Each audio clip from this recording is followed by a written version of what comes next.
Chapter 338. 2 months after school started. The news of Yi Qian's suspension from school still hadn't died down. Yi Zhifan, who had always been cautious, asked around for 2 months and confirmed that Yi Qian's name was not in any of the high schools in the city, nor Yi Qian's name in any of the high schools in the province. He was still worried and used his connections to check Yi Qian's household register. It was only when he found out that Yi Qian was still in Fujian town that he truly felt relieved. Yi Qian didn't repeat his studies, nor did he enter any of the high schools. It was as if he had completely disappeared.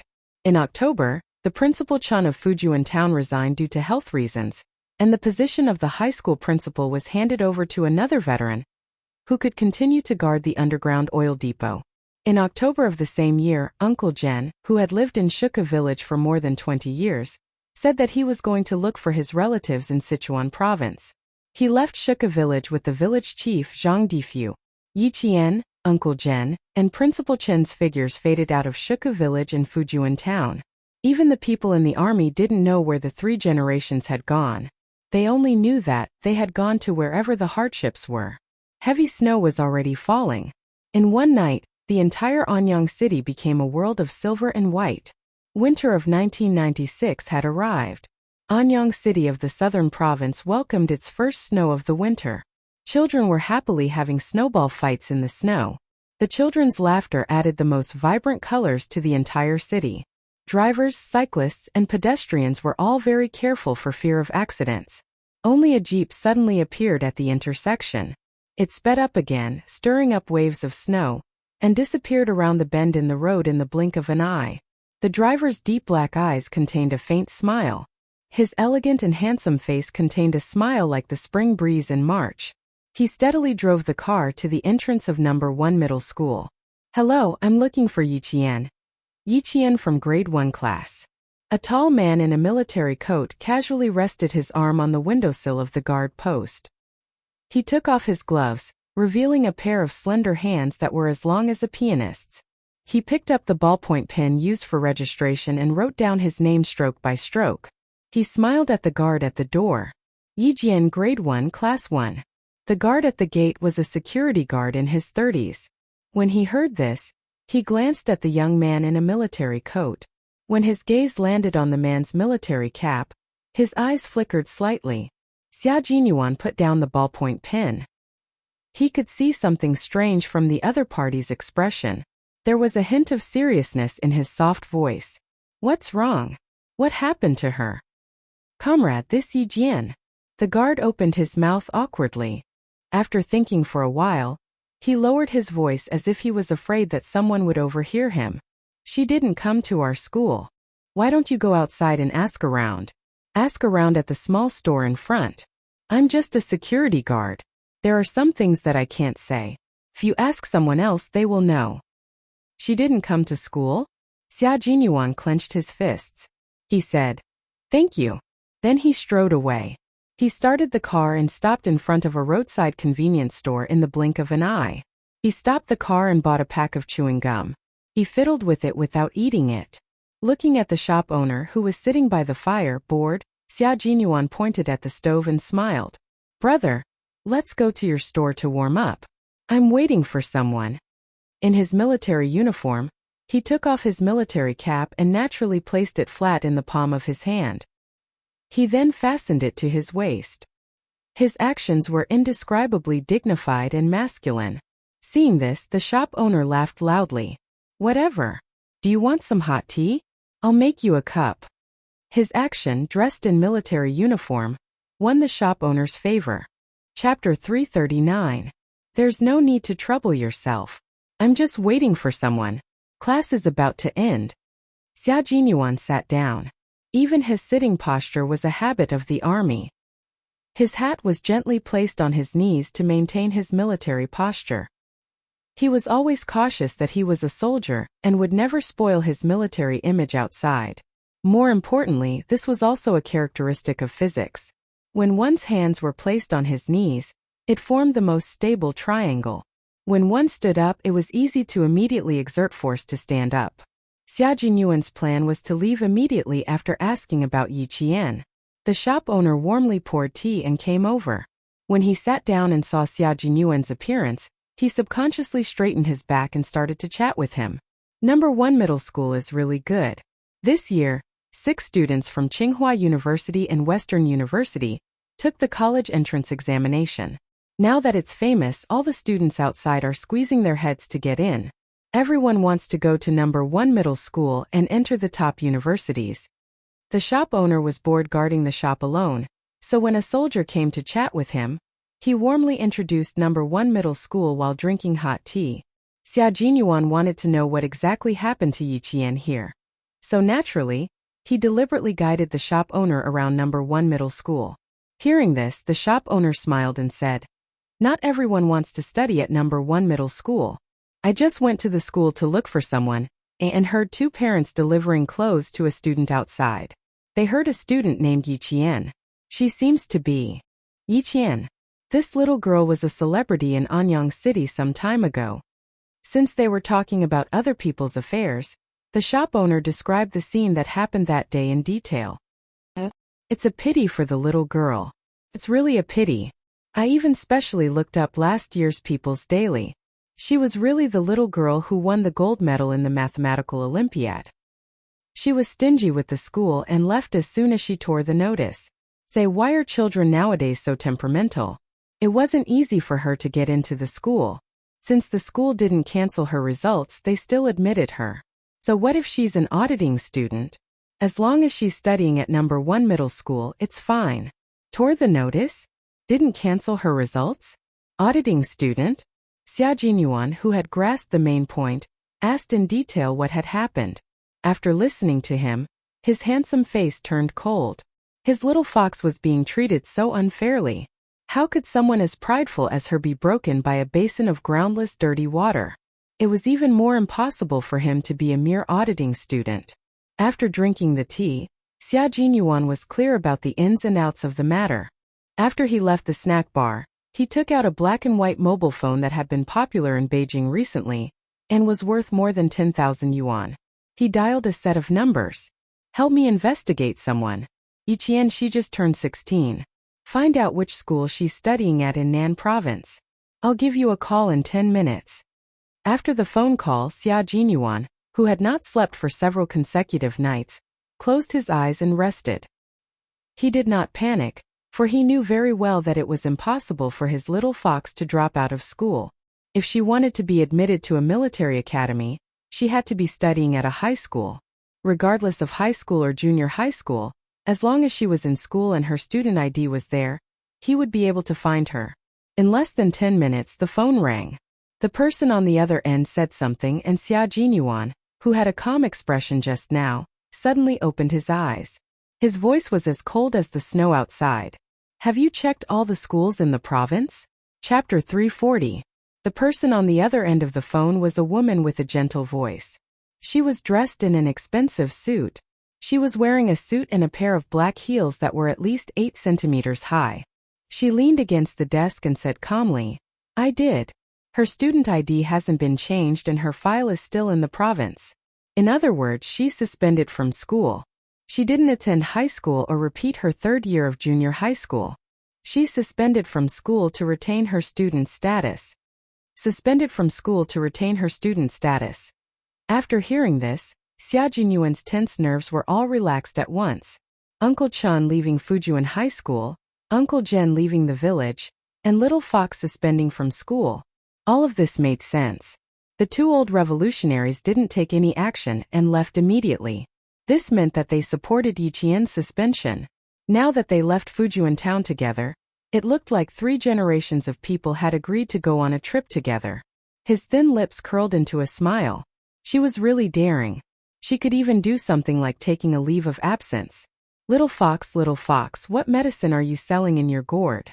With Uncle Chen's abilities, weapons, Little Fox, and Uncle Jen, the 3 generations of people wouldn't have to worry about anything. He bet that she would only suspend from school for a year. After a year, his Little Fox would definitely return. "Help me investigate what happened with Yiqian. Just investigate Yijifan. There's no need to investigate anyone else." He didn't believe that Little Fox's admission to school was simply because she cheated on the exam. Someone must have done something. There wasn't a second suspect. Yijifan was the only one. The woman on the phone obviously had a good relationship with Xia Jinyuan. She laughed when she heard this. Young Master Xia, you seem to care a lot about this young lady. Aren't you going to chat with me? Miss Xia, as a career woman, you're not suitable to talk about this. Old Master Xia is still waiting for you to bring back a brother-in-law. Xia Jinyuan finished speaking lazily. As he started the car, the woman said coldly, "Goodbye." He tossed the phone onto the passenger seat, and the car dashed into the heavy snow. This time the speed of the car was much slower than before. It did not exceed 30 kilometers per hour and steadily drove out of Ice City. Xia Jinyuan already knew the reason for what he wanted to investigate even before the car left Ice City. You want to ruin Little Fox's future? Mayor Yi, oh Mayor Yi, the military already has Little Fox's file. Do you think you can destroy it just because you want to? She's a little fox that the country wants to nurture. What ability do you have to destroy her? But what was the little fox going to do? Did he need to make a move? Xia Jinyuan, who had been driving the car out of Iwai City, could not make up his mind. It would be convenient for him to make a move, but he could not figure out what little fox was thinking, so he had to be more cautious. It was better to wait until he got in touch with little fox. It would be easier for him to make a move once he knew how she was doing. After driving for a few hundred meters, the car stopped by the roadside. Without turning off the engine, he picked up the phone again and dialed a group of numbers. This group of numbers was to find out where the third generation was. Brother, check on the two elders and the girl. I'll give you their ages and names later. Photos? Yes, but I have to wait until I have a computer. As his clear and lazy voice rang out, a man's joyful laughter could be heard from the other end of the line. Chapter 341. The man said something that made Xia Jinyuan raise his eyebrows. You're full of nonsense, aren't you? Goodbye then. No, I'm scared of you. I was just talking too much. Send it to me and I'll check it immediately. The man on the other end of the phone panicked. Who would dare to reject Mr. Xia? He was a ruthless character. He looked gentle, but when he was ruthless, he had single-handedly destroyed a hooligan's nest, and the hooligans had to thank him for it.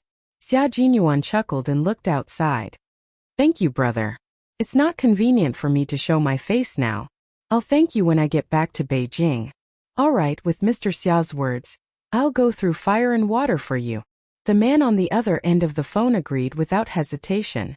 His tone was familiar, and it was obvious that he was close to Xia Jinyuan.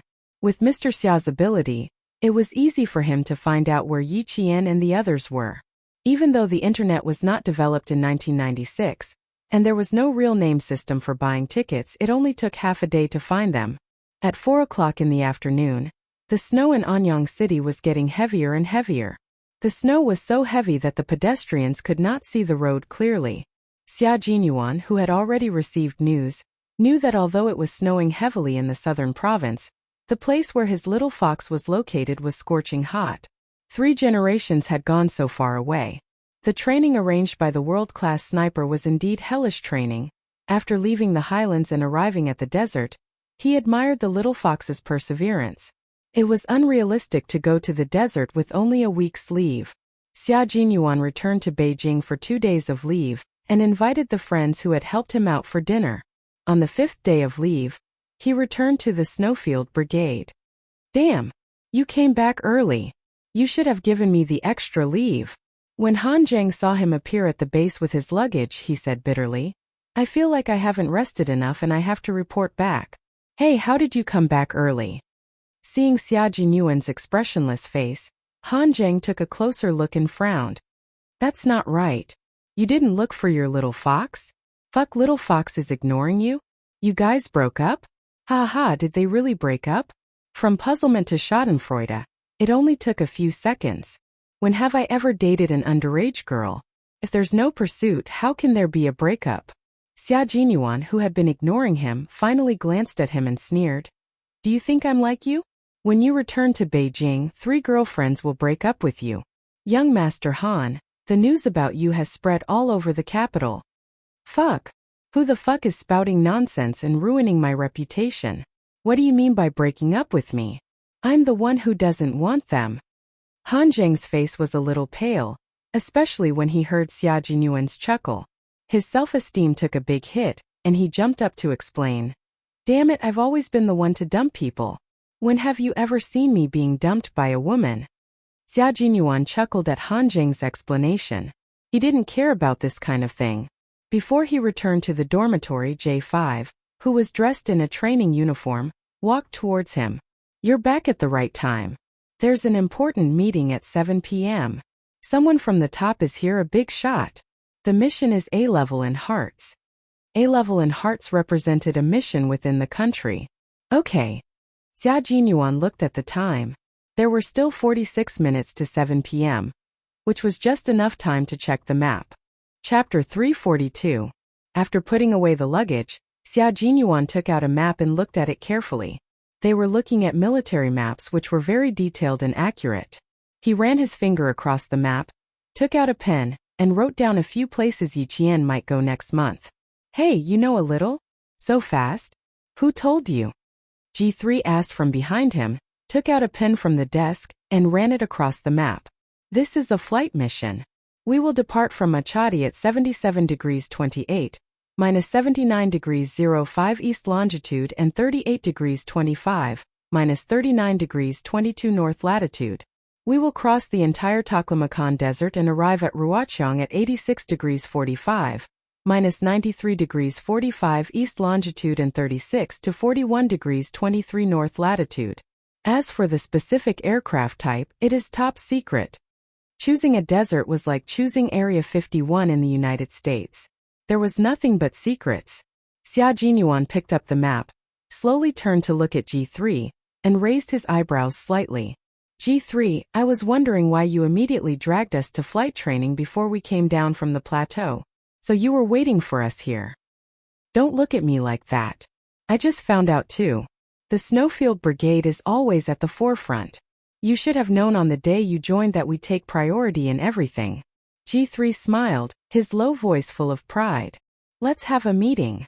We will depart in 3 days. All the soldiers of the Snowfield Brigade were all-rounders. They had to be trained in fighter jets, tanks, and even naval combat. Be loyal to the motherland, surpass yourself, challenge your limits, and win every battle. This was the Snowfield Brigade's slogan. At 7 o'clock, the Snowfield Brigade's 2 teams had a meeting. It was not held in an outside conference room, but in an underground conference room. They turned on electromagnetic shielding and tracked the radio waves of unknown origin to prevent the meeting from being eavesdropped. Xia Jinyuan's gaze was cast on the screen. He watched as the red laser light swept across the sky and the flight path that the fighter jet had to pass through. His thin lips were already smiling slightly. He and his little fox were really fated to meet in the same place even though they were thousands of miles apart. 3 days later, when Xia Jinyuan set off, Yiqian was lying on the sand that was scorched by the sun. The endless yellow sand was the only scenery she had seen in the past month. Other than the flying yellow sand, she would occasionally see cactus in the desert. She was now in the Taklamakan Desert, and it was the golden season to cross the desert. What she needed was not to cross the desert, but to train here. Just as Principal Chun had said, he had brought her across the plateau, desert, plains, and across forests. Now they were undergoing desert training. They did not have a fixed time, but they could leave when they wanted to leave.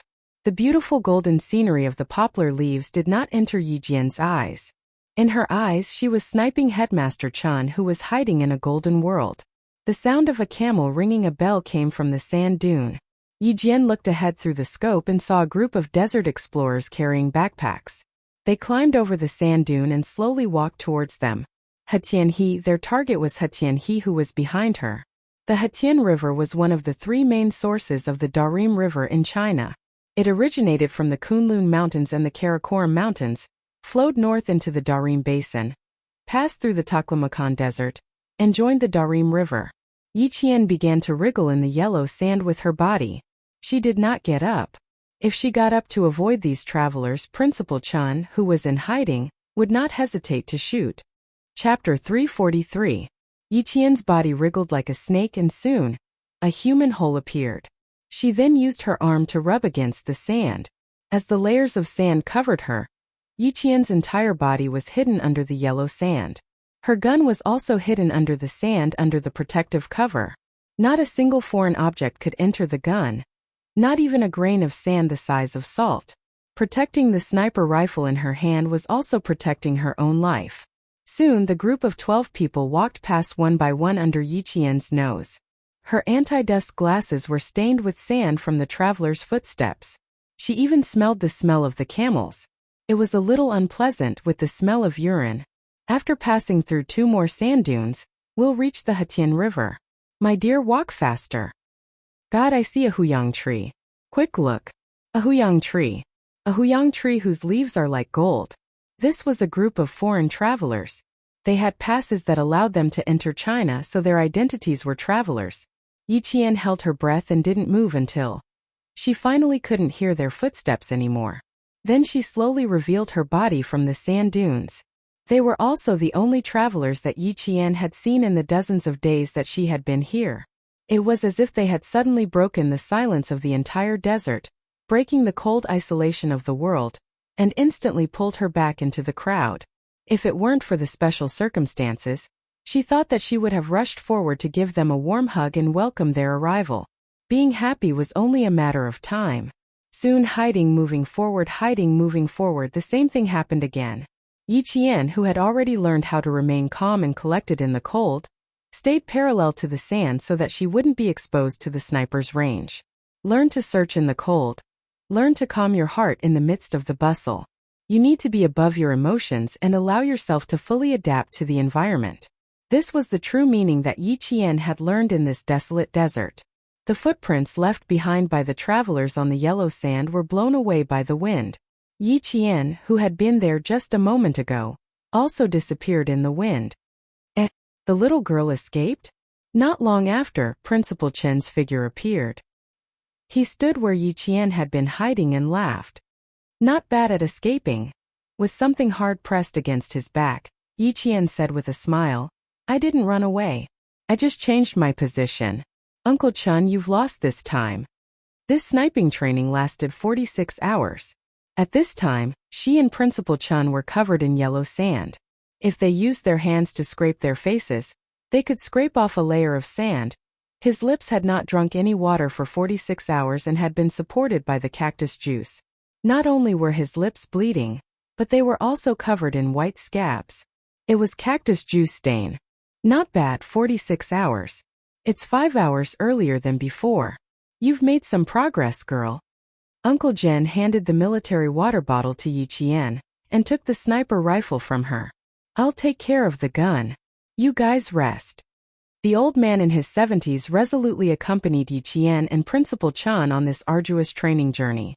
Beside their feet was the Hetian River. Yi Qian lowered his head and used his hands to wash off a layer of yellow sand. His small face was red from the sun. He said to Principal Chan, Uncle Chun, you rest for the endurance test tomorrow. I'll be fine by myself. No matter where they were, Yi Qian had to carry out the endurance test. Crawling backward, navigating obstacles, fully armed stealth, completing a 2,000-meter race in a fixed time, and so on. Yi Qian had to carry out all of these endurance tests. Chapter 344. There was no time to rest. It had to be done in one go. Yi Qian was worried about Principal Chen's stamina, so he proposed to do it alone at night. You want to try it alone?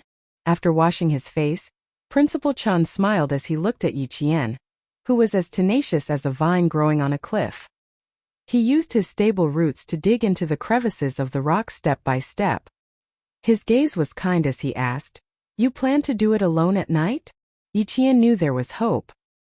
He winked playfully and smiled optimistically. I can't always have you by my side. I need to learn how to face the darkness alone. I'll bring the compass with me. I won't get lost. Okay, then Uncle Tongjian and I will wait for you here. Her courage and perseverance made Principal Chun feel that no matter how hard and tiring it was worth it. Here, Principal Chun not only trained Yi Qian to be a world-class sniper, but he also trained him to be a Special Forces soldier who could join the Special Forces directly after graduating from military school. Now, he was training Yi Qian to snipe on the ground. When it was over, he would bring Yi Qian to the jungle for training next spring. Night fell. The night view in the desert was even more pure than in Tibet. Yellow sand stretched under his feet, but the sky was filled with twinkling stars. Yiqian used his binoculars to look at the Milky Way. The sky was so vast and magnificent that he felt like he was just a drop in the ocean. The sky was like a mirror. Among the twinkling stars he could even see shooting stars whizzing past, leaving behind the most beautiful scenery. With only a few minutes to admire the beautiful night sky, Yiqian dove into the desert and began his endurance test. Stars twinkled in the sky. Yiqian, who was admiring the night view, didn't know that Xia Jinyuan was sitting in the co-pilot seat, ready to go. Under the command of Xia Jinyuan, the jet rose into the night sky at an angle of 60 degrees, then flew parallel to the finish line. Under the command of the control tower, he and his 4 comrades from the Snowfield Brigade, as well as 5 pilots, flew the 5 newest fighter jets and began a series of maneuvers and drills, simulating the dropping of a bomb, rushing up at an angle of elevation, and rapidly descending at an angle of elevation. These were all things that they had to use their lives to practice and complete.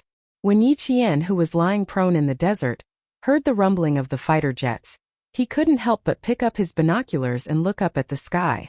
In her eyes she saw several airplanes flying over her head at an extremely fast speed.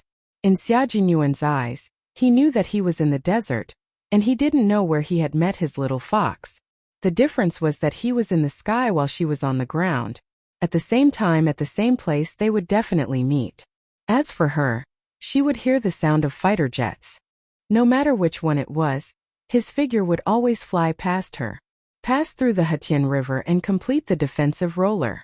His voice couldn't reach Yiqian's ears, but it was clearly transmitted to the control tower. The test flight of a fighter jet was full of unpredictable dangers, but he still maintained a calm and unruffled composure. Yiqian didn't come back that night, and Principal Chen and Uncle Jen didn't sleep the whole night. They sat there until the sun rose. In the ground line, Yiqian appeared with the sun, with his back against the rising sun, walking over the sand from afar. She saw 2 black dots standing in the distance. They were her closest family, the elders she respected the most in her life. What she didn't know was that someone had met her at a certain moment last night. After staying in the desert for 4 months, in February of the following year, the 3 generations of people arrived at the vast forest in the southern part of the Xi province. This was a place full of legends and dangers. Yiqian began his 4-year training program, which was originally in the middle of the 3rd year. Chapter 345. On the day that Yiqian arrived in the western province, a farm vehicle drove 70 yards through the narrow roads of Magadi County. With a loud screech, it stopped at the entrance of an old bus station. The car door was slammed shut. Xia Jinyuan, who was covered in yellow dust, strode into the bus station that didn't even have a door. It was hard to tell the original color of his clothes. "Shit, wait for me." Han Zheng, who got out of the car a step later, choked on the yellow dust that came out of the car. He coughed and jumped out of the car to chase after Xia Jinyuan. "Who are you going to ask? How are you going to find them? We don't even have a photo." The fighter jet test lasted for nearly 2 months. Every night when the plane stopped working, Xia Jinyuan could be seen standing on high ground, looking in the direction of the Hetian River. There, after a radar scan, 3 red dots appeared on the radar display, which meant that there were people in the desert. The military sent people to investigate in secret just in case. The results were shocking. But after that, the military didn't send anyone else. Obviously, they knew that the 3 people who stayed in the desert for a long time were not criminals who were spying on the military. Xia Jinyuan knew who the 3 people were. As for Han Zheng, he only found out 5 hours ago. Xia Jinyuan, who strode to the bus station staff to ask questions, didn't hear what Han Zheng said behind him. He looked tired and was asking about Yiqian's whereabouts. According to the radar display, Yiqian, Uncle Chan, and Uncle Jen returned to Magadi County from the Hetian River 15 days ago. Based on the travel time, it would take about 10 days. According to his calculations, the 3 generations should rest for about a week after returning to the county. But he was wrong.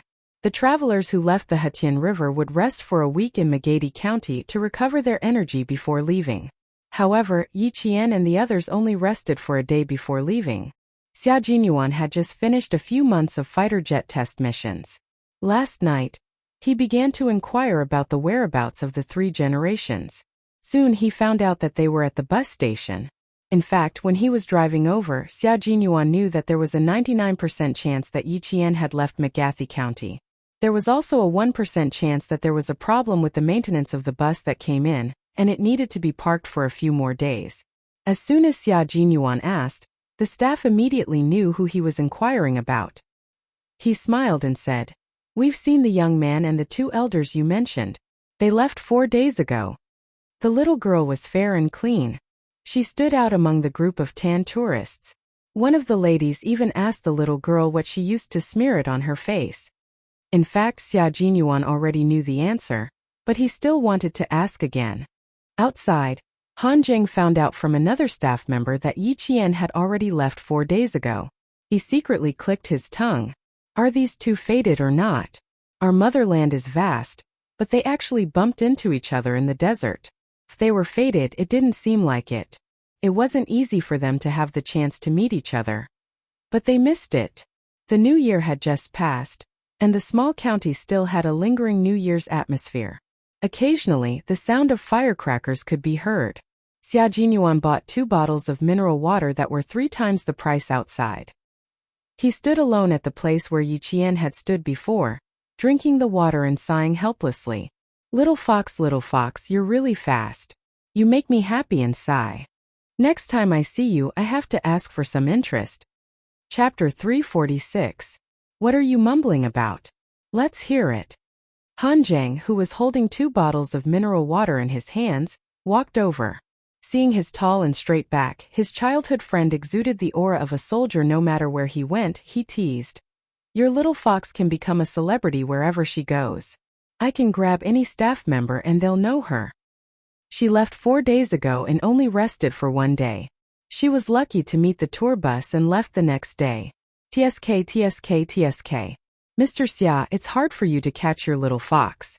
Xia Jinyuan tightened the cap of the half-empty bottle of mineral water. He glanced at his childhood friend who was teasing him and said with a smile, "Do you think my little fox is like those brainless women with big breasts? She had a plan to enter the desert and leave the desert. Luck? She never believes in luck. She only believes in herself and the truth." The truth was that they met the tour bus on the way back from the Hetian River. It was completely planned before they entered the desert and left just in time. Damn, there are benefits to having big boobs. I don't have to worry about them. Han Zheng was not convinced and snorted. I'll spend some money to get them. Unlike you running around everywhere. How tiring. He did not have the patience to chase them like this. Xia Jinyuan laughed even more coldly. Your pursuit is not worthy of praise. You spent money to find women, but in the end they are all unreliable. What are you after? It's hard for me, but I'm willing to do it. Finding a girlfriend who can fight side by side with you is like finding a soulmate. It's the highest level of love between 2 people. People like you who spend money to find big boobs will never know what it means to be connected. You're destined to be single for the rest of your life. You want to feel superior in front of Xia Jinyuan? TSK, the word blow will make you want to cry. Han Zheng, who had been unable to gain the upper hand every single time, received a blow from his childhood friend. He was so angry that the mineral water bottle in his hand cracked. He gritted his teeth and said, "You don't even know where he is, and you're talking about telepathy with me. Who?" Han Zheng, who did not admit defeat, was thinking differently. He could not deny that Xia Jinyuan's words did shock him. The women that he had spent money to find were all useless in the end, but the women that he had painstakingly pursued were able to fight side by side with him. No matter how he looked at it, he felt envious.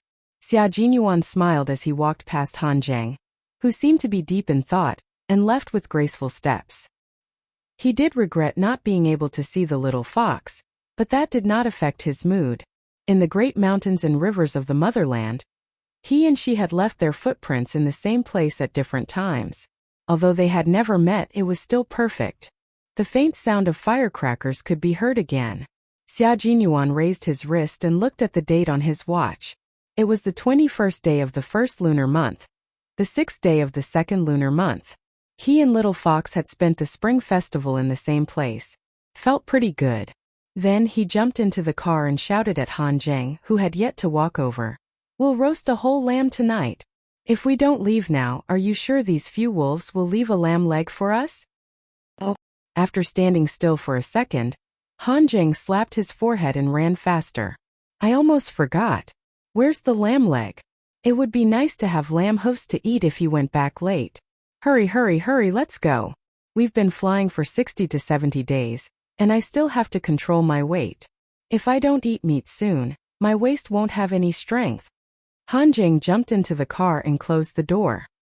He raised his eyebrows and smiled proudly.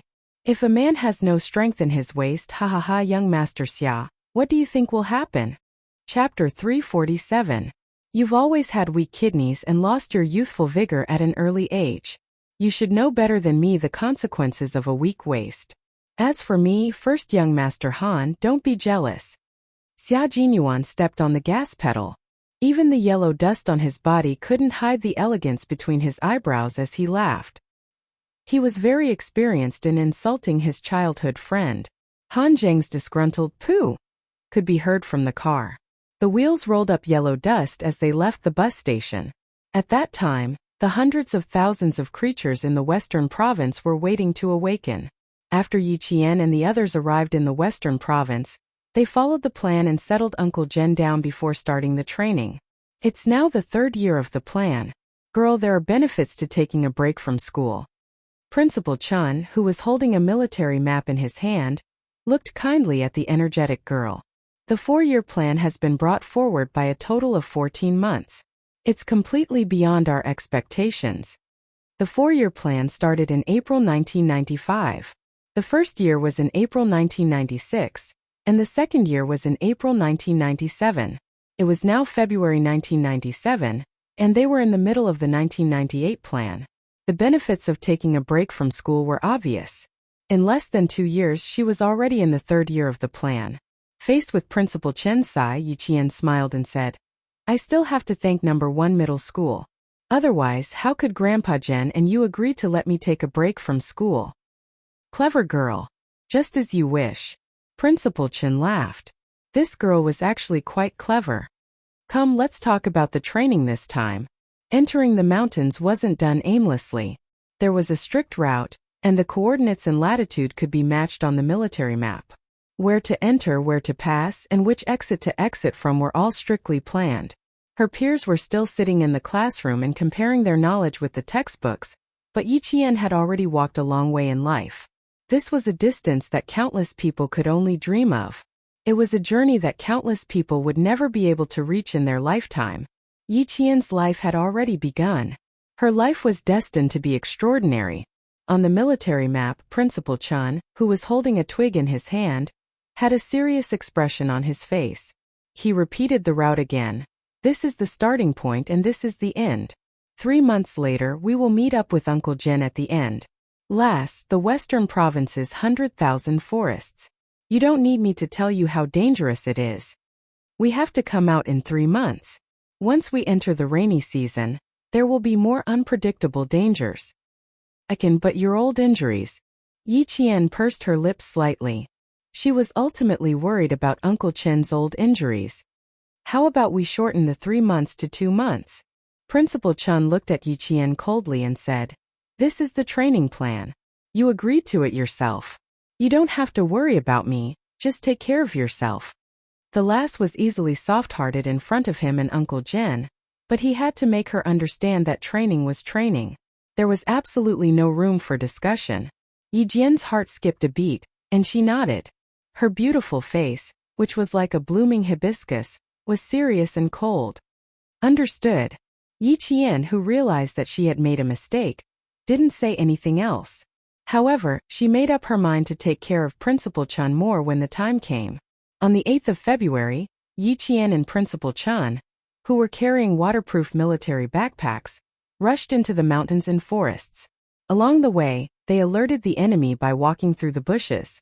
They waved their military tongs, which could be used as knives, to cut the vines to open a path. They passed through forests that no one had ever walked through before. Facing the cliff, they prepared to climb the rope. Gritting their teeth, they climbed step by step like a fox. Chapter 348. When they came into contact with the river, they tightened their bags, waterproofed their guns and bullets, then stepped directly into the river, where they did not know if there was any danger. When they came out of the river, the sky was dark. They found a depression and rested, soaking wet. There was no fire or hot water here, and the only food they could eat was not cooked. From mushrooms to wild fruits, even raw meat could fill their stomachs. Yiqian never complained about the hardships, nor did she shrink back. She was like a young girl chasing after the sun, running all the way to where there was light. Along the way she trained. She did not know how many mountains and cliffs she had climbed. Finally, she successfully completed more than 10 field training courses. Although it was a daunting experience, it was Yiqian's first time entering the forest. There were a few times when she really had a close brush with death. If it were not for Principal Chen's rich experience, Yiqian knew that she would not have been able to walk out safely. But it was only in the first half of the month that accidents occurred. Soon, she adapted to the environment in the forest. Like a cheetah, she roamed the forest vigorously. At the beginning of May, the two of them walked out of the vast mountains. It was not an exaggeration to say that they were savages. Don't the two of you have a set of clothes that are a little more presentable? The climate in Beihai was pleasant, and Uncle Jen was not any less spirited than before. He looked at the two of them who were dressed in rags and did not look well. He sighed. This must be an old beggar bringing a young beggar out to beg for rice. If it were not for the fact that the two of you are clean, I'm afraid that no bus would bring you back. Yiqian put down her backpack. Her eyes became clearer and she giggled. You guessed right. When we first left the mountains, Uncle Chan and I were waiting for the village bus. When we got on, everyone on the bus thought that we were beggars. Uncle Jen rented a house in a vacation village near the North Sea. He paid a hefty sum every month just to wait for Yiqian and Principal Chan to come out. In the holiday village, Yiqian rested until all the swollen mosquito bites on his body disappeared. He then took a medicinal bath prepared by the local traditional Chinese medicine doctor for half a month, until his blood was rosy and his skin was white and tender. Only then did he return to Fujian town. At the end of May, there were still 20 days left before the middle school exams. Yiqian returned to Fujian town and appeared in Class 1 of Grade 3 of Fujian Town High School the next day. When she was in her third year of junior high school, her classmates were still in their second year of junior high school. Even though he was 1 year ahead of them, when the teacher led Yiqian into the classroom, which had been filled with chatter, immediately fell silent. After a while, the students in the class couldn't help but discuss in whispers. Isn't this Yiqian? Why is she here? Yiqian is so awesome that he tore up the notice right in front of the vice principal. Are you here to repeat your studies? Oh my God, that's impossible. Even if she wanted to repeat her studies, she would have done it a year ago. How could she repeat her studies after a year? The homeroom teacher had received instructions from the school leaders. Regardless of what the students were saying, she simply smiled and introduced, "Students, quiet down. This is Yiqian. I'm sure everyone has heard of her before. From now on, she will be a member of our class. Students, please give her a round of applause to welcome her back to school." The applause was extraordinarily loud. Everyone was curious about the legendary senior who had suddenly appeared in their class. After the applause died down, the homeroom teacher smiled and said, "If you have any questions about your studies, you can look for her. I believe that even if student Yiqian were to take a year off from school, he would not be worse than any of the students in our class. Even if Yiqian had left school for a year, she was still a good student in the eyes of the teachers in Fujian town." Chapter 349. The students in the class looked at Yiqian, who was standing shoulder to shoulder with the teacher at the podium. For some reason, they didn't dare to look her in the eye. Her eyes were clear and beautiful like colored glass, but they also contained a dark and mysterious power that seemed to be able to see into people's hearts. Some of the students who still had some ulterior motives accidentally made eye contact with her, and left in a panic in less than half a second. Their backs were drenched in sweat. Yiqian just wanted to go back to school peacefully and focus on her exams. She didn't mind giving a warning to the restless students. Standing on the podium, she didn't feel like a stranger at all. She could even speak with Rong Qian. The students below the podium secretly sighed. A top student was a top student. She didn't feel any pressure standing next to the teacher. There was one more thing that both boys and girls agreed on. The legendary figure on the podium was even more beautiful than before. Yiqian returned to school after a year. That day she caused a stir in the school. She only took half a class to remember all the names of her classmates. After class, whenever someone came up to talk to her, she would call out their names as if they were old classmates. It's nothing. At that time, I felt that I might not fit into high school life, so I took a year off to relax. Yiqian patiently explained why she tore up her acceptance letter last year to her classmates who were 1 year younger than her. The explanation of the person involved was naturally more convincing than the rumors and slanders. In addition, Yiqian spoke at a moderate pace. She spoke like a spring breeze and had her own unique insight. In less than half a day, she gained a firm foothold in the class. Within a day, she had integrated into the group of third-year middle school graduates who were 1 year younger than her. That day, after leaving school, Yiqian ran into a teacher she was very familiar with. Teacher Ku, who had been her class teacher for 3 years. Now she was no longer a teacher. Instead, she was a woman who worked at a vegetable stall and bent over 5 buckets of rice all day long. Yiqian didn't stop after she recognized her.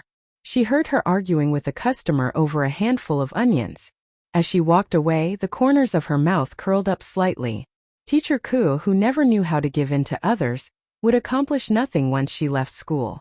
There was no need to go over to show off. Teacher Ku was no longer worthy of her attention. When Yiqian returned, the person who was most shocked was none other than Mayor Yi, who would be promoted to a leader in the city this year. These past 2 years, Yi Jifan's official career had been very successful. He had been the mayor for 2 years, and then he was promoted again. Therefore, he had long put aside Yiqian, whom he had not heard any news about.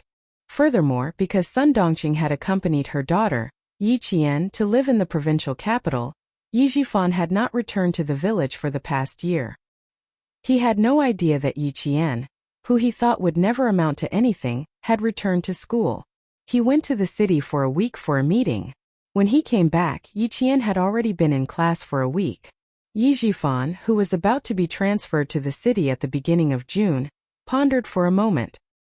His eyes revealed a hint of a sneer as he dialed a number.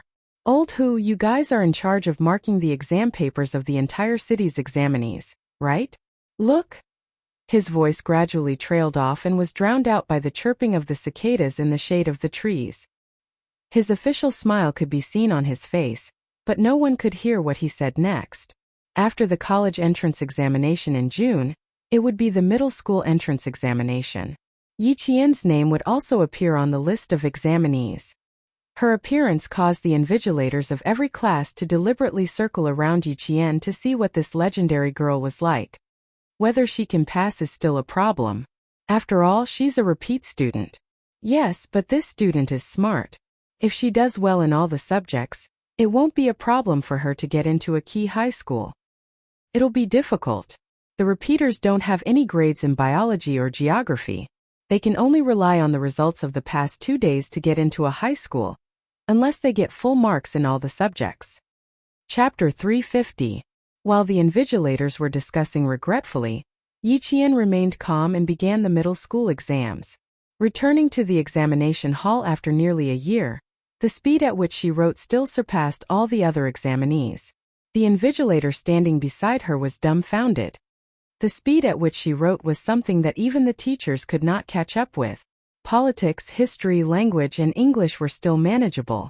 After all, they were rote memorization.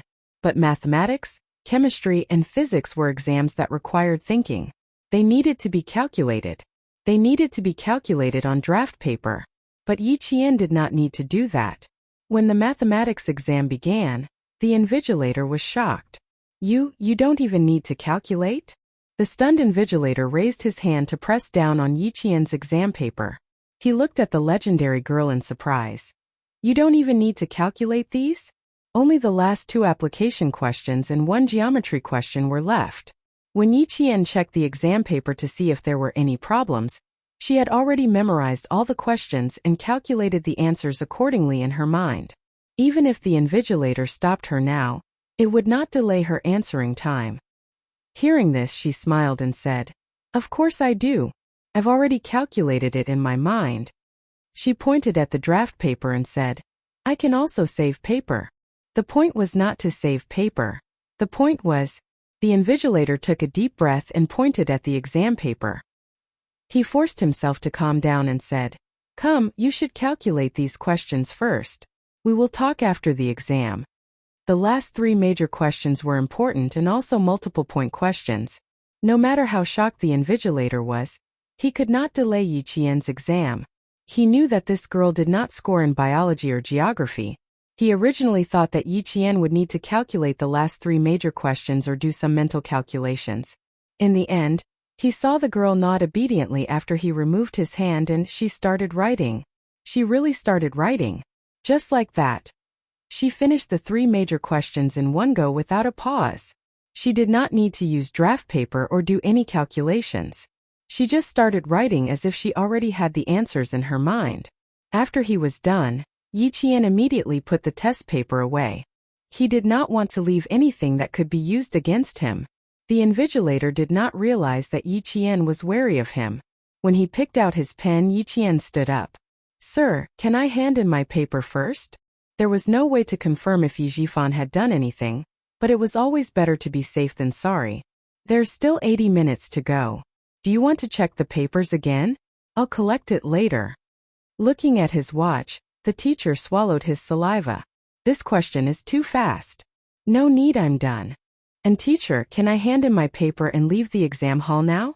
Yi Qian was already used to her teacher's shocked expression. This time, she deliberately increased her speed to let some people know that his tricks were nothing. Trying to trap her? It was simply daydreaming. Moreover, if they tried to frame her, then don't blame her for not giving them face. The invigilator was a teacher from Changtang Middle School. When he heard that she was done, he thought he heard wrong and repeated, "Do you want to check the entire test paper? You didn't score in geography and biology, so you can't be careless in these exams." At this point, Yi Qian vaguely remembered that her name had been passed around by the teachers of various middle schools. She looked up and smiled politely. "Yes, I'm sure I'm done. Thank you, teacher." Chapter 351. "All right then, put the test paper on the podium. Don't be in such a hurry to leave." The invigilator raised his hand and gestured for Yi Qian to hand in the test paper first before returning to his seat. However, he heard Yi Qian say, "Teacher, if you have any questions, you can ask me outside. Leave the exam room immediately after handing in the test paper. This is the rule." Yi Qian could tell that the invigilator did not have any ill intentions towards him, but he still maintained a high level of vigilance and would definitely not leave any traces of criticism.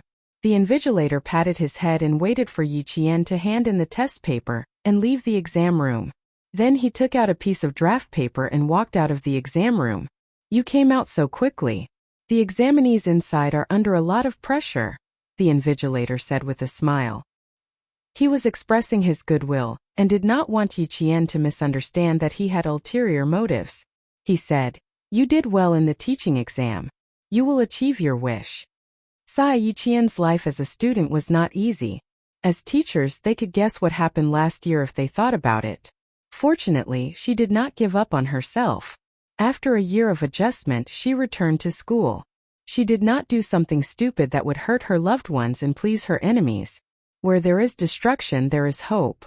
Where there is evil, there is good. And in this world, there is always more good than evil. Yi Qian could feel the invigilator's goodwill and his smile deepened. "Thank you, teacher." Even a teacher that he did not know was cheering for him. As he spoke, the invigilator's pen flew across the paper and wrote down a question. Just the question alone took him nearly 3 minutes to write. "Come, try to solve this question." After drawing another geometric figure, the invigilator put away his pen. "Try to solve this question. We are outside, so you can rest assured." Perhaps he thought of something and smiled at Yi Qian. "You have handed in the test paper. Don't worry about anything else." It seemed that he had also heard about why Yi Qian tore up the acceptance letter in anger last year. After taking the pen, Yi Qian smiled and did not ask the invigilator why he wrote a question for him at the last minute. He began to solve the advanced mathematics question on the draft paper. From time to time there would be leaders walking past the classroom. When they saw a student and a teacher standing outside, they thought that they had caught the cheating student and walked over. After the invigilator's explanation, they stayed back to watch Yi Qian solve the questions with interest. They then saw Yi Qian's clean-looking face. Under the teacher's orders, he was able to remain calm and composed. He lowered his head and quietly worked on the questions. Standing at the side, he had a tranquil and distant temperament. The teachers and leaders who surrounded him all smiled approvingly. After he was done, Yi Qian politely bowed to the teachers and school leaders who were looking at him. He said calmly, "I'm done. I'm sorry for wasting your time." Not only were her grades excellent, but her etiquette and manners were impeccable. What was even more surprising was that even at such a young age, when she was the center of attention, she was still calm and composed. Her every movement had a calm and steady aura, as if even if Mount Tai collapsed in front of her, she would not bat an eyelid. There was no doubt that such a student was a good student in the eyes of the teachers. The invigilator took the question that she had only spent 20 minutes to solve and said to another invigilator, "Last year, Number 1 middle school made things difficult for Yi Qian. They even asked her to tear up the acceptance letter. Did the leaders of Number 1 middle school lose their minds? A student like this should be worshipped like a bodhisattva. How dare they make things difficult for others? What's the point of being an auditing student? A genius like her. Only she can choose which school she wants to go to. She only used 20 minutes to solve this advanced mathematics question." Chapter 352. Another invigilator took a look and smiled. "Mr. Liu, Yi Qian has participated in the World Mathematical Olympiad and won a gold medal. Your question is really not difficult for her to solve. However, I agree with what you said. The leader of Number 1 middle school is really crazy." Yi Qian became the main character of the entire exam. Not only did the teachers pay attention to her, but even the leaders of the various schools came to see her from time to time. And Yi Qian's name was the name that teachers mentioned the most in class a few years later. Geniuses were born from luck. Yi Qian was like a sword that pierced through the sky and swept through the entire Anyang city. 2 days later, after the exam, all the examinees' exam papers were sealed and sent to the city for marking. Yi Jifan, who had been waiting for news, received a call from Old Hu in the afternoon. He answered the phone with a smile, but when he heard the first sentence, "It's not easy," his face instantly changed and he said coldly, "Not easy? Old Hu, aren't you the one who has been handling this?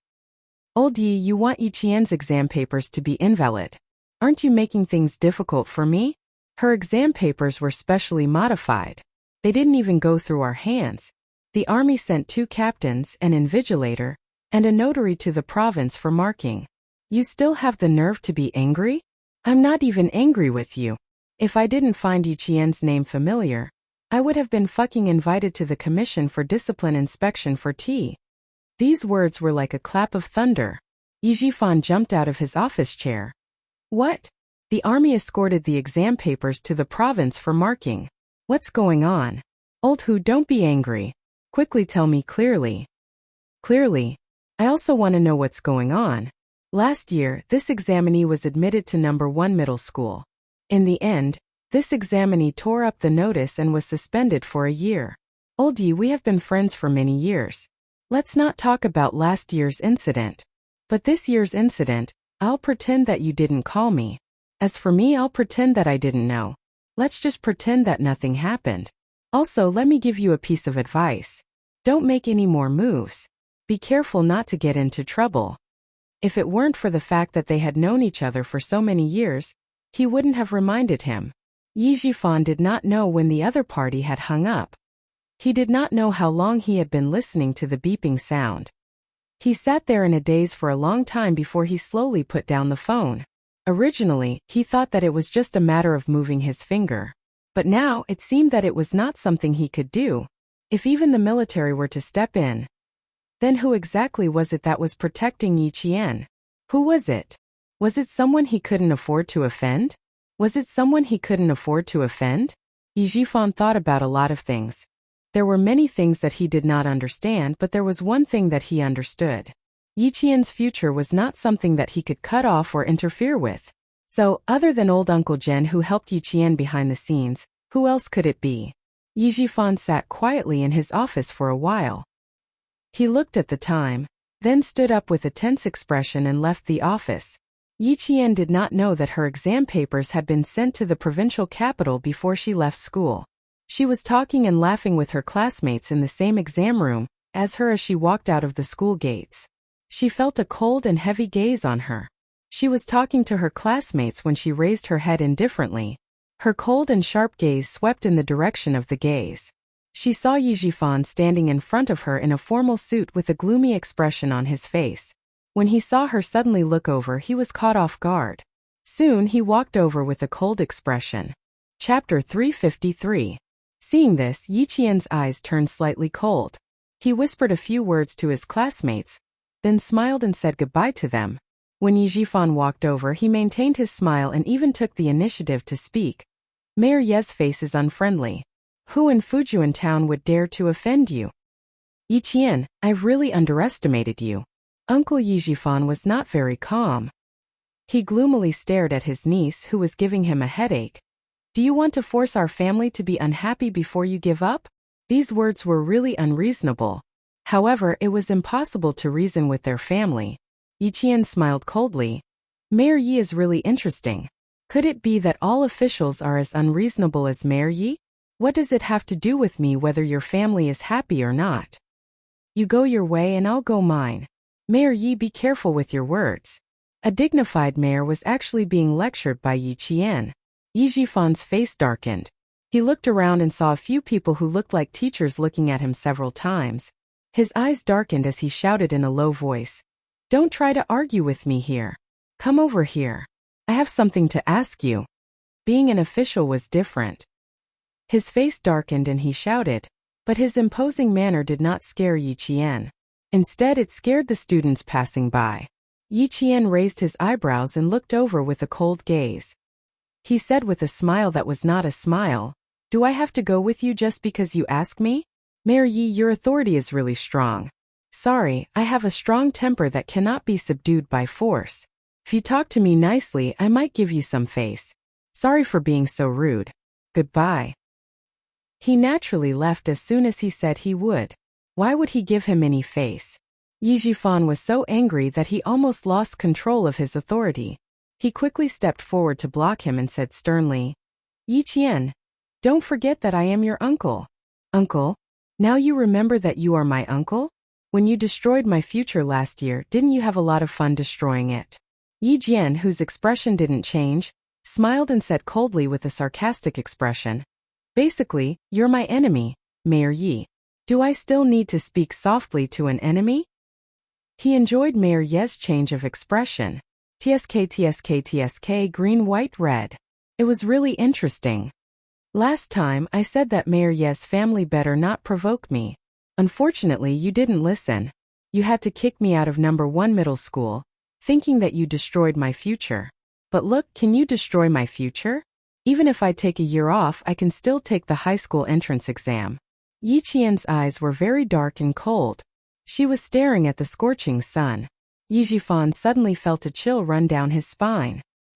He stared at his niece who really did not put him in her eyes. Yi Jifan sneered softly and said in a deep voice, Take the high school entrance exam? Yi Qian, you think too highly of yourself. You don't deserve to be compared to Yingying. She is in the province's number 1 middle school. What about you? Even if you take the high school entrance exam again, you can forget about surpassing Yingying. Yi Qian, you are just a child with no one to rely on. What ability do you have to make things difficult for me? What ability do you have to think that you are better than Yingying, who has the help of her parents? Look at you. Once something happens, you can only withdraw. You can't even go to a good high school. Yi Qian, if you are really smart, you should know how to lower your head. Chapter 354. His voice became colder and harsher, and the threat in his voice deepened. No matter who is supporting you, you can only survive if you learn how to lower your head. Otherwise, no matter how good your grades are, there are still people who can make it so that you can't enter a school or study. Yi Jifan had calculated everything. As long as Yi Qian showed even the slightest bit of fear, he would be in the palm of his hand. He thought that by threatening Yiqian like this, he would be able to see the fear on Yiqian's face. After all, she was still a child. Faced with the stern reprimand of an adult, she would more or less feel afraid. As long as she was afraid, he would be able to convince her to give up her studies. Then, he would use some tricks to make it so that she would never be able to return to the southern province. His threat made Yiqian's gaze shift slightly. Was there a test in his threat? A possibility flashed through Yiqian's mind. After hearing what he said, Yiqian's chilly laughter was like the clear spring in the mountain stream. So cool that there was a hint of coldness in it. You want me to not be able to enter a school and not be able to study? Mayor Yi is very capable. Then let's just wait and see. Wait and see? You don't know the immensity of heaven and earth. I want to see how many marks you can get. You want to compare yourself to Ying? Who do you think you are? At this time, Yi Jifan, who was already at a disadvantage, was completely under Yiqian's control. He looked at Yiqian with a gloomy gaze and revealed an arrogant expression. Yiqian, uncle will wait for you to cry and beg me. Who does Ying think she is? I really don't want to compare myself to her. As for crying, please wait and see, Mayor Yi. By the time he finished speaking, Yi Jianqian had already replied with a smile. Also, Mayor Yi, be careful that you don't fall from your horse. Officials were most afraid of hearing others say that they had fallen from grace, and Yi Jifan was the same. When he heard this, his expression was already ugly, and now he was so angry that his face turned the color of pig liver. When Yi Qian saw his expression change again, his laughter became even more crisp. When he left, Yi Jifan's face was still as dark as the bottom of a pot. He gloomily looked at Yi Qian's back as he left and gloomily said, "You refused a toast only to drink a forfeit. Let's see how long you can be arrogant for. You want to compete with Ying? You're overestimating yourself." From the beginning to the end, he did not have the confidence to say that one sentence from him could make Yi Qian unable to read. This was because he knew that this exam was not something he could touch. Yi Jifan knew very well that someone from the army came and hired a notary to send the exam papers to the provincial government for marking. However, he was still angry and wanted to threaten Yi Qian. He also wanted to find out if she really had someone supporting her from behind. This test made him so angry that he almost vomited blood, but he did not get anything out of her. Unfortunately, not only did Yi Qian not take his words to heart, but she also saw through his intention to test if she had someone supporting her. After seeing through his intentions, Yi Qian saw Mayor Yi as a paper tiger who only had a ferocious appearance. After holding back his anger for a while, Yi Jifan got back into the car. That night he called his daughter Ying. He did not hide the fact that Yi Qian was coming back for the middle school exams from Ying. It was good to let her be mentally prepared. Ying, who was studying at home and preparing for her exams, laughed as if she had heard a joke. "Dad, so what if she's taking the middle school exams? She'll still be screwed if she gets into a third-rate high school. My teacher said that as long as her grades are in the top 30 of the grade, I'll be in the best class in the liberal arts and science classes. Moreover, a first-rate teacher will be the head teacher." A year had passed, and Ying was more composed than before. When she heard that Yi Qian was coming back to school, she laughed disdainfully. "I still have 2 years to graduate from high school. She still has 3 years. Just you wait. I'll definitely crush her under my feet." Chapter 355. Her confidence made Yi Jifan laugh out loud, and the haze in his eyes disappeared. "Ying is indeed my daughter, Yi Jifan. You have ambition. Alright, I'm just letting you know. Since you don't take it to heart, I won't hold you back from your studies. Yes, and Dad, I won't be going back to the city during the summer break. I'll attend a few cram schools. If there's any news about Yi Qian, give me a call. Later, if she really gets into high school as her sister, I'll definitely call back to congratulate her." Yi Ying's tone was full of contempt. She was sure that Yi Qian would not amount to anything. Even if she got into high school, it would only be a third-rate school. The father and daughter were able to get along well. Sun Dongqing, who had heard the gist of the conversation, also laughed scornfully. After Ying hung up the phone, the mother and daughter continued to make fun of Yi Qian for a while before they stopped. Yi Qian did not care what the family thought. She returned to Shuka village that day without any psychological burden. She only stayed at home for one night. Before dawn, she went through the long tunnel behind her house and returned to the army that she had not been to for almost 11 months. The military camp was made of iron, and the soldiers were flowing like water. Yi Qian saw many unfamiliar faces as soon as she entered the army. They were the new recruits from last winter. There were also many familiar faces that she could not find anymore. They had retired and returned to their hometown. Little Jian, you've been hiding for almost a year. That's not very kind of you. The political commissar greeted Yi Qian as if she was his child. He patted her on the shoulder. Not bad, you've grown taller. You're no longer the little girl from before. In a year, Yi Qian's height had shot up to 165 centimeters. She was indeed considered a tall girl among the students. After returning to the familiar army, Yi Qian's smile relaxed. She smiled and said, "Of course I have to grow taller. If I don't grow taller, I'll really be short. If I can't reach the height requirement for female soldiers, then I won't even have a place to cry." You're still such a naughty girl." The political commissar was still the same as before. His smile had the dignity of a soldier, but also the concern. Let's go. Let's go to the field and practice 2 laps. Let's see if you've improved." After saying that, he led Yi Qian to the field. After taking a few steps, he looked at Yi Qian and sized him up. "Let's go to the Internal Affairs Department to get a set of training clothes. I was wondering why he didn't look right. If he didn't wear his military uniform or training uniform when he came to the army, he would be an anomaly. We can't be outcasts." Thinking about Uncle Jen's request on the phone, the political commissar smiled and said, "Change your clothes and go to the field. Recently there are a few troublemakers in the army. Come and teach them a lesson. Let's see if they still have the face to be troublemakers." Troublesome soldiers meant that they might be a little outstanding, but they didn't put the class leader in their eyes, and they would often speak ill of her. Before Yi Jian came, a few troublesome soldiers from the international metropolis crushed 2 green flies and threw them into the class leader's mung bean soup to relieve the heat. The poor class leader had diarrhea for an entire night and had even taken a few bottles of intravenous drips.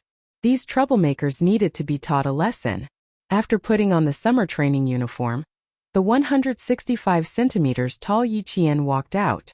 The political commissar couldn't help but clap his hands. This Yi Qian was no longer the little girl who just entered the army 2 years ago.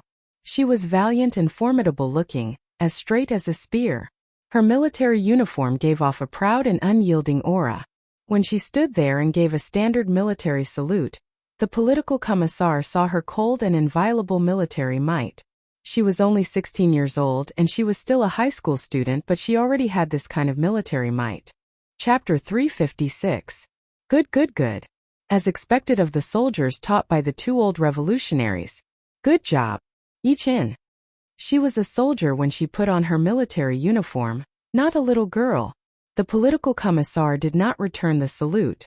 After all, Yi Qian had not yet joined the army. He walked in front of her and personally straightened her clothes and smoothed out the wrinkles on her shoulders. Go, Yi Qian. Your hot-blooded youth should be showered in the military camp. Don't praise me. However, the military camp is indeed my favorite place. Yi Qian tugged at the corner of her clothes and looked at the political commissar with her dark eyes that reflected the sky blue of the military camp. She smiled and said, "Forget about taking care of the troublesome soldiers. I just want to compete with them and see what kind of ability they have to be troublesome soldiers." Then you can't go easy on them. One of the troublesome soldiers comes from a wealthy family. He is indeed quite capable. He has learned self-defense and his physical fitness test was excellent. Amidst the laughter of the political commissar, the first thing Yi Qian did when she returned to the military camp was to fight with the troublesome soldiers. When Yi Qian was angry, the veterans who knew her knew how ruthless she was.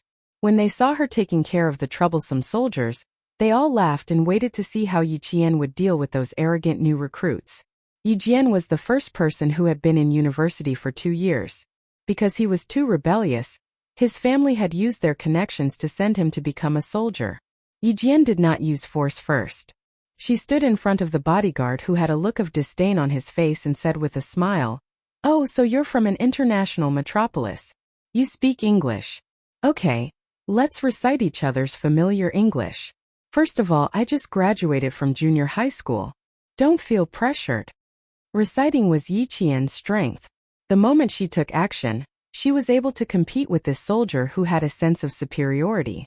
The next day, she challenged this troublesome soldier who thought he was great because he had been in university to a math, physics, and chemistry competition. The sun was still above her head, and her hand was holding a pen.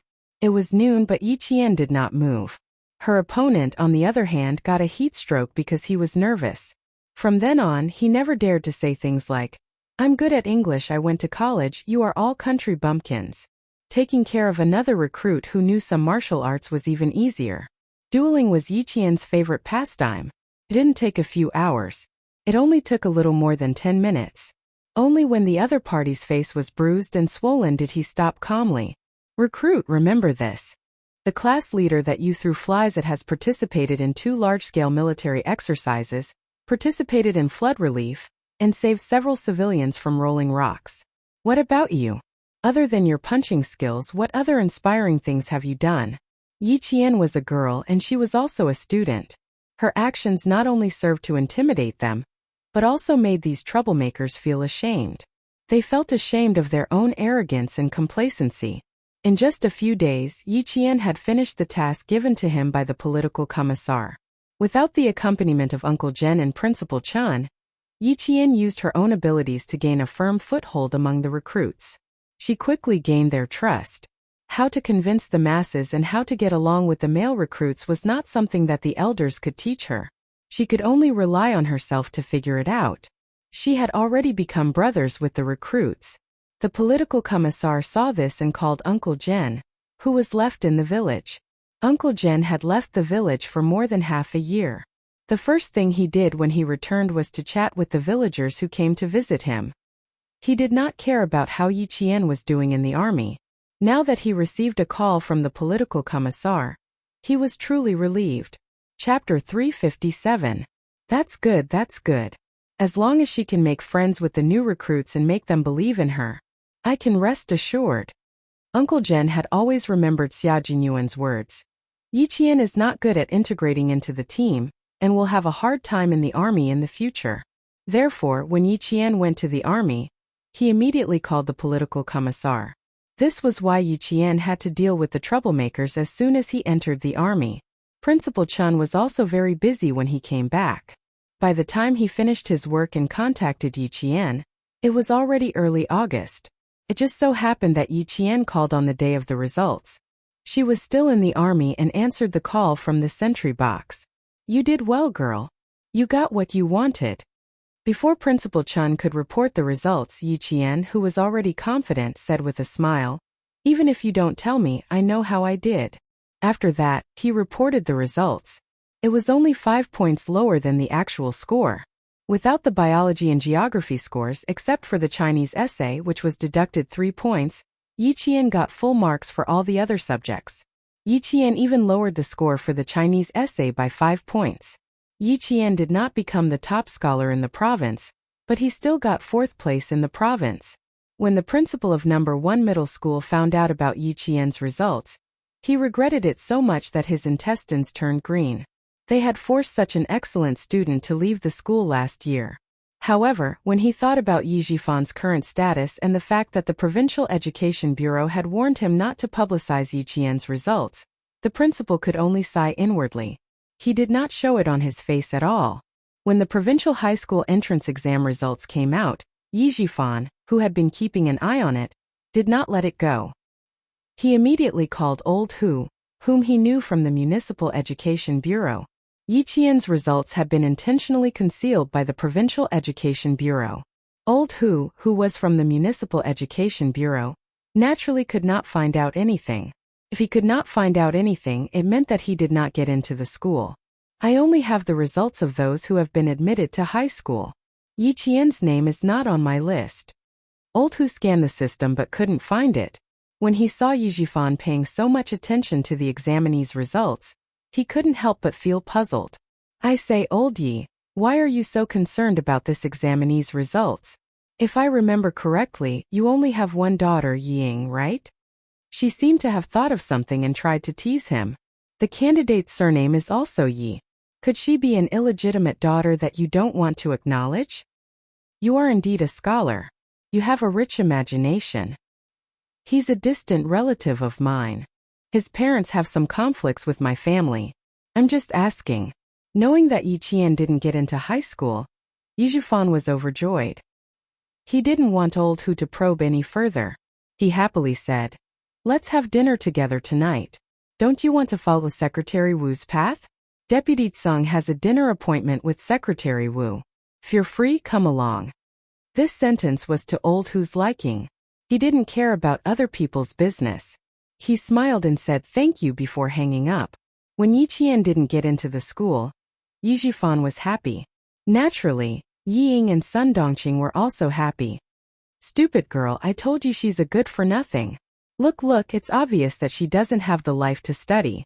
Sun Dongqing looked at her daughter who had blossomed into a flower.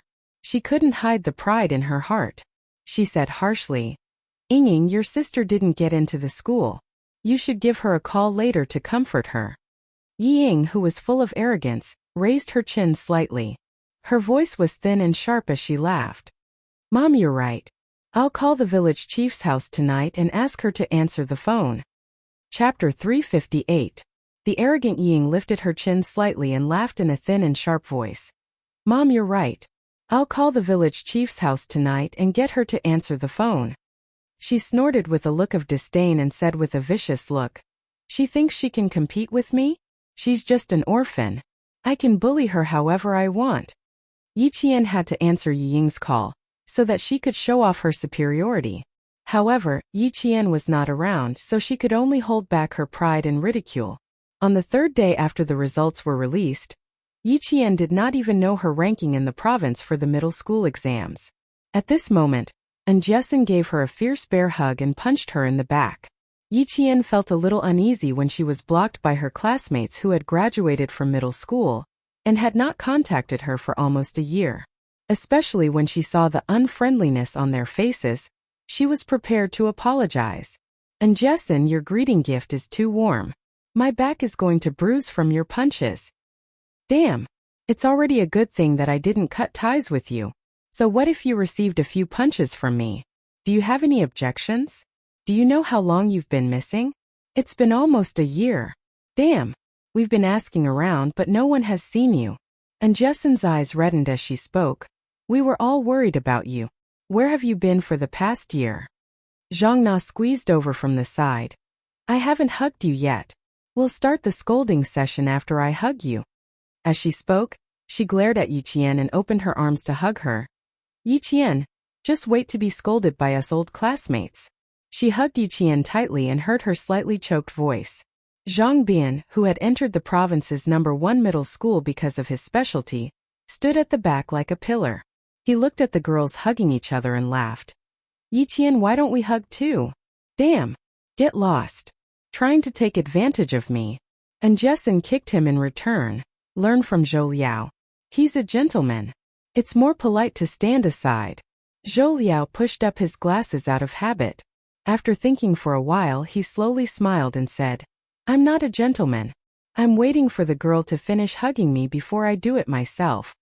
1 year of high school had changed the shy Zhou Liao of the past. Jane, let's ignore them. Now Zhang Bin is the boy who makes the girls in school scream. He plays basketball and is handsome. Just like before. And Jessen put her arm around Yi Qian's shoulder and looked at Zhang Bin provocatively. "So what if he's handsome? You still can't hug Yi Qian." Just like when they were in junior high school, the two of them started arguing after a few words. Looking at them, Yi Qian knew that his friendship with them hadn't changed because of time. He smiled as he watched the two of them quarrel again.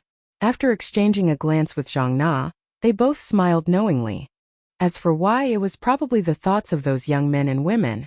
After laughing and arguing, the few of them sat in the bamboo forest behind Yi Qian's house. Each of them had a bamboo chair and held watermelons that had been soaked in well water in their hands. They talked about their high school lives and their academic results. After chatting for a while, Yi Jian found out that the 4 of them had taken part in the competition together, and all of them had chosen to enroll in the city's #1 middle school. Zhang Na and Zhou Liao had always been top scorers in their classes, so getting into the city's #1 middle school was a given. Zhang Bin was admitted to the province's #1 middle school as a student with a specialty. Chapter 359. And Jessin was good at her subjects and applied for #1 middle school. In the end, it was her geologist father who stepped in and spent money to get her into #1 middle school in the province. It was indeed a joyous occasion that two of her former classmates had entered #1 middle school in the province. How did you do this time? Don't tell me you got into #1 middle school. The few of them were concerned about where Yi Qian would be going to school this year.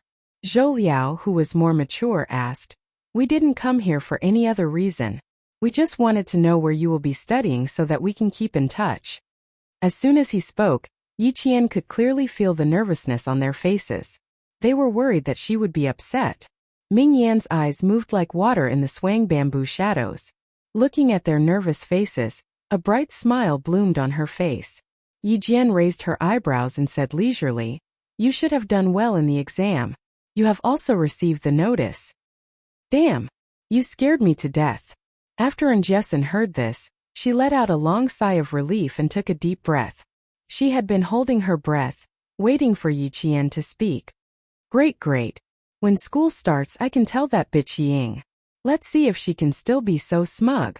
She screamed happily as she jumped up from the bamboo chair and pounced on Yi Qian. She was so fierce and inaccurate that Zhang Bin cried out in shock, "Tomboy, be gentle." He was afraid that she would fall. "You're a human sandbag. You're really heavy." Yi Qian was also worried that she would fall. He quickly stood up and hugged her. He joked, "You're already a year older. Why are you still like a child?" Zhang Na smiled and glanced at the nervous Zhang Bin. She pursed her lips and laughed alone. "Tell me, where will you be studying? Hurry up and tell me." And Jessin, who had pounced on him, sneaked her hand under Yi Qian's armpit and tickled him.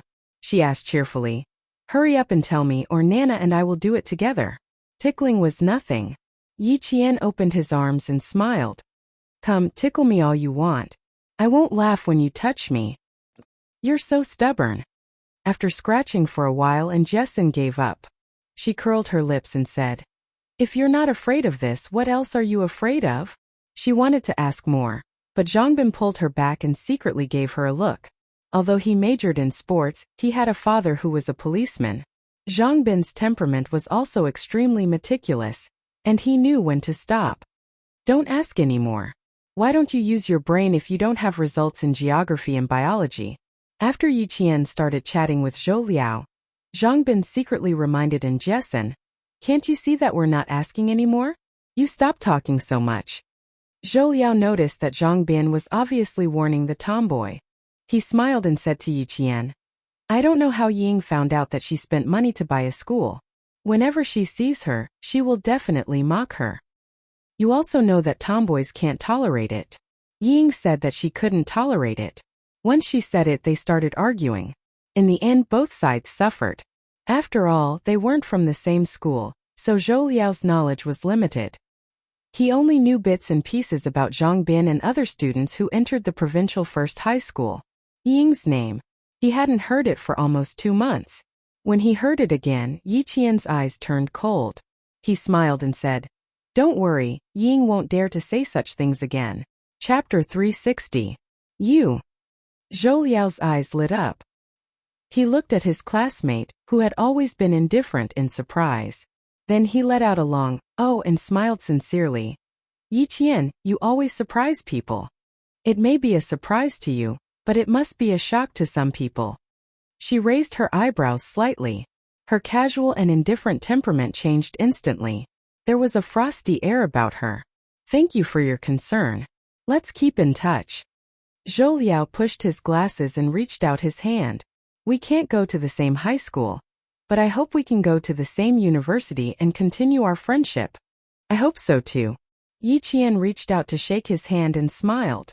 Continue our friendship. This was a promise. Regardless of whether it would be in the future or not, at least he was her classmate, her friend, and she sincerely hoped they could continue their friendship in university. On the other side, Jessin raised her voice and said cheerfully, "I'll give Ying a call when I get back." Ha ha ha, I want to anger her to death. Classmate, I don't want there to be a situation where I can't study. So, please keep this a secret for me. It won't be too late for you to tell me after I finish the admission procedures. Yi Qian, who already knew that his results were concealed by the Provincial Education Bureau, immediately stopped her with a smile. I really can't tell you now. I'll only tell the four of you.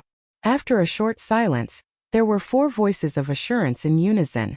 Uncle Jen, who was enjoying the cool air in his house, heard the laughter coming from behind the house. The old man, who was lying in the rocking chair, gently fanned himself with his eyes closed. He didn't want to disturb the gathering of the young men. Since school was about to start, the four of them stayed over at Yi Qian's house for a night and left early the next morning. And Jessin was still reluctant to leave after getting into the car. She squeezed out 2 drops of tears and held Yi Qian's hand. You heartless person. You must remember to write me a letter or else. This is too embarrassing. Hurry up and pull her into the car.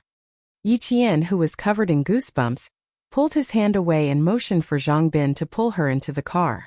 Everyone in the car was watching, and Jessin laughed heartily. The car started and Yi Qian saw 4 hands reaching out of the car window, waving goodbye to him. This was what friends were like. Because they were worried about you, they traveled thousands of miles just to see you. A week after they left, Yi Qian walked out of the village again with the letter of acceptance in his hand. He went to the province to study alone. Compared to last year, his state of mind was different this year. The car drove along the mountain road, bringing Yi Qian to a vast space. That was the provincial capital where she would be living for the next 2 years. Since someone was spouting nonsense and thought that it was a great thing to be admitted into the provincial first school, then she naturally had to walk in front of her and tell her that it was not a great thing to be admitted into the provincial first school. If she could pass the exam the first time, she could also pass the exam the second time. The provincial first high school. In the end, Yi Qian chose the provincial first high school. The train ticket was the same as before. It left at 8:30 p.m. and arrived at the provincial capital train station early in the morning. Yi Qian, who was taking the train to the provincial capital for the 3rd time, quickly found her seat. This time she did not buy a sleeper ticket. Instead, she chose a more affordable seat ticket. She rode the bumpy train all the way to the provincial capital. When Yi Qian got off the train, she smelled like sweat. She ran to a travel agency near the train station and spent a few yuan to take a shower. She then changed into a clean set of clothes before coming out. Chapter 361. The travel agency was quite close to the train station. As soon as Yi Qian walked out of the travel agency, she suddenly heard a search broadcast from the train station. The broadcast was looking for a girl named Yi Qian. Student, short-haired, 165 centimeters tall. Name, identity, hairstyle, height. All of these were possible. Yi Qian froze for a moment as she held onto her luggage and thought of a possibility. Could it be that Uncle Chan knew from Grandpa Jen that she was coming and came to get her early in the morning? Thinking of this possibility, Yi Jian ran to the broadcasting room of the train station as fast as the wind after hearing it. The broadcast room was in the train station. Yi Qian found a staff member. The staff member looked at her student ID and took out his walkie-talkie to contact the broadcast room. Broadcast room. Yi Qian is in Gate A of the train station lobby. Yi Qian is in Hall A of the train station lobby. After repeating this, he said to Yi Qian, "Just wait here. The person looking for you will be here soon." He looked at Yi Qian and said sternly, "Children shouldn't run around. The train station is crowded and messy. Someone like you who is fair and clean, and also a student, is a perfect target for human traffickers." He treated Yi Qian as a child who had been separated from her parents. She didn't argue and accepted the kind reminder politely. "I'm sorry for the trouble. Then I'll just wait here, right? Stand on my side. Don't run around." The staff member was a middle-aged man in his 40s. He probably had a child around Yi Qian's age at home. He spoke as if he was reprimanding his own child. "It will take about 10 minutes to get here from the broadcast room. Just wait here, okay?" Yi Qian always gave people the impression that she was well-behaved and obedient, especially when she smiled. When her clear eyes curved into crescents, she was the standard image of a well-behaved girl. She quickly nodded and didn't say anything. The staff member didn't have the heart to say anything more. Instead, he softened his tone and said, "You students don't know anything. You think you're an adult now that you've grown up. How much do you know about the evil in people's hearts? Uncle isn't scolding you on purpose. I'm just reminding you." She smiled slightly. Although she was standing obediently to the side, she was like a winter plum blossom swaying with a faint fragrance. She was proud and elegant. "Little fox, your appearance is really bewitching. Fortunately, I met you in the mountains and saw your boldness. Otherwise, I might have been fooled by your obedient appearance." Yi Jian, who was chatting with the staff, suddenly felt a gaze full of tenderness fall on her from the front. She thought it was Headmaster Chun, so she looked up happily. Her palm-sized lotus face was smiling, like the dew on a lotus leaf in the morning, so clear and pure. Uncle was already at the tip of her tongue, but she quickly swallowed the word back down her throat. Yi Qian was shocked when she saw who was looking at her. A handsome man stood in front of her. His features were handsome, and he exuded a noble aura. He was wearing khaki trousers made of linen and a pure white shirt. It was casual wear, but on him it not only made him look casual but also incomparably elegant. It had been more than a year since she saw the dangerous man she had forgotten. Yi Jian's heart skipped a beat when she saw him again. Her reaction was, "Why is he here?" Chapter 362. The staff member looked at Yi Qian, then turned to look at the man walking over. She laughed and said, "Your brother is here. Hurry, stick close to your brother next time. Don't get separated again. You're making people worry." She mistook Yi Qian and Xia Jinyuan as a pair of siblings. There was no other reason other than the fact that the two of them had a similar temperament. They were like steel and spears, exuding a biting cold aura. Before she could explain, Xia Jinyuan, who was dressed casually, walked over and politely apologized to the staff member. Sorry for the trouble. Even the words he used were the same as Yi Qian's. What made Yi Qian feel most awkward was that after taking 2 steps, the staff member turned back to look and muttered, "What kind of parents do they look like to have such a pair of good-looking children? They're a little too handsome." Both of them had sharp ears and eyes. No matter how soft the staff member's voice was, they could hear it clearly. The man who was as white as snow in spring laughed. The staff member was quite thoughtful. Wasn't he her brother? However, the word brother was different from the word brother. He really wanted to hear her call him brother. "You're stunned just because I'm here?" Xia Jinyuan's clear voice came slowly. There was a hint of a smile in his voice, and it was as intoxicating as wine. "Brother came from afar. Why is my little sister so cold? She didn't even give me a warm hug." There was no warmth, no surprise, and no surprise. Her expression only said, "Why are you here?" Her indifference made Xia Jinyuan, who had been waiting for her for a few hours, feel sad.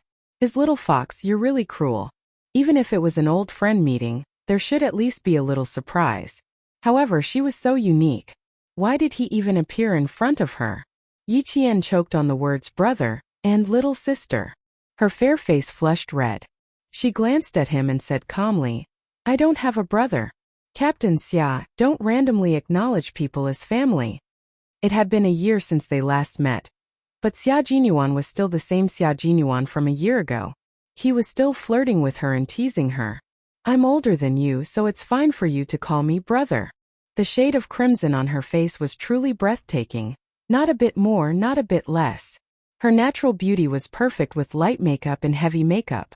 The smile on Xia Jinyuan's face deepened. He hadn't seen her for more than a year, and the little fox had grown up again. The familiar Xia Jinyuan was back. Yi Qian was alarmed. He discreetly put some distance between them and said calmly, "I'm not used to calling other people big brother. Also, why are you here? Did Uncle Chun come with you?" When she spoke, she calmed herself down. Because of the man in front of her, Yi Qian felt that time had treated him too well. He was not a soldier serving in the military, but a young man who was as white as snow in spring. He was elegant and radiant. His calm tone concealed Yi Qian's intention to put some distance between them. Just as Xia Jinyuan thought, she was not surprised at all when facing him. Xia Jinyuan, who quickly recovered from his sadness, raised his eyebrows and naturally took the luggage in her hand. He smiled and said, Uncle Chen is very busy now. It takes some time to get used to a new working environment. He's not free today, so he asked me to pick you up at the train station. Uncle Chen is not free? How would he know? Yi Qian stopped and did not immediately follow him. Xia Jinyuan took 2 steps forward and realized that she was still standing in the same place. He smiled and walked back. Chapter 363. With his other hand holding the luggage, he freed up his right hand, which was beside Yi Qian's shoulder. He skillfully raised his right hand and wrapped it around Yi Qian's slender shoulder. This time I have to keep a close eye on you. I almost lost you just now. Luckily there's a broadcast. Otherwise, where would I have found you? How am I going to explain this to Uncle Chen when I get back? While Yi Qian kept her gaze forward, she frowned and glanced at the hand on her shoulder. It was slender and beautiful, like the hand that played the piano in the Golden Palace. But she knew how powerful and sharp his movements were when he fired the gun. Uncle Chen said that he works in the provincial capital. He'll come and look for me when school starts. Do you know where Uncle Chen works? Yi Qian frowned but didn't shake off his hand. Even though she didn't like being so close to him, she tolerated it. It was a pleasure to have a guest from afar. She was from the southern province, so she had to maintain the courtesy and reserve of a southern province citizen. Yi Qian's tolerance made the wolf Xia Jinyuan smile. He used Uncle Chen as an excuse to get close to her. She had no choice but to accept it. Uncle Chen's workplace. He said he wanted to give you a surprise, so I can't tell you now.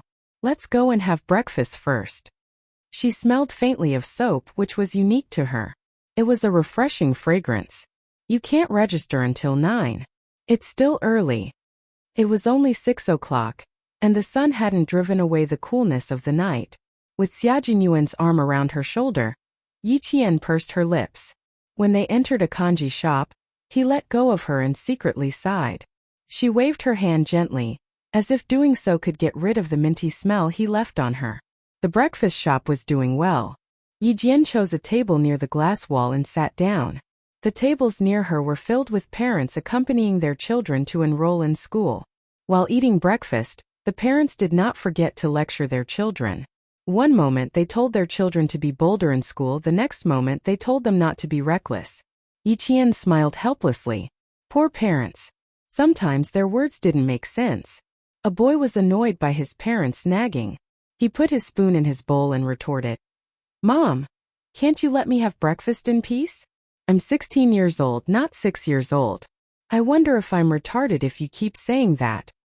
Fine, I won't say it." When the mother saw this, she immediately gave in and pushed half of the salted duck egg over. "Eat the egg. Go report after you're done." Only parents would accept their children unconditionally. Yi Qian quietly lowered her eyes and chuckled. Just like Uncle Chen and Grandpa Jen, they were strict with her but also unconditionally tolerant of her. Even though she didn't have parents to protect her, she was glad that she had 2 kind elders who cared about her. Xia Jinyuan, who had just returned from the cashier, stood not far away. He gazed softly at Yi Qian, who was sitting quietly like a painting. His deep eyes were dark like the occasional flickering light in the depths of the ocean. It was so dark that no one could guess what he was thinking at that moment. He walked over and sat across from her. His deep and handsome eyes contained a faint smile. He looked at Yi Qian and smiled. "A bowl of congee, a salted duck egg, and a bowl of youtiao. This is the most sumptuous breakfast I've had this year." Chapter 364. Do you want to tell me what kind of breakfast I had from February to May? Yi Qian pulled out a tissue and handed it to him. "You seem to be very hot. You're sweating." There were small beads of sweat on his forehead. Xia Jinyuan didn't take it. Instead, he leaned forward and said with a half-smile, "Since I went through so much trouble to pick you up, can you help me wipe my sweat?" He really wanted to tease her all the time.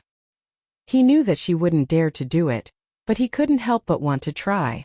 Seeing that her hand that was holding the tissue stiffened, Xia Jinyuan narrowed his eyes and smiled. Such a man with such a handsome face balanced the majesty of a soldier, and also blended into the atmosphere of the mortal world. He was so lively and elegant. "Hey, I'll do it myself." Xia Jin, who knew when to stop, raised his eyebrows. As he spoke, he reached out to take the tissue from Yi Jian's hand. "You can't even wipe your sweat." A shadow flashed in front of his eyes. The tissue that should have been within his reach was pressed softly against his forehead and pressed down on it. He was completely caught off guard. She really did wipe his sweat for him. I'm just wiping your sweat. I spent the summer in the army and I've wiped the sweat of countless male soldiers when I was competing with them. Yi Jian purposely used her wrist to block his line of sight, blocking the teasing in his eyes that she couldn't take. She said calmly, "It's just a small matter. Captain Xia, you can just say it next time." Is he still trying to tease me until I feel uncomfortable? I have to let him know that he doesn't think I can't fight back. With a sly smile on his face, Yi Qian wiped his sweat. When he noticed that Xia Jinyuan's expression was a little stiff, his smile became even more sly. "Xia Jinyuan, you finally have a day like this." Xia Jinyuan, who didn't expect to be teased by Yi Qian, laughed. His low and deep laughter was like the strings of a zither, pleasing to the ear. "Not bad. You've improved." Yi Qian gently wiped his forehead from left to right. He understood the meaning behind Xia Jinyuan's words and smiled calmly. "It's normal to improve. Last October I went to the desert and ate the first raw snake meat in my life. I spent the spring festival in the desert. Captain Xia, if I don't improve, Grandpa Zhen and Uncle Chun will be disappointed." Her voice was really clear without a trace of impurity, but the words she said always made him feel helpless. The improvement he was referring to the fact that she dared to occasionally tease him. However, Yi Qian casually turned all of this into her own improvement and the nurturing of her two elders. Look at how interesting it was when the little fox made her move. "Okay, Captain Xia, please accept my gratitude." After he finished wiping his sweat, Yi Qian naturally withdrew his hand. However, Xia Jinyuan was faster. He grabbed her wrist and raised his eyebrows. He smiled and said, "Although soldiers have to be swift and decisive in their work, they still need to be meticulous in all aspects." As he said this, Yi Qian's expression changed slightly. He looked at her vigilantly and didn't withdraw his hand. Although she dared to go against him, she was just a smart and innocent little fox. No matter how sly she was, she would still be at a disadvantage because of her naivety. Xia Jinyuan held her wrist with just the right amount of strength to clamp her wrist. There was a faint smile in his dark eyes. "Little fox, there is sweat on my neck too. You didn't wipe it off." His little fox was at a disadvantage because of her naivety, and he was the one who took advantage of her. If someone else dared to do this, he would have cut off their claws. Chapter 365. How could the wolf, who was full of ideas, let go of the fox in front of him so easily? When they were in the county town of Machadi, he had said that the next time they met, he would ask for some interest. This interest had just begun. Sure enough, when it came to playing a game with him, one could never let one's guard down. Wiping sweat was not a simple task. Smiling, Yi Qian glanced at the hand he was holding, then met his smiling gaze. The more he fought, the braver he became. Yi Qian glanced at the clean tissue, then slowly said, "Captain Xia, you have to let go of my hand first before I can take the tissue." This man had a nasty side to him that always caught her off guard. She thought he would let go, but unexpectedly, he pushed his luck even further. "You can take the tissue with one hand, and you can also wipe your sweat with the other. Do you think I'll cooperate, Captain Xia?" Yi Qian did not try to break free, but kept a faint smile on his face. "If you don't let go, then I'll have to ask you to wipe your sweat yourself, Captain Xia." From the moment he appeared in front of her, the man with the temperament of a mountain had covered up the remaining panic on his face. Also, the sweat that flowed down his neck and into his collar told her that he was indeed in a hurry. Because of this, she did not refuse when he asked her to wipe his sweat, because there was no way she could refuse. His progress was extraordinary. If it was before, the little fox would have said, "Xia Jinyuan, if you don't let go, I'm going to get angry." Then she would stare at him with her star-like eyes. Her eyes were so clear that only his figure could be seen. Now that they had taken a step, it was even more interesting. He stepped forward and she met him head-on. It was like a spear against a shield. Neither of them had the upper hand. Naturally, he had to let go of her hand. He did not really want her to wipe the sweat on his neck. Xia Jinyuan pulled out the tissue and smiled lazily. "The porridge is here. Fill your stomach first. As for the sweat, I'll wipe it myself." Yi Jian retracted her hand and gently put aside the sweat-soaked tissue that she was still holding in her hand. Naturally, she retracted her hand and hid it under the table. Her fingers were trembling. Just now, her fingertips had inadvertently brushed against his damp forehead. It was as if she had been burned by fire, and her wrist, which he had grabbed, had been burned to the point that she was a little flustered. Going up against Xia Jinyuan again was definitely a game of chess. She had no choice but to put in 120% of her energy and focus on the game with him. However, it was undeniable that such a game was rather satisfying. It only took a few seconds for Xia Jinyuan to wipe off his sweat. Before he could even feel it, the touch of her fingers had already disappeared. Fortunately, he was quick enough to grab her wrist.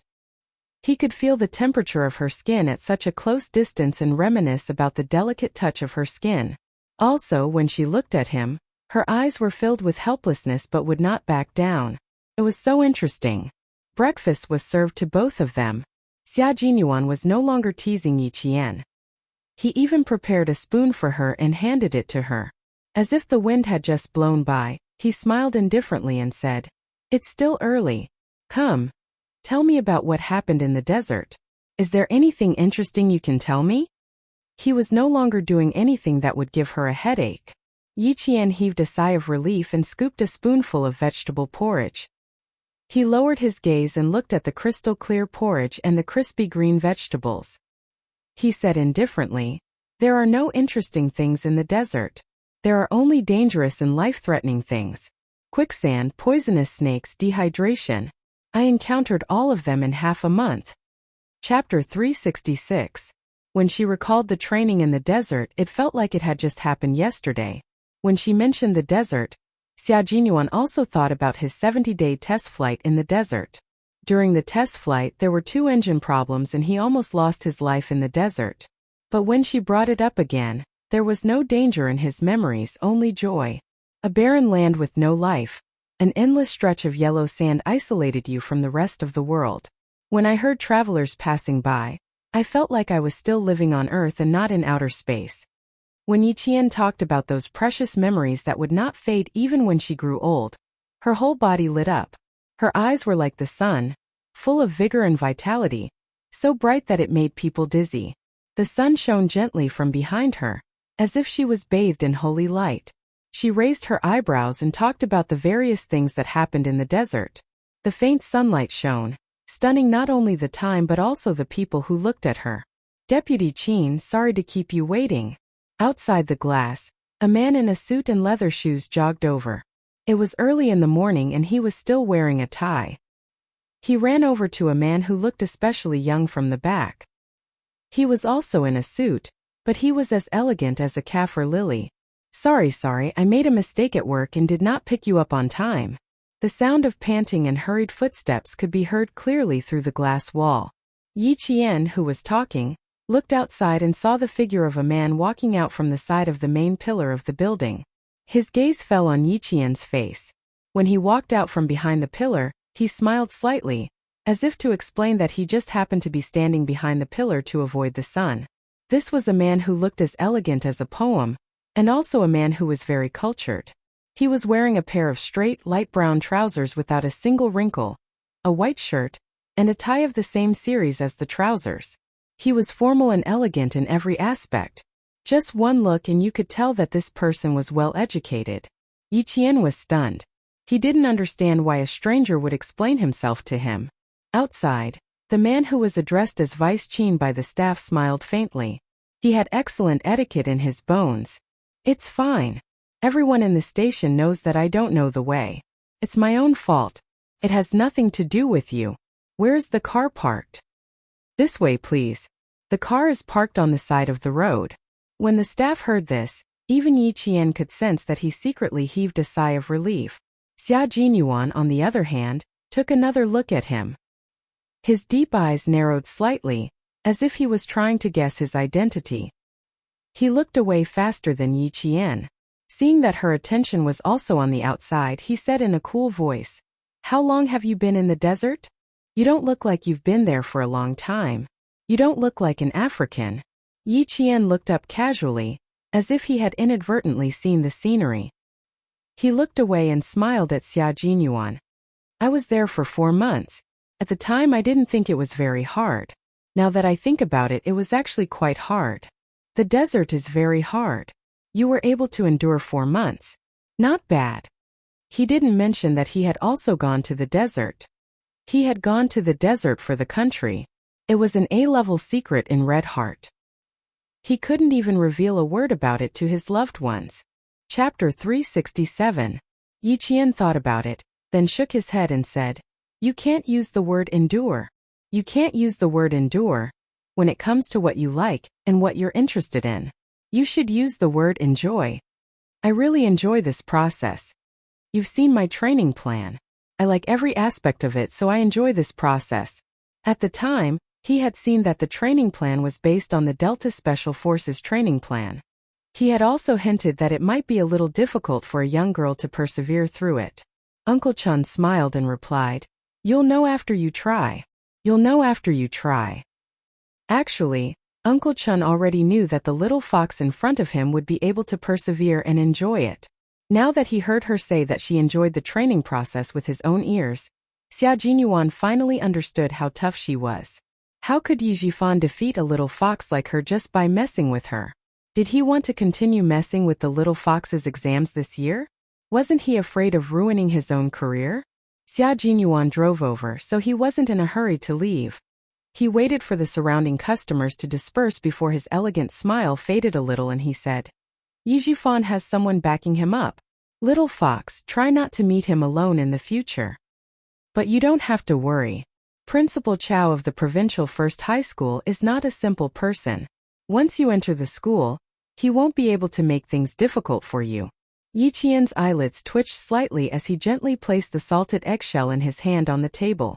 His gaze was fixed on Xia Jinyuan, who had revealed a lot of information in a casual tone. He pursed his lips slightly and said in a deep voice, Captain Xia, do you know something? Yi Qian's sharp senses made Xia Jinyuan ponder for a moment before he said, Before your exam, Yi Jifan contacted someone from the Municipal Education Bureau. After the exam was closed, he contacted this person again. But he is indeed someone. Just because of a few words, he immediately realized that your exam wasn't something he could interfere with and immediately gave up. He even let someone from the Municipal Education Bureau have a taste of his medicine. Xia Jinyuan's deep and cold eyes stared at the inexperienced girl who had a hard shell to protect herself. He said softly, word by word, So little girl, you need to avoid him. Don't go head-to-head with him before your wings are fully grown. Because he has someone backing him up, right? Yi Jian narrowed her eyes slightly. Her indifferent expression made it seem as if she already knew some key points. She smiled faintly and said, That's why he can be promoted so quickly. It's because someone is supporting him, right? Her sharp senses and expression made Xia Jinyuan's eyes change slightly. She was unusually sharp and could see the crux of the problem at a glance. She could even calmly say that Yi Jifan had someone backing him up. Why did it feel like? She already knew. Xia Jinyuan nodded with some doubts in his heart. The smile on his handsome face had long disappeared and was replaced by a serious and cold expression. That's right.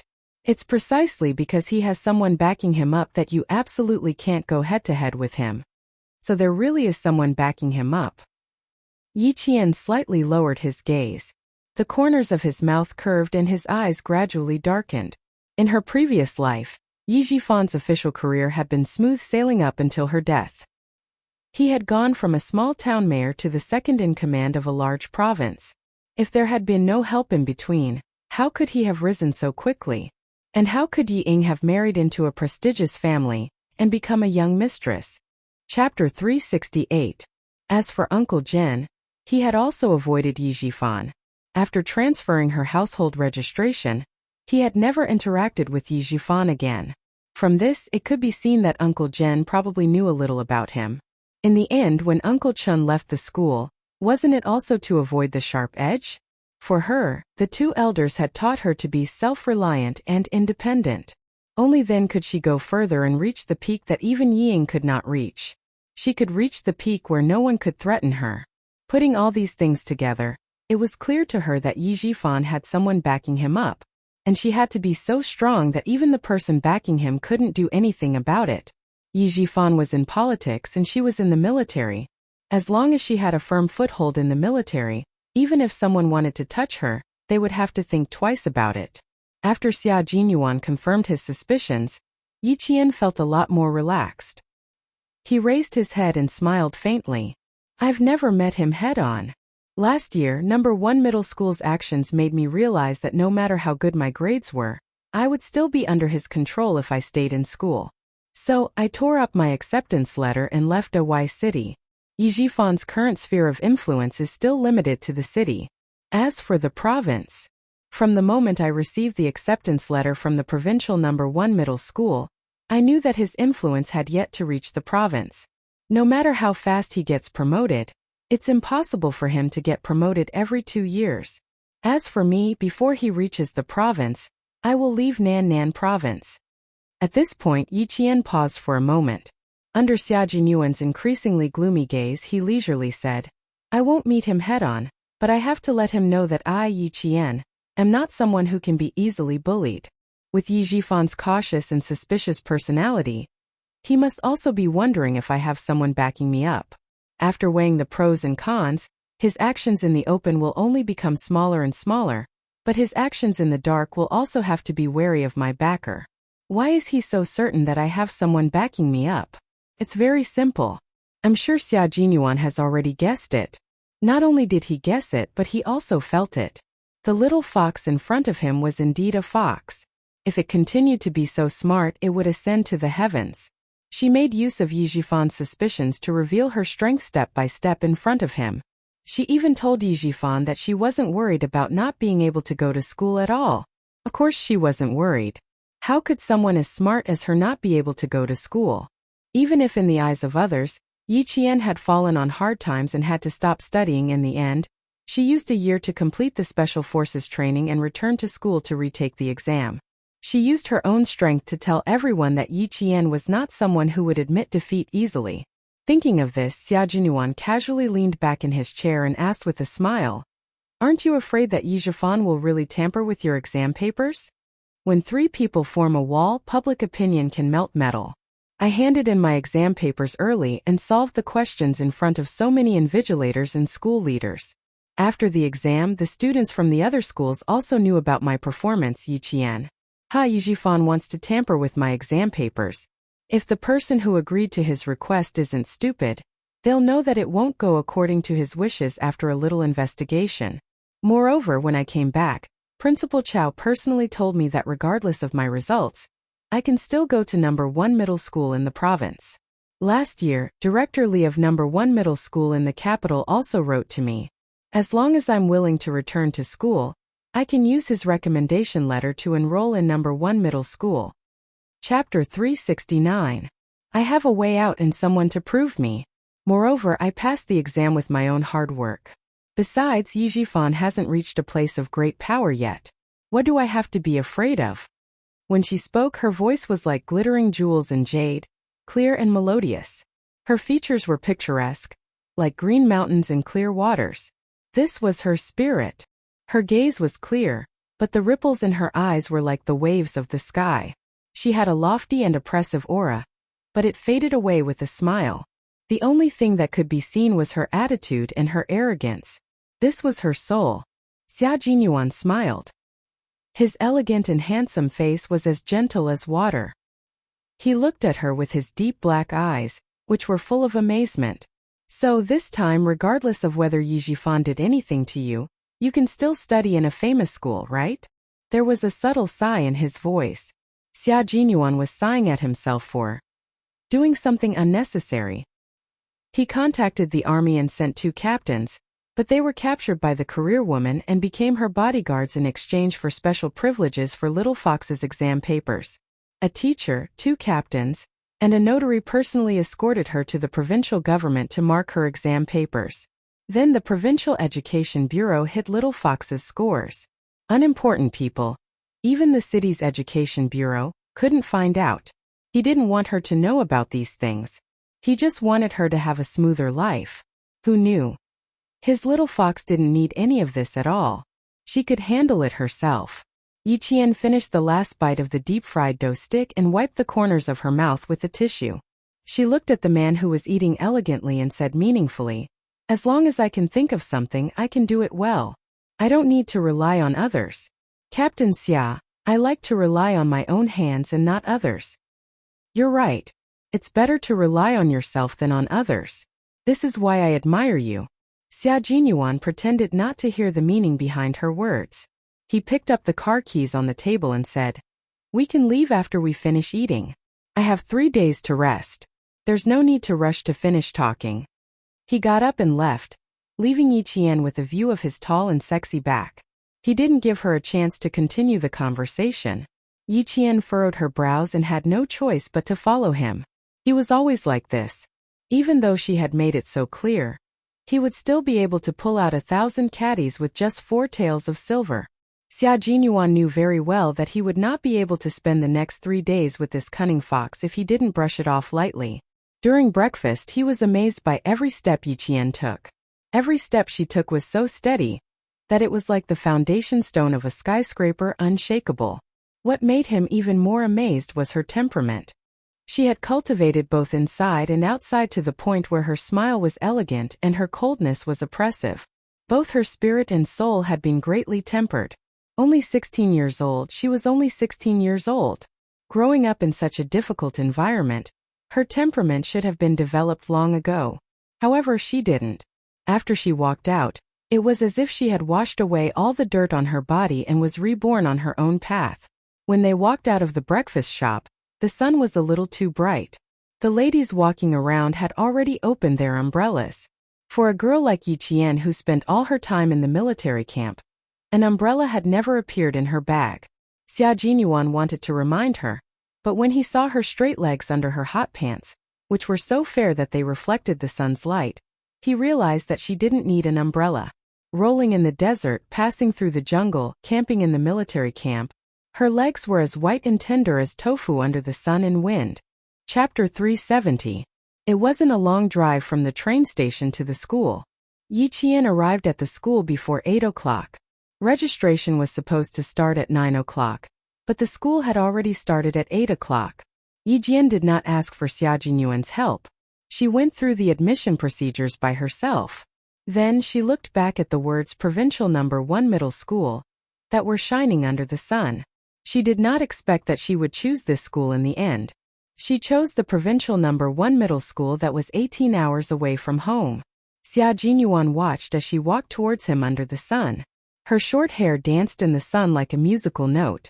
She walked calmly among the students coming and going. He could tell from the bright smile on her face that she liked the school as much as she liked the army.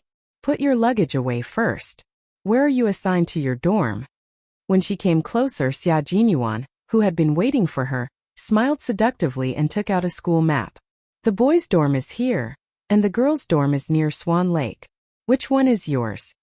Yi Qian only had an admission form in his hand and nothing else. When she heard him, she said cheekily, "The dorm hasn't been assigned yet. It'll be done in a few days. I have to look for Principal Chow first." "Captain Xia, why don't you—" "What? Have you learned to kick me to the curb? Uncle Chun told me that I have to deliver you to him personally." Xia Jinyuan saw through her little scheme. She wanted to chase him away. His gaze darkened and even his voice deepened. "I, Xia Jinyuan, never break my promises. I'll keep my promises." Xia Jinyuan didn't smile, and his expression was cold. Yi Qian's heart skipped a beat. She looked away and pursed her lips. After a while she said, "Then I'll have to trouble you, Captain Xia." If he didn't be serious with her and continued to smile with her, he would definitely be kicked out of school. He didn't use all his tricks when facing enemies, but when facing her, he really had to use all his tricks. However, it was indeed very interesting. The more she wanted to escape, the more he wanted to get closer. 16, 17, 18 years old. Even if he was 60, 70, 80 years old, he would still approach her tirelessly. He was so outstanding and he could become a comrade who could fight side by side with him. It was difficult for him to give up. Principal Chow was having a small meeting with several school leaders and a teacher in his office. The main topic of the meeting was Yi Qian. Faced with Class 1's form teacher's question, Principal Chow smiled and said, "Oh, you don't try to bargain with me after getting what you want. Didn't Teacher Zhu already tell you? What? You want to take advantage of me? You were the one who fought for Yi Qian. Back then I didn't want to go overboard and hand her over to you. She's the famous Abbess Miju in the school. I'm afraid you'll drive her away." Teacher Miju, Teacher Tong, was a special grade teacher. She was also the treasurer of the province's #1 high school. Together with the math teacher, Teacher Zhu, they sent out 40 key undergraduates and 14 second-tier undergraduates. There were 62 students in the class. Other than those who studied abroad, all of them were on the list.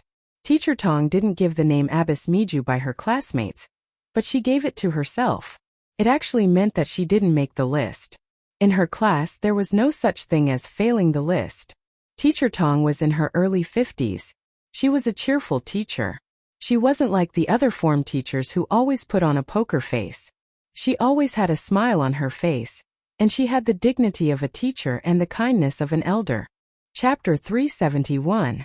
Teacher Tong glanced at the newly appointed librarian, Old Chun, who was qualified to attend the meeting. She spoke slowly and with a smile. "Principal, do you already know what I'm going to say before I even mention it? Come on, tell me. Let me listen." Hearing this, Principal Chow pretended to be all ears. He laughed and said, "Let's see what Teacher Tong, who is the most popular student in our school, wants to fight for her student." Teacher Tong was the most popular student in the school. Sometimes, her students would even call her Sister Tong. This was enough to show how good Teacher Tong was in the eyes of her classmates. "If Yi Qian comes to our class, other than free tuition, can you give her priority in the competitions and activities? Every activity will give her a certain amount of scholarship. Rather than sponsoring her for free, I think it would be better to stimulate her motivation to study, and let her know the benefits of studying can also improve her life." She was really thinking from the perspective of the students. Principal Chow nodded and agreed with her suggestion.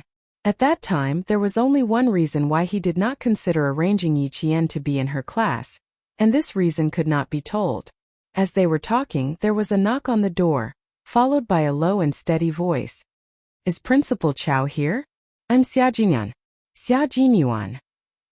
Principal Chow, who was in the middle of a meeting, glanced at the newly appointed librarian and said, "Old Chun, you know this comrade Xia. Is he looking for you? I met with him yesterday and asked him to pick up Yi Qian this morning." Old Chun, who was also Principal Chun, was now an idle librarian in the provincial first high school. He stood up and smiled at Teacher Tong. "It should be Yi Qian. Teacher Tong, if you have any questions, feel free to ask. She's very brave and has no stage fright." In order to not fall behind Yi Qian's training, Principal Chun declined the position of director and became a librarian who had nothing to do after work, especially during the winter and summer vacations. The door opened and several school leaders filed out. When they saw Yi Qian, they smiled and left with the dignity of a leader. Come in. Major Xia, come in and have a seat." Principal Chow politely shook hands with Xia Jinyuan. When he saw Yi Qian behind him, he couldn't stop smiling. Last year, he was still lamenting the fact that his school had lost a good student. In the end, this flower still fell into the hands of the provincial #1 high school. Looking at Yi Qian, who had grown taller and had a calmer temperament, she said, "Classmate Yi Qian, I feel much more at ease now that you're here. Come in and have a seat. Your future homeroom teacher, Teacher Tong, is also here." And Principal Chow leaned sideways so that Yi Qian, who was looking straight ahead, could look up and look in the direction Principal Chow was pointing at. "Old Chun has been waiting for you for a long time. If you didn't come, I'm afraid he would have gone to the train station to pick you up himself." Principal Chun, who was wearing the school's staff name tag, walked over and laughed as he looked at the dumbfounded girl. He said to Teacher Tong, "This child didn't know that I came to the provincial #1 high school. I didn't tell her all this time. Now she's in shock." She couldn't be in shock, right? So the reason why Uncle Jen was so confident in leaving her alone was because Principal Chun was also at the provincial #1 high school. Teacher Tong was familiar with Yi Qian. Last year, Yi Qian had left a deep impression on her during the provincial #1 high school's intensive training. Otherwise, she wouldn't have fought so hard to get a student into her class. Chapter 372. Yi Qian, who had a photographic memory, recognized Teacher Tong. After a while, the two of them started chatting happily. On the other side, Principal Chen and Xia Jinyuan were already shaking hands and exchanging pleasantries. On the other side, Teacher Tong was already asking about Yi Qian. She was a very kind teacher. At 50 years old, she had a pair of gentle but stern eyes. She asked about everything from Yi Qian's life to his studies to his personal problems. Teacher Tong also liked the quiet and strong student in front of her very much. She smiled the entire time and said, "All of us have looked at your test papers. Not only can you keep up with the class, you can even directly enter the 3rd year of high school. Class will officially start tomorrow. You will enter the classroom with me and give a simple self-introduction. I will also give you a list of your classmates in advance. You can look at it in advance. But don't worry, the arts and science classes have been separated. Our class is also a new class." She had once met an extremely unreliable form teacher, who even wanted to destroy a student for his own selfish reasons. Then she looked at the teacher in front of her, who was always considerate of her students. They were both teachers, but the difference in their ethics was like heaven and earth. She pursed her lips and smiled. "Thank you for your concern. I don't have many difficulties in life, but if there is anything I don't understand in my studies, I will need your help." The more polite she was, the more the teacher liked her. "Good, good, good. You are indeed a good student. Then come to the office later and get the list of your classmates from me." Teacher Tong gently patted the back of Yi Qian's hand. She stood up and said to Principal Chow, "Principal Chow, I still have some matters to attend to, so I will take my leave first." Yi Qian had met such a virtuous teacher in high school. He could already foresee that her high school life, which she had never experienced before, would definitely be colorful. After Teacher Tong left, Principal Chow walked out from behind his desk and sat down in the meeting room. He looked at Yi Qian with a slightly serious expression. "There is something I need to tell you in advance. You have to be mentally prepared before you go to the classroom tomorrow." For some reason, Yi Qian instinctively looked at Xia Jinyuan. It was as if looking at him would make him feel more at ease. Coincidentally, Xia Jinyuan, who didn't know what was going on, also looked over. Their eyes met across Principal Chen for a moment, and Yi Qian hurriedly looked away when Xia Jinyuan gave him a playful smile. Why was she looking at him out of nowhere? Yi Qian, who had been caught red-handed, felt a little annoyed. He collected himself and asked calmly, "Please speak. I'm listening." "Yiying is also in the provincial first high school. You know that, right?" Principal Chow didn't lay out any foreplay. Instead, he went straight to the point. "My original intention was to put you in Class 6. It's a class where the learning atmosphere isn't too tense, and the class teacher in charge of Class 2 isn't too bad either." But after Teacher Tong saw the name of the class, she defeated the heroes and won you over to her class. Because of this, the class teacher in charge of Class 6 still has some opinions about Teacher Tong. The reason why he used the phrase defeated the heroes was because Teacher Tong had already argued with the school leaders. She also tried to convince the class teacher to let Yi Qian go to Class 1. For some reason, the class teacher in charge of Class 6 actually agreed to let Yi Qian go to Class 1. By the time she realized what had happened, it was already a foregone conclusion. Teacher Tong has taught 12 graduating classes. She has 24 years of experience as a class teacher. With her as your class teacher, I can rest assured. The only thing I am worried about is that you will be in the same class as Yi Ying. Chapter 373. That was the reason why Principal Chow couldn't say that he wanted to transfer Yi Qian to the 6th class. Yi Qian, who thought it was a big deal, laughed and said, "It doesn't matter if we're in the same class or not in the same school. So what if we're in the same class? It's not a big deal. I think it's not that I don't want to see her. She should be the one who doesn't want to see me." Xia Jinyuan laughed as well. It was indeed not a big deal, but... His handsome face tensed up slightly, and a cold light flashed in the depths of his eyes. He had to be careful. It seemed that he had to trouble his strong female cousin. Looking at the time, it was already 10 in the morning. Remembering that he had something to do at noon, Xia Jinyuan smiled and said, "Uncle Chun, I've successfully completed my task, but I still have something to take care of, so I won't be able to accompany you for lunch. Goodbye." As he spoke, he stood up.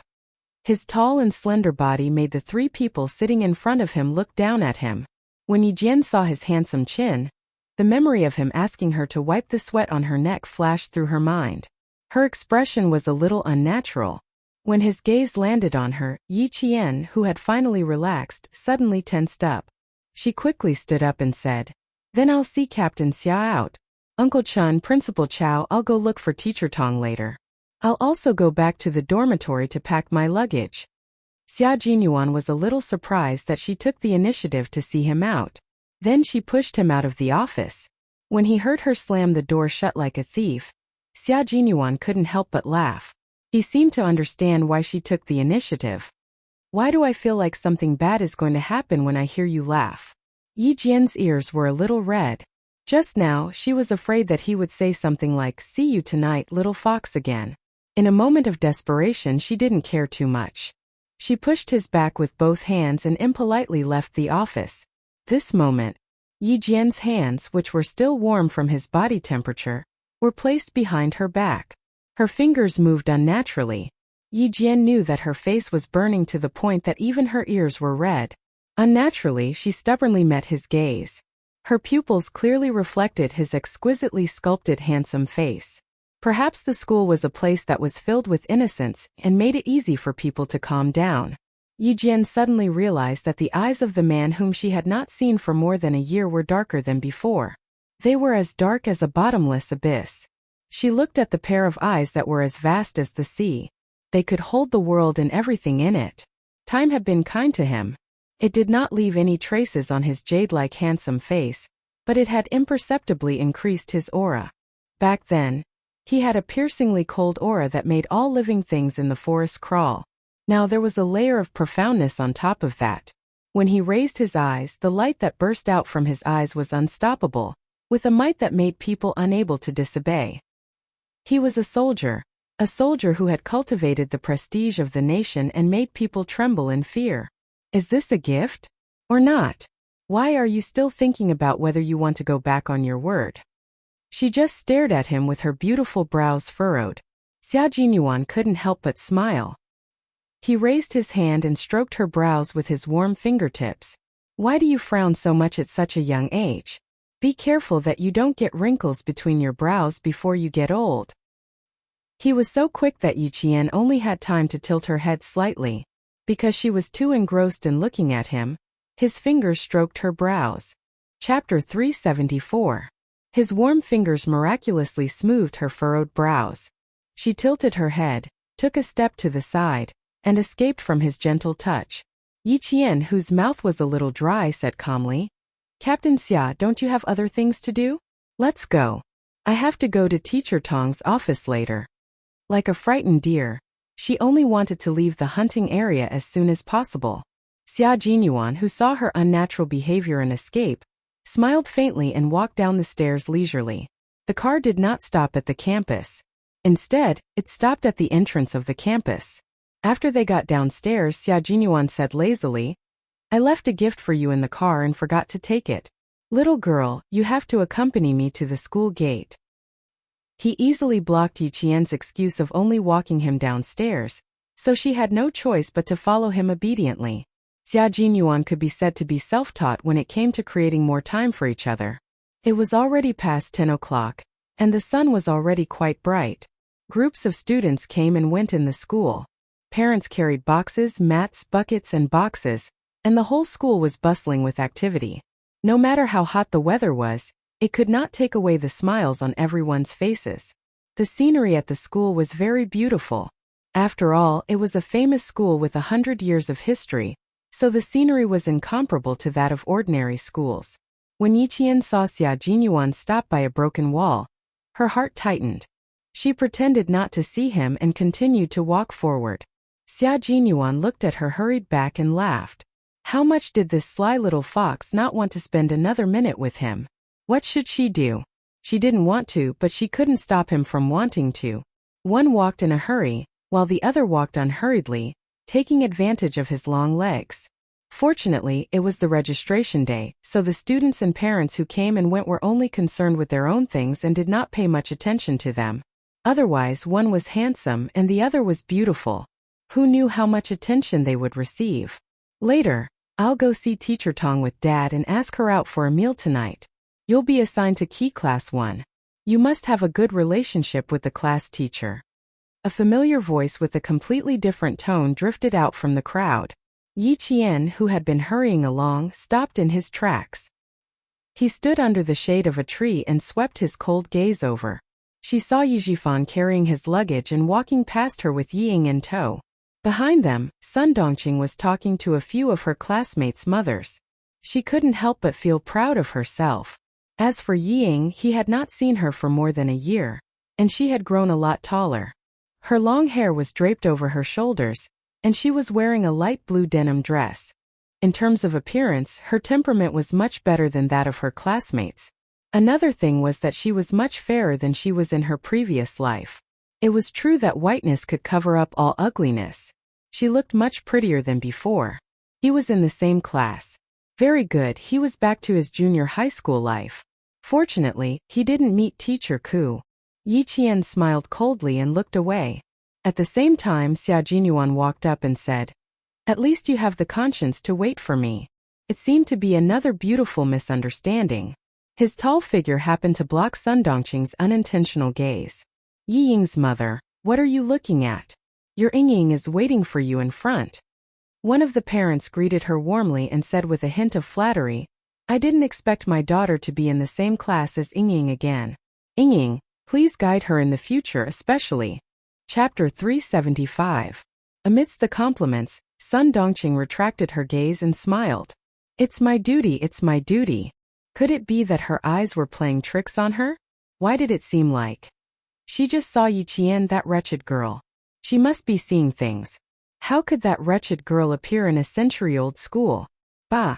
With how she disdained even dogs, it would be strange if the provincial high school recruited her. After walking a few steps away, Xia Jinyuan, who was blocking her line of sight, discreetly turned back to look at the plump woman. His eyes narrowed dangerously. They bumped into each other on the first day of school. It seemed that Little Fox would have to continue to battle of wits and courage with this family in high school. Fortunately, Little Fox was not one to be taken advantage of. Subduing Ying in school was a small matter. The car was scorched by the sun. When the car door opened, a wave of heat hit them in the face. Yi Qian was forced to take a few steps back from the heat. She quickly grabbed Xia Jinyuan, who was bending over to get into the car. "Wait a minute, it's too hot."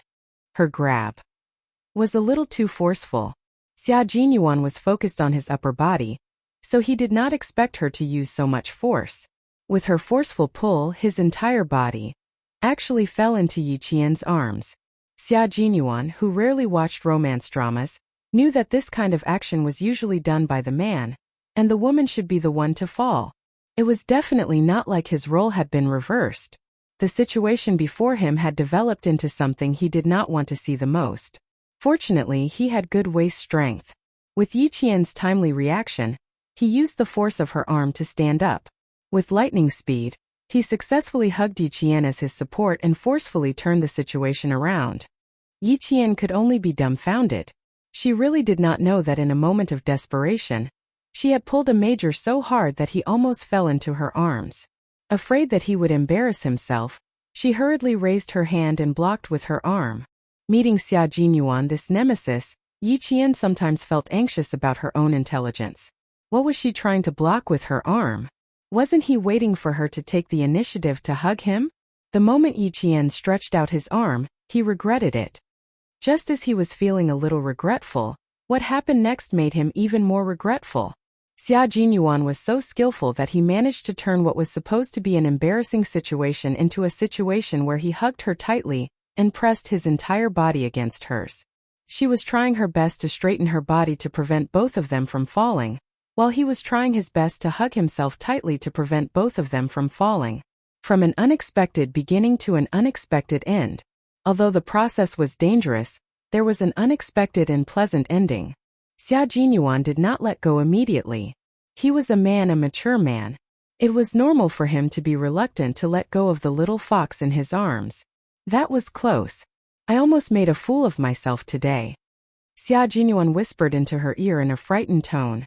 "Little girl, you're quite strong. I was just getting into the car to get something. You didn't have to use so much strength as if you were trying to save me. Actually, if it was any other time, it would not have been possible.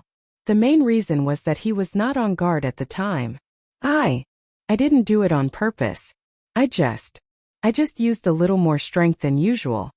Yi Qian was also quite frightened. Being held in his arms, he did not know what to do. His arms were wide open and completely. He did not dare to place them on any part of his body. Chapter 376. She blushed and panicked. All she could do was apologize. I'm sorry, I'll be more careful next time. Captain Xia, if you stand firm, it'll be troublesome. Let go of my hand, it's a little hot. And there are so many people watching. It's quite embarrassing. Hugging was embarrassing in Yi Qian's eyes, but Xia Jinyuan felt as if an arrow had pierced his heart. How could it be embarrassing? It wasn't hot either. Her body was very cold, and there was not a trace of sweat on it.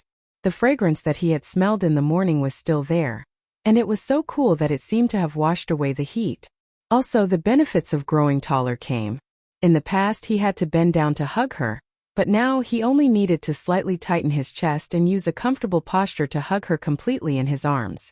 They met when she was 14 years old. 2 years had passed, and at 16 years old, she had already grown into a slender and elegant girl who would make any boy infatuated with her. Captain Xia, hurry and stand up. Yi Qian, who was feeling hot all over, couldn't help but poke his firm back with a finger. His muscles were lean and tight, and even if he poked with a finger, he could feel the hidden strength in his body. Xia Jinyuan lowered his head and took a deep breath next to her neck. Then, he stood up as usual and looked at the embarrassed Yi Qian with a half-smile. He sighed and said, I almost fell down. Little fox, you're deliberately trying to embarrass me, aren't you? No. Yi Qian quickly shook his head and explained seriously, I didn't mean anything else. I just felt that it was too hot in the car, and you would feel uncomfortable in it, so I didn't think too much about it and pulled you up. The only thing I miscalculated was my strength. Also, I didn't expect Captain Xia to not be on guard at all. After explaining, his face turned even redder. Xia Jinyuan didn't want to leave anymore. His clear voice deepened, and it was as intoxicating as red wine. You were so worried about me? Huh? His voice dragged out, and it was like a lingering drunken kiss, filled with a sexy aftertaste. It's not that I'm worried, but I think it can wait. Fortunately, Yi Qian's state of mind was stable. Faced with Xia Jinyuan's teasing, he immediately responded, Captain Xia, please don't think too much. She was cute when she was alert, cute when she was shy, and cute when she was angry. In short, the more he looked at her, the more he loved her. The more he loved her, the more he looked. Instead of getting any closer, Xia Jinyuan raised his hand and rubbed her head with a smile. He pointed at the car and asked, Comrade Yi Qian, may I ask if I can get into the car to pick up my present for you? She was his comrade in arms, and their statuses were equal. If she remembered him, she would recognize him as her comrade in arms. The word comrade sounded better than any other beautiful words. Yi Qian's eyes curved like crescent moons. Comrade, please get in the car. Make sure there's no problem. Her serious answer made Xia Jinyuan laugh again. This was a dangerous yet elegant man. He was also a strategist. He was a man who exuded nobility from head to toe. He wouldn't be too far away from you, but he would always be a step away from you that you couldn't get close to. His etiquette was impeccable, but you knew very well that this wasn't because he was close to you but because of his upbringing. When he smiled, he was very gentle and stunning, but the luxurious aura he exuded didn't change at all. This was a man of a certain status. Seeing him smile, Yi Qian couldn't help but smile. His smile made her feel very comfortable. It was warm without a trace of aggression. It was very sincere and warm. Chapter 377. The gifts he gave were still books, 3 thick books. Yi Jian took them and laughed. Poor books. They're almost burning from the roasting. Thank you, Captain Xia, I like them very much. There was no gift more precious than books, not to mention the military books that she liked. It's good that you like them. Read them carefully. I'll mail you some professional military books on time. As for the books in the library, you can take a look at the famous generals. Xia Jinyuan had already started the car. and turned on the air conditioner so that the heat inside would dissipate faster. Looking at the biography, I recommend the famous World War II General Montgomery. He liked to bet with the soldiers and soldiers in the army.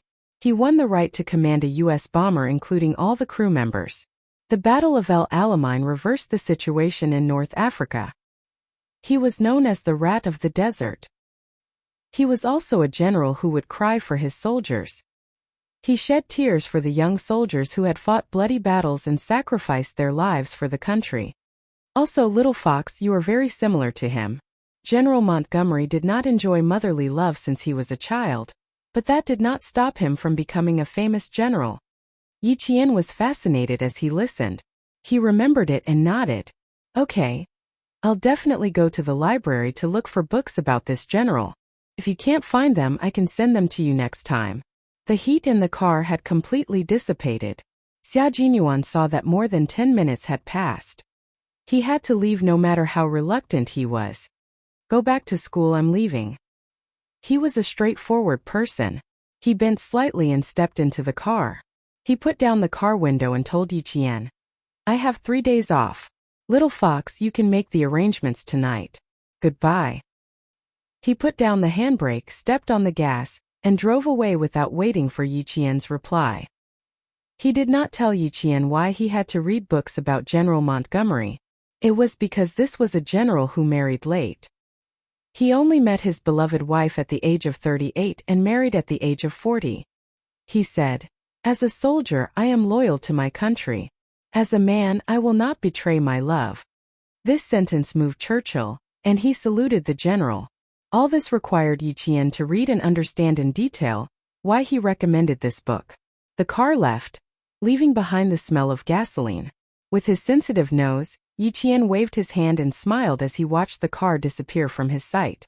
Only then did he turn around and walk back to school. I'm sorry, but are you a student of the province's No. 1 middle school? A courteous voice came from behind. Yi Qian turned around and looked at the man in front of him. His facial features were exceptionally refined, and even his eyes conveyed that he was a scholar. Yi Qian narrowed his eyes slightly and quickly filtered through the memories stored in his brain. He immediately recognized that this was the man he had seen through the glass wall at the breakfast shop in the morning. At that time, she was still thinking that this man was like a poem. No matter where he stood, he was like a painting. I am. Is there anything I can help you with? Yi Qian replied with a smile. I'll try my best to help you. The corners of the man's mouth immediately curled up, and he let out a long sigh of relief. I'm very sorry, but I need you to lead the way. I want to go to Principal Chow's place, but my sense of direction is very bad. I clearly walked through the school gates, but after walking around once, I ended up walking out of the school grounds. Yi Qian wanted to laugh, but it would be rude to laugh in front of this man. You want to see Principal Chow, right? I can take you there. But I'll have to trouble you to register with the security guards and then make a phone call. Chapter 378. He was looking for the principal, not a teacher, so he had to go through the formalities. No need, no need. I can contact him now. When the man heard this, he immediately took out his cell phone and dialed a number. After a while he smiled and said, Uncle, I'm at the entrance of your school. Can one of your students please take me there? Yes, I met a girl at the entrance. The girl is quite vigilant. She needs me to register at the school security office and give you a call to confirm. Why don't you let her know? Uncle, Principal Chow actually had such a big nephew. After Yi Qian confirmed it, he led this man who had an unusually bad sense of direction into the office building. From his appearance and temperament, he didn't look like someone who would get lost easily. When Principal Chow heard that it was her, he immediately said, Student Yi Qian, you must seriously lead my nephew to the office building like he's a pet dog, and send him to my office. He has no sense of direction. He's so bad that he can get lost at a crossroad. He can't remember more than 200 meters away. But you can't underestimate him. He's a genius who can speak 8 languages. He's the darling of the Ministry of Foreign Affairs. He's much more precious than a pet dog. Please don't lose him. After holding it in for a long time, Yi Qian finally couldn't hold back his laughter when Principal Chow said, like he's a pet dog. Luckily, it was just a laugh, and he managed to hold back his laughter with the qualities of a soldier. He took another look at the man who always walked faster than him. He had a strong aura, and he was always one step faster than others. This was a man who was used to walking in front of others. He was also a man who wasn't used to waiting for others. His elegance was only on the surface, but he was also a strong and restrained man. This kind of man was actually born with no sense of direction. He could speak 8 languages, the darling of the Ministry of Foreign Affairs. Wrong, we should have turned right. Sir, you turned left. The man who was walking in an imposing manner suddenly took a step forward and walked in another direction. Yi Jian quickly ran to catch up with him. This way we'll reach the bishop's building. That's where the office building is. The man's movements were very natural. It was obvious that he often did this kind of thing. He turned around and smiled apologetically. Sorry for the trouble. He was very gentlemanly. His apology was as smooth as flowing water, poetic and beautiful. No need, it's my job. Yi Qian couldn't accept the frequent apologies, and signaled for him to turn right. He took the initiative to follow behind. Seeing that they were about to reach the office building, the man's expensive mobile phone rang. Even the way he held the phone seemed to have undergone strict training. He took it out calmly and elegantly, and used the standard Mandarin of a television anchor to greet. Hello. The change in expression and tone only took a second. The gentle-looking man just now still had a smile on his face, and even his tone didn't change. He said with a smile that was as gentle as the wind. In other words, now you need me to come forward and pay for your mistakes? Saying that you haven't interacted with him before is an excuse for you to make mistakes, right? Or do you think that these mistakes can be made up for, and that it doesn't matter? His smile and tone didn't change, but his aura changed imperceptibly. It was deep, cold, and serious. It was as if he was a huge wave under an iceberg, and no one knew when it would break out of the ice. Chapter 379. Yi Qian didn't care about these things. What she cared about was, you can talk but you don't have to turn left as you talk. Yi Qian had no choice but to block the man's way and use her actions to remind him, you're going the wrong way. A man at work was very serious, and a man who was angry was not to be trifled with. However, a man who was in the middle of a scolding suddenly appeared in front of him and blocked his way. He raised his eyes and glared at Yi Jian with a stern look. The smile on his handsome face was still shallow, but it was no longer poetic and elegant. There was only thunderous hostility. Yi Qian didn't move. She promised Principal Chow that she would be responsible for sending this person to the office. She had to keep her promise. This was her integrity. The man frowned and didn't turn around. Instead, he walked past Yi Qian and continued to turn left, walking in the opposite direction of the office building. Looking at his back, Yi Qian suddenly understood how Captain Xia felt when she chased him away. Fortunately, he was well educated and didn't turn hostile. Take a look at yourself. It's just that you're a little lacking in temperament. Seeing this person in front of you makes you want to fall out with him. It was almost 11 o'clock. Thinking that she still had to look for Teacher Tong, Yi Qian sighed and had no choice but to catch up with him. Once again she stood in front of the man. You can only bear the consequences of your own mistakes. No one can pay for your mistakes. The Ministry of Foreign Affairs is a matter of the country. From the moment you stand beside the leader, you are shouldering the honor and dignity of the country. It was this sentence that instantly extinguished the fire in Yi Qian's heart. She didn't disturb him anymore. Under the man's sharp gaze, she made way for him and allowed him to turn left as he spoke. After turning a few meters away, the man's Mandarin changed into a foreign language that she had never heard before. It was fluent and firm, but he maintained his politeness. It seemed like he was communicating, but he definitely maintained his dignity.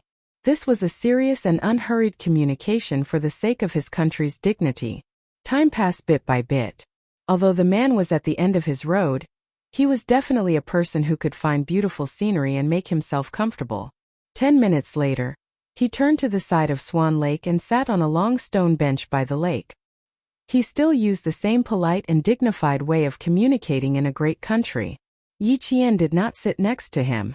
Instead, he stood quietly behind him, waiting to save him in time if he did not look where he was going, and walked directly into Swan Lake. Fortunately, nothing like that happened until the end of the call. After the man hung up the phone, He did not stand up immediately. Instead, he sat there, exuding a cold and unapproachable aura. He sat there quietly for 5 minutes. Yiqian saw him raise his head and take a deep breath, seemingly exhausted. He rubbed his face and stood up. After reprimanding the translator from the Ministry of Foreign Affairs and communicating with the German engineer, Qin Xiu finally realized where he was after he calmed down. Then he was completely confused and didn't know where he was going. Also, the girl from the provincial first high school who was following behind him just now, the girl he saw in the morning, the girl who stunned him for a long time was also gone. "Hello, are you done with your work? If you're done, I'll take you to see Principal Chow now." Yiqian spoke calmly from behind him without a trace of impatience. 37 minutes have passed. I'm sure Principal Chow has been waiting for a long time. Chapter 380. The phone call lasted for a total of 37 minutes. It was not far from 12 o'clock. Qin Xiu turned around with a smile on his handsome face. He apologized naturally and politely. "Sorry for making you wait for so long. And just now my attitude wasn't very good. I'm sorry." "It's okay. Yiqian just wanted to send this Buddha away. Even sending a 3-year-old home wasn't this tiring." She wasn't angry at all, which meant that she really didn't care. Qin Xiu pursed his lips and walked over. He sighed in his heart. "Sai, this is the first time we met. My impression of you is too bad. I have to fix it." As a staff member of the Ministry of Foreign Affairs, Qin Xiu was very good at diplomacy. He quickly found a way to fix it. "We met this morning. Do you remember me?" He reached out his hand. His fingers were long and slender, and his fingers were clean and beautiful. "I'm Qin Xiu. I'm sorry to have taken up so much of your time."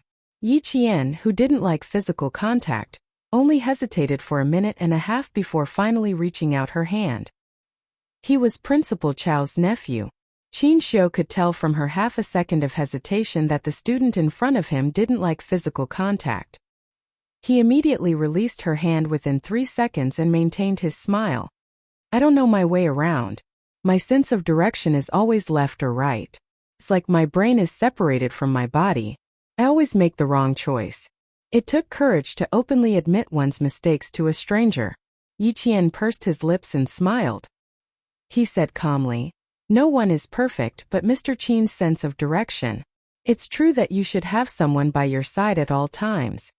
Implicitly keeping unspoken words also represented a person's self-restraint. Qin Xiu's smile deepened. Just as he was about to speak, the phone in his hand vibrated. He first said, "Sorry." Then he looked down at his phone. The corners of his mouth curled up slightly again. He said to Yiqian, "It took us almost 40 minutes to get to the office from the school gate. My uncle probably thinks I've gone missing." His clean fingers pressed the answer button. He said in a cool and elegant voice, "I'm at the school's Swan Lake. HM? Her? Still here. Okay, I'll be right there. I'm begging you, please don't work while walking. Yiqian still has things to do, so I can't let her follow you around the school." Principal Chow felt that his hair had turned a lot whiter in the past half an hour. It turned out that her name was Yiqian. It was a very simple name that could be easily memorized after being recited once. Around noon, Qin Xiu did not receive any more calls, and Yiqian finally sent him to his office without a hitch. Principal Chow was already waiting for him at the door. When he saw him, he quickly walked up to him and said, "Why didn't you bring your entourage? If you go missing in such a big provincial capital, how am I going to explain it to your mother?" When Yiqian noticed that something was wrong with his expression, he had already left quietly. A person who was being scolded would not want someone else to watch while they were being scolded, so he knew better than to leave. "I took a work call and lost track of time." Qin Xiu did not take it to heart. Because he was not good with directions, he had countless entourages since he was young. In the past he had no choice, but now he did not like it. He changed the topic without leaving a trace. "I still have to thank." He turned around to thank Yiqian, but he realized that the girl who was supposed to be behind him had already left. Chapter 381. She left a long time ago. You're lucky to have met her. She's a very responsible girl. She accompanied you for more than 40 minutes at noon. Principal Chow saw that he was still wearing a bow tie and knew that he had rushed over after finishing his work, Go sit down and relax. I'll arrange a car so we can go out for lunch. What's your schedule in the afternoon? If not, you can go back to the hotel to rest or go out to play. But you have to bring your entourage. Qin Xiu looked away and smiled at his uncle's nagging. Okay, I'll be careful. I want to walk around your school in the afternoon. It's fine if I don't go out. This century-old school has beautiful scenery. If I'm tired, I can sit down and relax. As long as I don't walk out of the school, you don't have to worry. Other than his poor sense of direction, Principal Chow was not worried about anything else. Okay, school just started and I have a lot of things to do. You can walk around the school. When are you flying back to Beijing? The day after tomorrow. I'm not going back to Beijing. I'm going to Germany with the delegation. As a staff member of the Ministry of Foreign Affairs, Qin Xiu was rarely in China. He was either abroad or on the plane. Yi Qian pushed open the door and entered the teacher's office. Compared to the 30 degrees outside, the coolness inside swept away the heat. Come sit here. This is Teacher Zhu's desk in our class. Teacher Tong waved her hand and gestured for Yi Qian to sit at the desk next to her. She pointed at the file on the desk and looked at the time. She smiled kindly. The roster is here. Take a look at it yourself. I'm not done with my work yet. I'll go to the cafeteria at 12:30. Okay. Yi Qian smiled and nodded. Okay, you don't have to worry about me. The teachers were very busy on the first day of school. Teacher Tong was the only one in the big office who had not gotten off work for lunch. Yi Qian gently took the roster out of the file and opened it to look at it carefully. The first few lists were of the top students.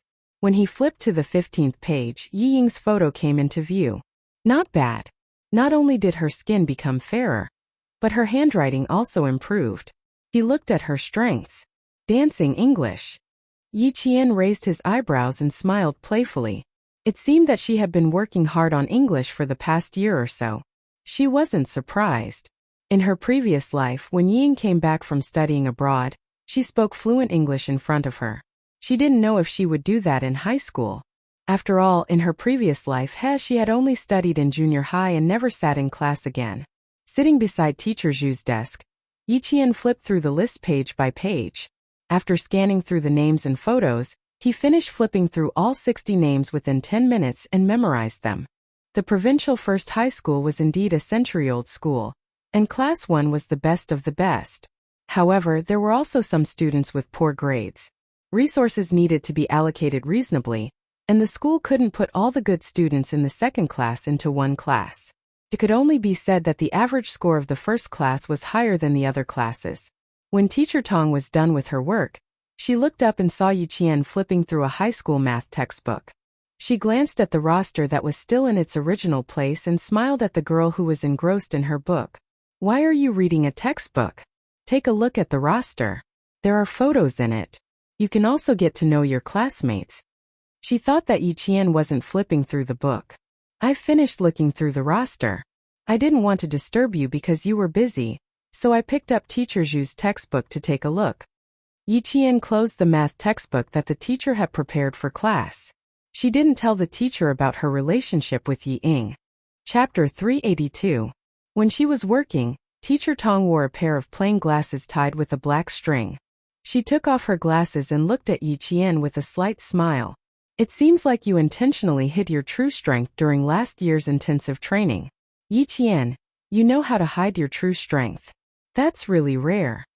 To be able to remember the names and faces of 60 students, including herself, was not something an ordinary person could do.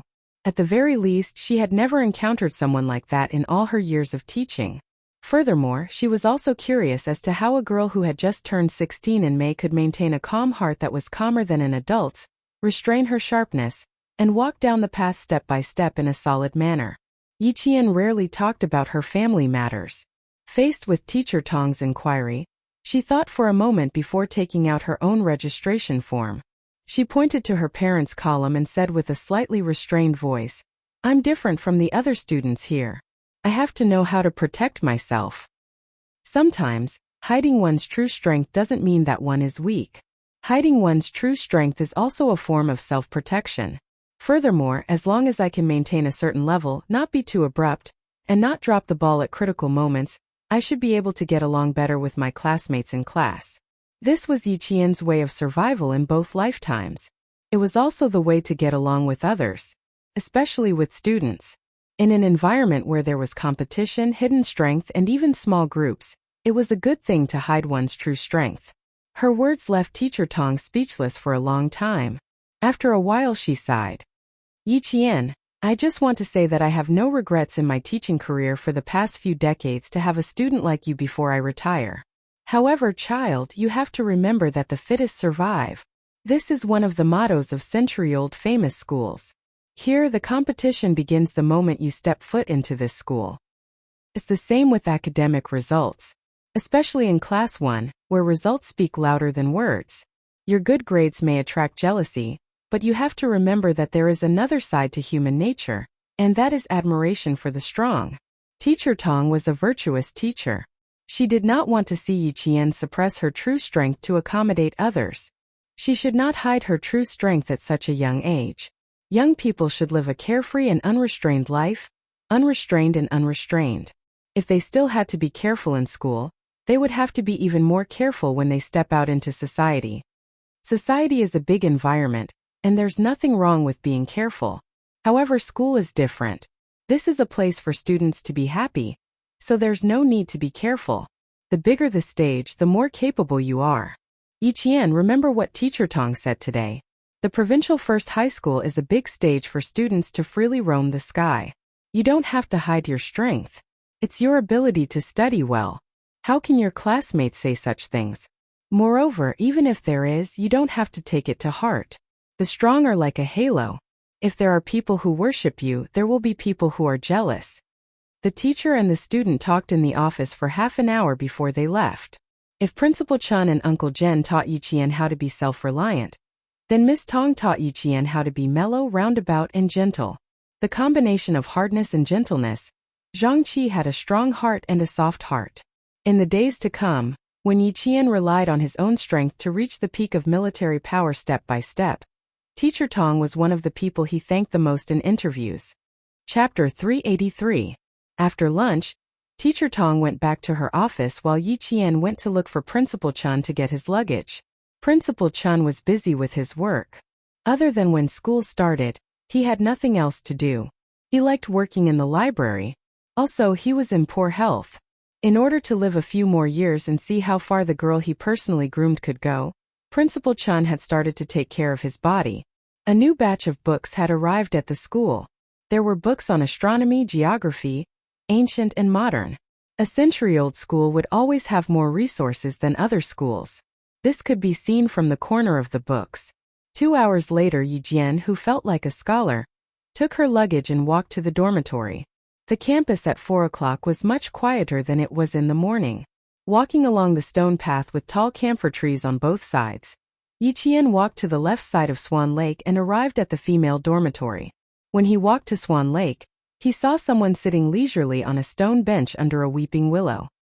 His long arms were lazily draped over the back of the bench as he admired the beautiful scenery of Swan Lake. Yi Qian thought for a moment and walked over. He was an old acquaintance. If she really walked around him this time, she didn't know how he would tease her the next time they met. "You didn't walk around me? Little fox, I'm surprised again." Xia Jinyuan looked like he had eyes on the back of his head. Before Yi Qian even got close, he turned his head to look at her. The golden sun in the west was variegated. As the willow swayed, it gently shone on his handsome face. It was half bright and half dark, making his expression look dark and unreadable. Seeing that Yi Qian was still carrying his luggage, he stood up and said, "I need you to go out and help me with something. It's serious. Do you want to put your luggage in my car? Or maybe put it back in the dormitory?" Although there was a faint smile on his face, there was a hint of coldness in his eyes. Yi Qian already believed that he was talking about serious business. It was indeed serious business. "If you're in a hurry, you can leave immediately. If you're not in a hurry, I can leave my luggage in the dormitory first." Yi Qian picked up his rather light luggage. There wasn't much inside, only a few sets of clothes. After waiting for about half an hour, Xia Jinyuan took the luggage that had passed through his hands several times today, but he still didn't put it back in the dormitory. He raised his eyebrows and said with a smile, Then take it with you. Maybe you can change it at night. There's a possibility that I won't be going back to school tonight. Let me know in advance. She wouldn't have any objections to sleeping outside, even if he suggested sleeping by the side of the road or under a bridge. When they got back into the car, Xia Jinyuan's phone started ringing. He glanced at Yi Qian before answering the call. Come over in 20 minutes. Book a hotel in advance. If it's too late, sleep in the hotel. Yi Qian did not ask what was going on. She was used to others speaking first. The car was parked at the entrance of the traffic bureau. Before the car was parked, 2 police officers in dark green uniforms ran over. Their expressions were solemn. The suspect has strong anti-reconnaissance abilities. His methods are brutal. He erased all possible traces of the crime at the scene of the crime. Get all the sky eyes in the province, including the ones at the scene of the crime. We don't have much time. We need to find the suspect as soon as possible. As soon as they got out of the car, one of the police officers quickly told them everything they knew about the suspect. The other police officer led the way. The 4 of them hurriedly appeared in the monitoring room of the province's Sky Eyes system. First, get the Sky Eyes at the scene of the crime. Also, get the Sky Eyes at the 2 nearby crossroads. Xia Jinyuan's eyes darkened as he made the arrangements. Then he said to Yi Qian, "You have a good memory and are highly recognizable. I've prepared a pen and paper for you. Just draw whatever you find on the paper." Chapter 384. Our job is to assist the investigation team. We just need to find clues. Since the successful career woman had asked for his help, he had to help her. Actually, it didn't matter if Yi Qian didn't come, but he couldn't resist his desire to see her. Yi Qian had already looked at him several times. Did a special forces soldier need to be involved in solving a case? I was asked to do this, so I couldn't refuse. Xia Jinyuan, who was deliberately 2 steps behind, quickly leaned forward and said to the little girl, who looked calm but was actually asking him with her eyes, "If I don't ask you to come with me, how can we be together tonight?" Yi Qian instantly realized that the seriousness in his eyes was all an act. He didn't know what he was going to do before he arrived at the traffic bureau. "Xia Jinyuan, can you be more serious? Look, you're thinking too much again. What do you think we're going to do tonight?" Xia Jinyuan's lips curled up slightly. He straightened his back and walked into the surveillance room that was pushed open by 2 policemen in an elegant and cold manner. "Follow me. We only have 5 hours. After 5 hours we need to go to another place."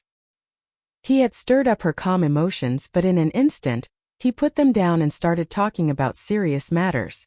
The speed of the change made Yi Qian's chest heave up and down a few times. He took a deep breath before walking in. There were quite a lot of Sky Eyes in the provincial capital. Under Xia Jinyuan's instructions, Yi Qian began to put aside his distractions and immerse himself in work. The heavy door of the control room that was not locked opened halfway. A tall man wearing a slim suit jacket and a pair of slim trousers of the same color stood at the door. His gaze fell lightly on the slender student's body. Was this the high school student that Sixth Brother had mentioned? "Secretary Xia, please tell Changsheng that our bureau will definitely solve the case within 3 days." A uniformed police officer stood beside the woman and said seriously, "We will not give the suspect a chance to escape from our province." The woman's makeup was exquisite, and she looked capable and experienced. Even though she was standing in front of the bureau chief, her aura was not suppressed at all. She nodded and smiled. "Okay, I will definitely tell Changsheng." Serial crimes wanted nationwide, fled to the southern province's provincial capital, and committed a violent murder. If this case was not solved, Chang province would not be able to sleep peacefully. This case had even alarmed the capital. Sixth sister was here, and she had asked him to do things several times. Since she was here, she could forget about leaving quickly. No matter what, he had to help her solve this big problem. Wasn't finding clues his forte? The question was, why did he bring that high school student with him? The woman, whose emotions had already gone back and forth a few times, frowned without batting an eyelid. She did not disturb the 2 people who were working hard and assisting the bureau. She turned around and left quietly. 178 centimeters in height, 75 kilograms in weight, short hair. After nearly 4 hours, Yi Qian drew a man's head on a piece of paper. The 6 screens were all frozen. It was either the man's legs, the man's back, or an extremely blurry front. Xia Jinyuan leaned forward slightly and slowly explained the situation on his side to Yi Qian. He should be nearsighted. Occasionally he would squint his eyes. He's not used to wearing glasses, but he would never leave his glasses. Hence, there was a trace of glasses on the pool of blood at the scene. Chapter 385. Their chairs were slightly closer to each other. In order to make it easier for Yi Qian to draw, Xia Jinyuan had already left his chair as he spoke. He half-squatted beside Yi Qian and said, "After entering the southern province, your hair has to be cut. Draw one with hair to your ears, and the other with hair to your ears." Okay. Yi Qian agreed with him. The 6 blurry portraits were fixed on the 6 screens. The back of the first portrait was indeed slightly longer, and the hair to his ears in the 5th portrait when he was wearing a mask. She sat in the middle, and several police officers stared intently at the pencil she was drawing on the paper. As she dictated and finalized, the features of a man with thin, even refined features were drawn on the paper. Xia Jinyuan picked up the completed portrait and said, "I can't say that this one is 100% similar, but it's at least 90% similar. The criminal may very well refuse to admit it. Regardless of whether he admits it or not, let's arrest him first." He handed the portrait to the police officers, and Yi Qian began to draw the criminal's height, proportions, and even the shadows bit by bit. Some police officers hurriedly left with the portrait, while the rest of the people held their breaths and looked at the high school student whose drawing skills were comparable to the professional police officers in the brigade. From the moment she picked up the pen to the moment she started drawing on the paper, there was not a single pause. It was as if she had seen the criminal before. The portrait had already been sent to the relevant departments for matching. After Yi Qian finished drawing the entire portrait, the police officers guarding the matching portrait rushed into the surveillance room like the wind. Found it, found it. Finding the criminal meant that Yi Qian and Xia Shayuan's work was complete. The two of them, who were helping each other out of friendship, actually only needed to find some clues for the police. With so many videos, so many celestial eyes, and so many faces coming and going in a city every day, how difficult was it to only find one criminal? The two of them spent more than 4 hours to find the criminal. They had indeed done the Southern Province Public Security Bureau a huge favor, and the head of the Southern Province was relieved. "Xiaoxia, call your brother over for a meal." Chang Sheng was acquainted with Commander-in-Chief Xia, and had met Xia Jinyuan a few times. This time he had done him a huge favor, so it was only right for him to express his gratitude. As the head secretary, he had to do all aspects of his work. He even had to carefully arrange a meal. However, this time there was really no need to arrange it. "You're welcome." He even brought a child over. "I'm afraid that he has to send the child home."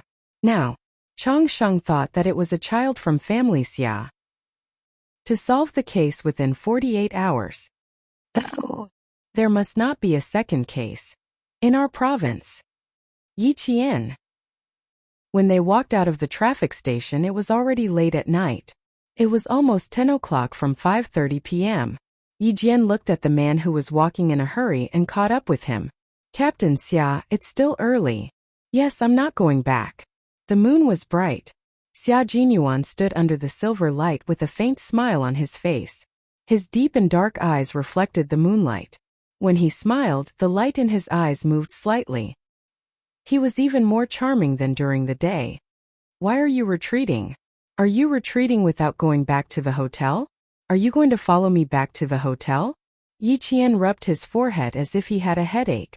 He said helplessly, "Captain Xia, I'm not in the mood to joke with you. It's 10 o'clock now. I have to go back to the dormitory. Tomorrow I have to go to class. Have you forgotten that I'm still a student? High school students are under the most pressure. They can't be distracted." Chapter 386. Even when she felt helpless, her small face revealed a sly look. She seemed to have given in to him, but in reality, she knew very well what she was insisting on. Xia Jinyuan walked 2 steps back and stood in front of her.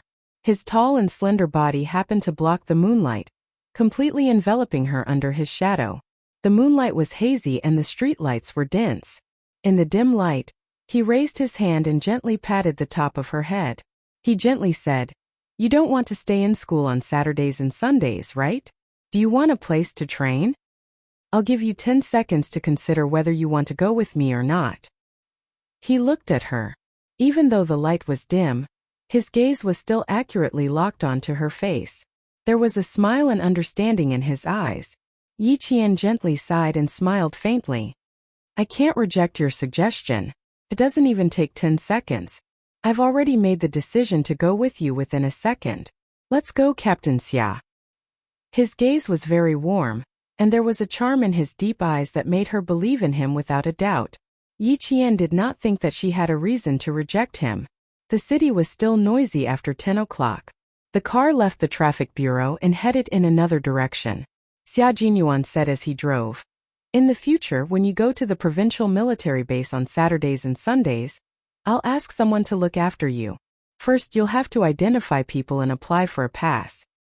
Come over after school on Friday and come back on Sunday afternoon. Little Fox, although the provincial military base is not as big as the one in Fujian town, trust me, there's no shortage of elite soldiers here. She was destined to join the military, so it was better for her to integrate into the environment in advance. Moreover, he could tell that she was a person who did not like to rely on others. In that case, he would give her a chance to use her own abilities to open up her own network of contacts. In order to obtain a cunning fox, one had to seriously attack to be able to conquer her. Yi Qian turned sideways and looked seriously at the man who had made everything convenient for her. Looking at his exquisite jade-like face, she wanted to ask, "Why are you so good to me?" The words were on the tip of her tongue, but she could not say them. Her throat felt like it was stuck with thorns. It was as if she said those words, it would stab her throat and cause her to bleed. Because she did not want to accept his kindness to her. Because she had no way to repay him. What's wrong? Do you want to sleep? Xia Jinyuan, who had been looking at her from the corner of his eye, glanced at her and said elegantly, "What's on your mind? Or do you have any questions? Oh, or you want to know why I'm bringing you to the provincial military, right?" Her words made Yi Qian clench her fists. Her heart rose to her throat. Even though she appeared calm on the surface, her hair had already tensed up. Never say anything that would give her a headache. He looked at her again as if he had seen through her nervousness and explained with a smile, "I called Uncle Jen before I came here, and he asked if it would be convenient for him to take you to the provincial military base. I won't reject such a small matter. You are indeed a seedling. Even the regiment commander and political commissar in the army have unanimously approved of you. If I bring you to the provincial military district, I think that even if I don't show up, the regiment commander and the political commissar will go to the provincial capital to mention it." His explanation made Yi Qian loosen her clenched fists. She secretly heaved a long sigh of relief. So that's how it is. Outside the car window, the flickering light from the street lamps flashed past. He could clearly see the relief on her face. She was indeed a young lady. Although she was intelligent, she was still young. She was extremely nervous whenever he moved, as if she was afraid that he would say something that she could not bear. Chapter 387. Grandpa Jen is just worried that I won't be able to take care of myself when I'm outside. Old people worry a lot. Captain Xia, I'm sorry for causing you so much trouble. Without those ambiguous words, Yi Qian relaxed and smiled. If Captain Xia needs any help from me in the future, I won't refuse. Just like today, I'm happy to help. She always believed whatever he said unconditionally. Xia Jinyuan's sexy lips curved into a gentle smile. It was the only tenderness behind the iron-willed soldier. Silly girl, if I ask you to go through a mountain of swords or a sea of fire, you won't refuse? Of course, Yi Qian answered without hesitation. His expression was solemn. I believe in you, Captain Xia. Even if there is a mountain of swords or a sea of fire, you and your comrades will definitely be the first to rush in. She trusted him so much and was so sure that she didn't say any excessive compliments. When he saw her bright and burning eyes, Xia Jinyuan only felt that his chest was so hot that even his heartbeat sped up. After a long time, he laughed softly and sighed. You really are a silly girl. He focused on driving and no longer looked at her. Yi Qian didn't see the indulgence in his eyes that could make one drown in it and not want to wake up. It was indulgence only for her. Silly girl. You trust me so much and treat me as the person you trust the most. How can I refuse everything from you? How can I bear to let go? Even if I have to wait, I'm willing. Yiqian didn't go back to school that night.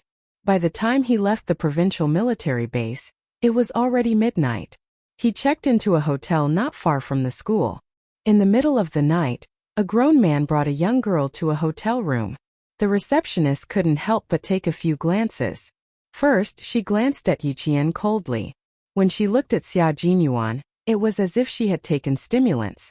She said sweetly, "Hello sir, I'm not interested in who you are.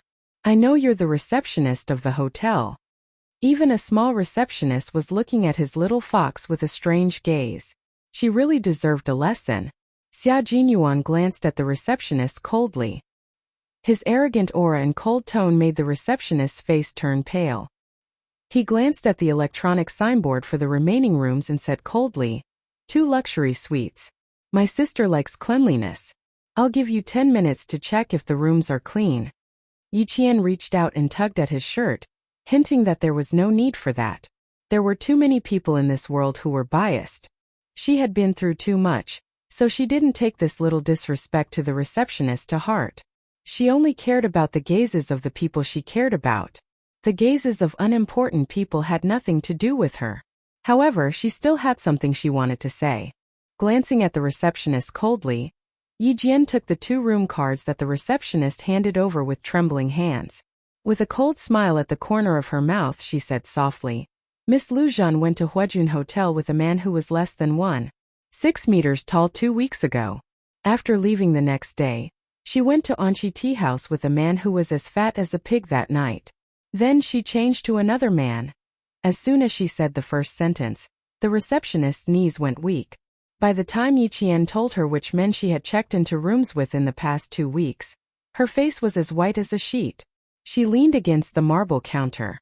Chapter 388. That was not all. Yiqian added, "I have to tell you that the man who went to Huajun Hotel went to the hospital yesterday. He didn't look too good.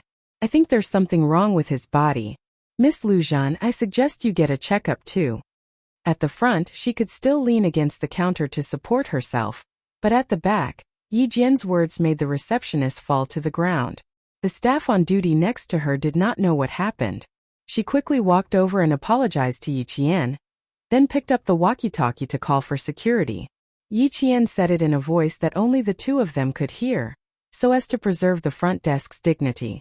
After entering the elevator, Xia Jinyuan chuckled.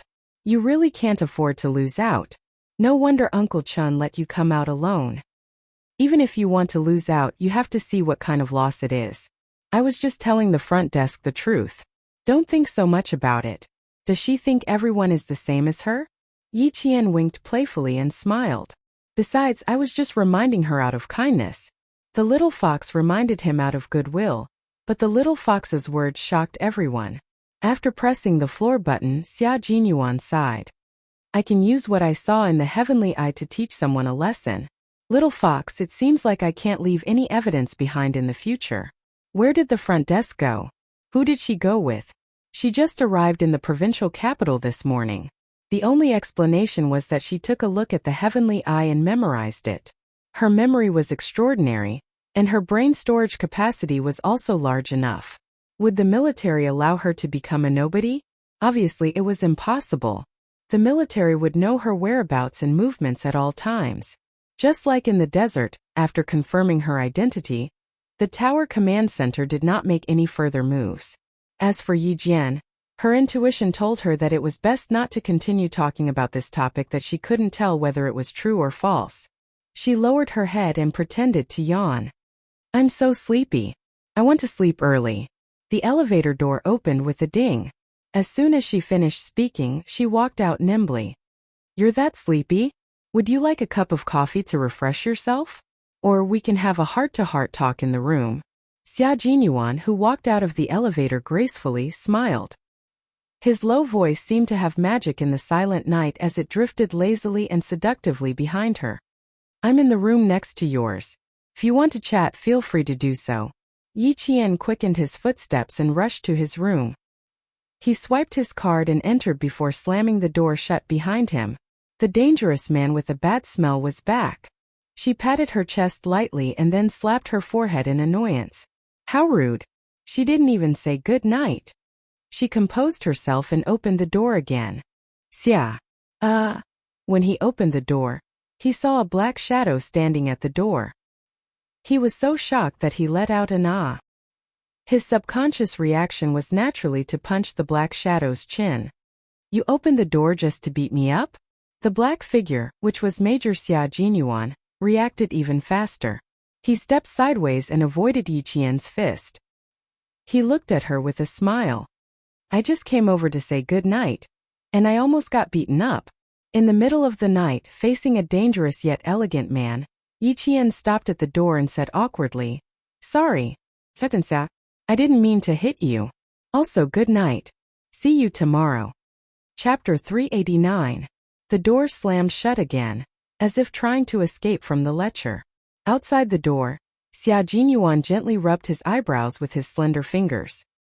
He looked helpless, but his eyes were no longer as cold as when he faced the receptionist. Instead, his eyes were filled with gentleness. Silly girl, if I really want to come in, can a door stop me? He whispered with a smile. He just wanted to tease her. Thinking of the scene at the front desk just now, Xia Jinyuan's eyes, which had been soft a second ago, suddenly turned cold in the next second. If the receptionist could casually guess the relationship between the two of them, it was hard to guarantee that the people outside would do the same. There might even be rumors spreading. It seemed that Little Fox had made the right decision to keep her distance from him. He left immediately after the holidays, so he naturally wouldn't hear any rumors. But Little Fox was different. This was where she would be living for the next 2 years. He would appear from time to time and interact with her in an ambiguous manner. After he left, all the rumors would be shouldered by Little Fox alone. He only wanted to spend more time with Little Fox, but he didn't consider that his decision would bring trouble to Little Fox in her life. The sound of running water in the shower stopped after a while. The door opened and a pair of strong and slender legs stepped out. As a white shadow flitted past, a white towel wrapped around Xia Jinyuan's strong and narrow waist. His phone on the bedside table had already rung several times. His hair was wet and his body was covered in fine water droplets. He picked up a towel to dry his hair, took off his shoes and walked over. The military man who came out of the shower was indeed sexy. The lines of his muscles were perfect, as if they were God's masterpiece. Every part of him was perfect and extremely seductive. When he sat down, his waist muscles stretched out sexy curves, showing off the strength that a man should have. It's so late and you're still awake? He spoke in a low and deep voice with a hint of moisture in his voice. He was as lazy as a noble walking in the countryside, seducing innocent and beautiful village girls. You're not sleeping, but I'm going to sleep. Would you be able to sleep if there was a grown woman beside you? The woman's voice came. She was Xia Jinyuan's cousin, and also the secretary of the governor of a province. She was a strong woman. Xia Jinyuan sneered and replied lazily, Xiaiwei, you took the time to go to the transportation bureau and then rushed back. You sure are busy. How could he not notice that someone was brazenly sizing up his Little Fox behind him? No matter how busy I am, I can't stop myself from wanting to see what the underage girl that young Master Xia is thinking about looks like. Xia Yui's legs were casually propped up on the study table in her house. Between her fingers was a long and thin lady's cigarette. The red dots were just halfway through smoking. Xia Jinyuan understood what she was implying. He smirked and said, I'm just protecting an underage girl now. I'm not so horny as to establish a bad relationship with an underage girl. Oh, so you know. I'll hang up then. Goodbye. He hung up the phone quickly.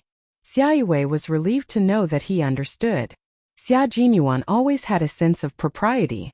If he said he didn't, then he really didn't. What she didn't know was that even if Xia Jinyuan really did have such thoughts, he still had to ask Yi Qian for permission.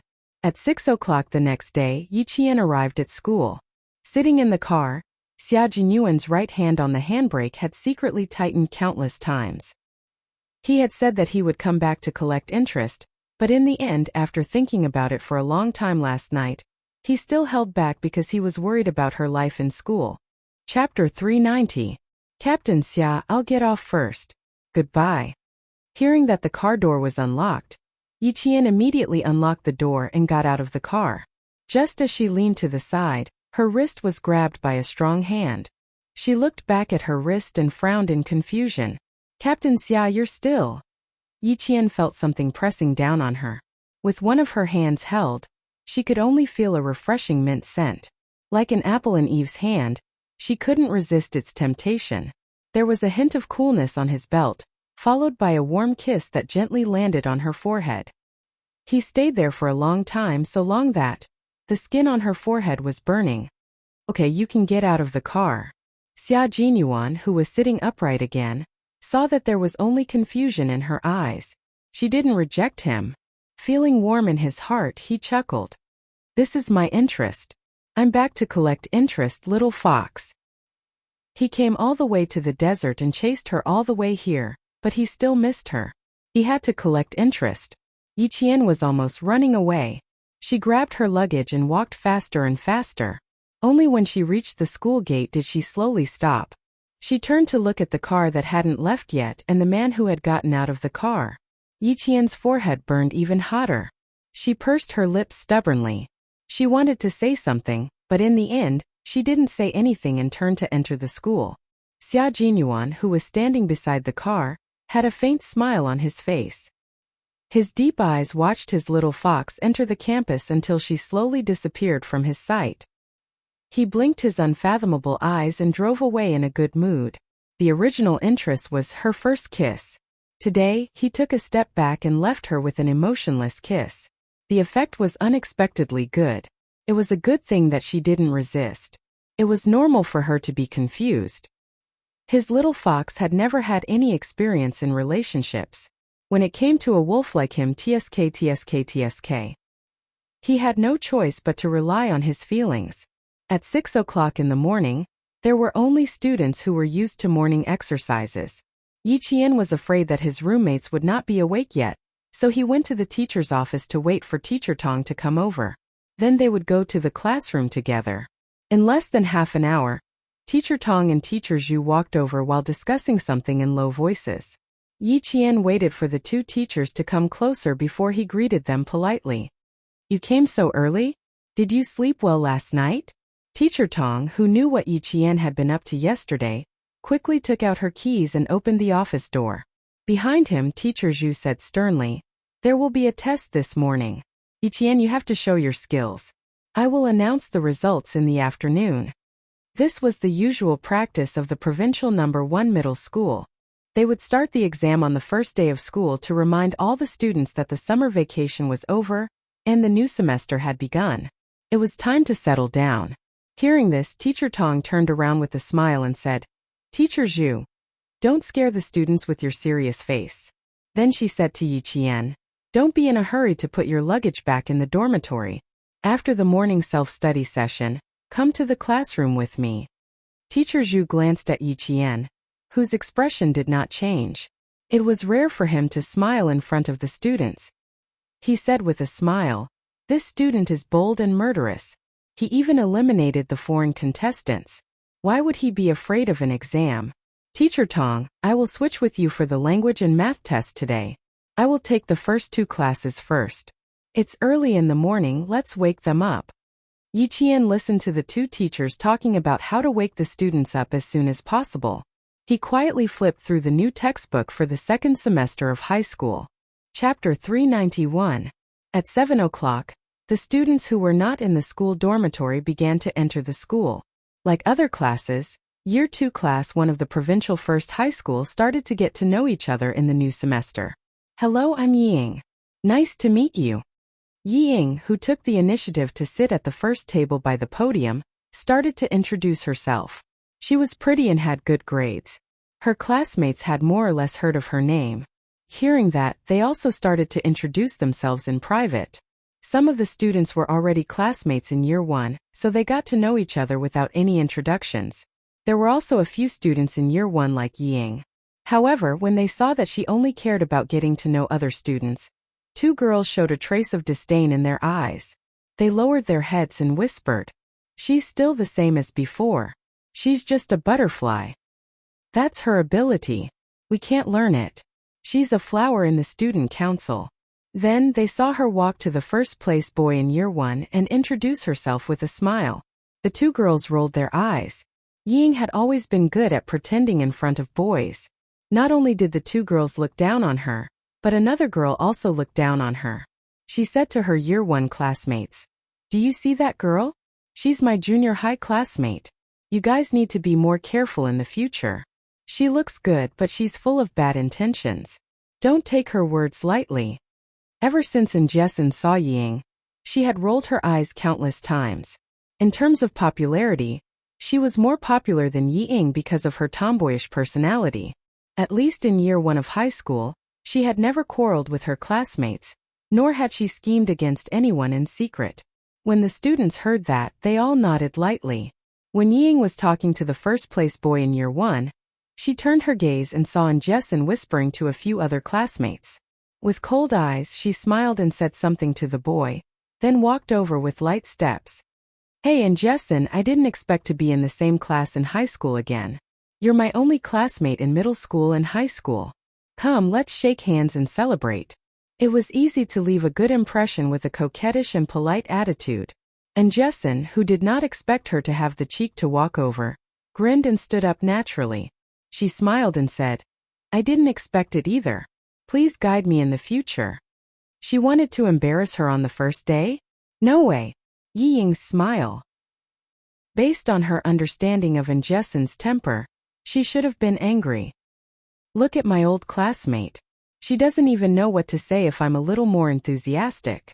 Jessen took the opportunity to checkmate him and quickly retracted her hand. "All right, let's just be indifferent and pass through high school peacefully. Don't ever bump into him in the same university again." How embarrassing would that be? Ying, who had suddenly fallen into a disadvantageous position, came back to her senses. She frowned and looked at Jessen, who had become smarter in front of her. After a while, she smiled and said, "Yes, if we meet again in the same university, how can I get to know other students?" "Oh. S. That's right. Too embarrassing. Clock S's years S. S. Looking for trouble on the first day of school. At this moment, Ying knew that she couldn't embarrass Jessen, so she smiled and turned around. She lowered her eyes to hide the coldness in her eyes. "Wait and see. I won't let Jessen off easily." Chapter 392. Class 1 was a class with more boys than girls. There were 60 students in the class, 46 boys and 14 girls. The science class had always been the opposite of the liberal arts class. Ying and Jessen were both good-looking, so some boys had been secretly paying attention to them. Someone said, "There are 60 students. Our class is still missing one." The time for the morning self-study session was approaching. The empty desks in the class were filled one by one. Soon, only the desks near the door were empty. The rest of the students had already arrived. Yeah, there are only 59 students now. Who else is not here? There are still 4 minutes to the morning self-study session. How bold of them to come on time on the first day of school. Until the morning self-study session bell rang, the empty desks near the door were still empty. A student muttered softly, "Are they sick? The teacher will be angry if they're late on the first day." Ying glanced at them and sneered. Class 1 was very competitive and had the most top students. If someone became the focus of the teacher's attention on the first day, it was equivalent to having someone at the bottom. Soon footsteps were heard. The student sitting at the back near the door was bold. He quickly looked over and saw Teacher Tong walking over with a girl with a smile. She's here. It's a girl. Damn, I can only see a pair of calves. Her skin is dazzling white. She must be a beauty." "Really? Quick, sit down." "Shut up. Teacher Tong is our big sister. Don't bully her." Soon, there was no other sound in the classroom except for the sound of books being flipped. This showed how strong the self-control of the students in the class was. Teacher Tong did not let Yi Qian go in immediately. Instead, she went into the classroom first. Seeing that all the students were looking down at their textbooks and no one was whispering to each other, she walked to the podium and joked, "All of you can hold it in. If you don't whisper, I think it's not normal. As soon as she spoke, all the students in the class took a deep breath. The bolder ones laughed and said, "Isn't it time for class? We're all good students who abide by the rules. We definitely won't whisper. Right? I saw you sticking your head out of the classroom to see if I was here." The one who spoke was the boy leaning against the door of the classroom. Teacher Tong did not criticize him. She smiled kindly and said, "It's the first day of class, so we're not familiar with each other. Let's introduce ourselves during the morning self-study." Seeing that the class was bustling with noise and excitement, Teacher Tong raised her hands to silence the whole class. "First, let's welcome a new student who has just joined our class. You must have heard of this student's name, but you have never seen her in person. Come, let's give a round of applause to welcome our new classmate." It turned out that he was not late, but a transfer student. Amidst the applause, Yi Qian stood at the door of the classroom with his textbook. He first bowed politely to Teacher Tong, then to all the students in the class. "Yi Qian, why are you here?" Amidst the applause, someone suddenly stood up from her seat and shouted in a sharp and shrill voice, "Why are you here?" It was Ying. She was the only student in the class who stood up. Her pretty features were contorted into a ferocious expression at this moment. She even raised her hand and pointed a finger at Yi Jian. She was shocked and angry at the same time, and her face was filled with disbelief. Her voice was very loud and stood out amidst the applause. The girls at the same table frowned and tugged at her skirt. "What are you doing, Ying? We're all looking at you." Chapter 393. Everyone in the class was seated. Ying was the only one who suddenly stood up like a madwoman. Her voice was so shrill that even the applause couldn't cover it. The students sitting behind her only heard her shrill voice, but the students who were seated just happened to be able to see her expression were all frightened by her ferocious appearance. "Oh my God. This Ying is so scary. So scary, she's just like the evil witches in the Western novels. One second she's gentle and kind, the next she's vicious and vicious. Oh my God, her facial features are all twisted. How can she still be pretty?" The boys were concerned about beauty, while the girls were concerned about good and evil. The applause in the front slowly stopped when they saw Yi Ying's ferocious appearance. The applause at the back also gradually died down when Ying suddenly stood up and didn't sit down for a long time. "What's wrong? What did Ying do? What did she scream just now? I didn't hear it clearly." "Me neither. I just suddenly stood up and pointed my finger at the new student. I don't know what happened." "Stop talking, Teacher Tong doesn't look too good." The originally enthusiastic atmosphere in the class was disturbed by Yi Ying's crazy outburst. The students who didn't know what happened looked at each other, and then looked at Teacher Tong's serious expression. They all fell silent. The classroom suddenly became extraordinarily quiet. Yi Ying, who had a fierce look in her eyes, trembled violently under the secret tugging of her deskmate, and slowly came to her senses. The moment she woke up, Ying felt that her vision was blacking out. She saw that all the students were looking at her strangely. It was a look of rejection, and even disgust. What did she just do? What did she just say? Ying, who couldn't help but tremble, tried to relax her body and squeeze out a smile to explain her gaffe just now. But the more she wanted to relax, the more she couldn't. The more she wanted to smile, the more her face twisted. It was strange, like a withered vine, brandishing its claws on the broken wall. It was especially ferocious. Just when the atmosphere was a little stiff, the sound of desks and chairs moving came from the back of the classroom. "Oh my God. And Jessin, whose brain was long enough, recovered from her stupor. In an instant, she jumped up as if there was a spring in her shoe. She said in surprise, "My classmate Jianer, you hid it from me for so long."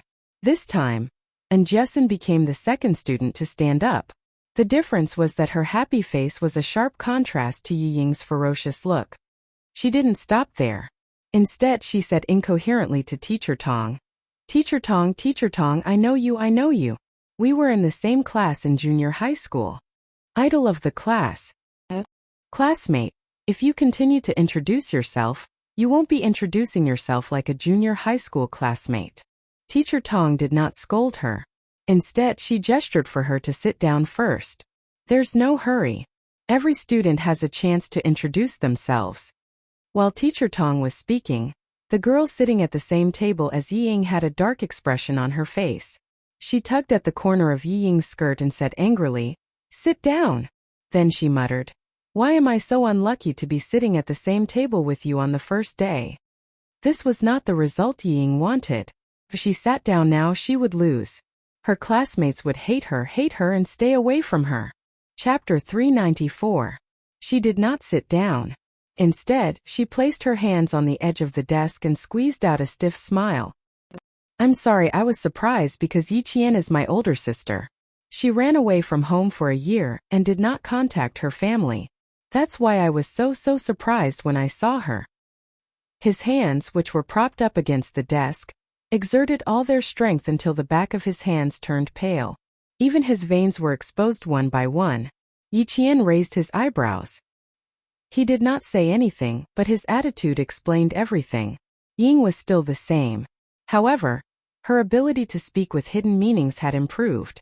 She said that she ran away from home and did not contact her family.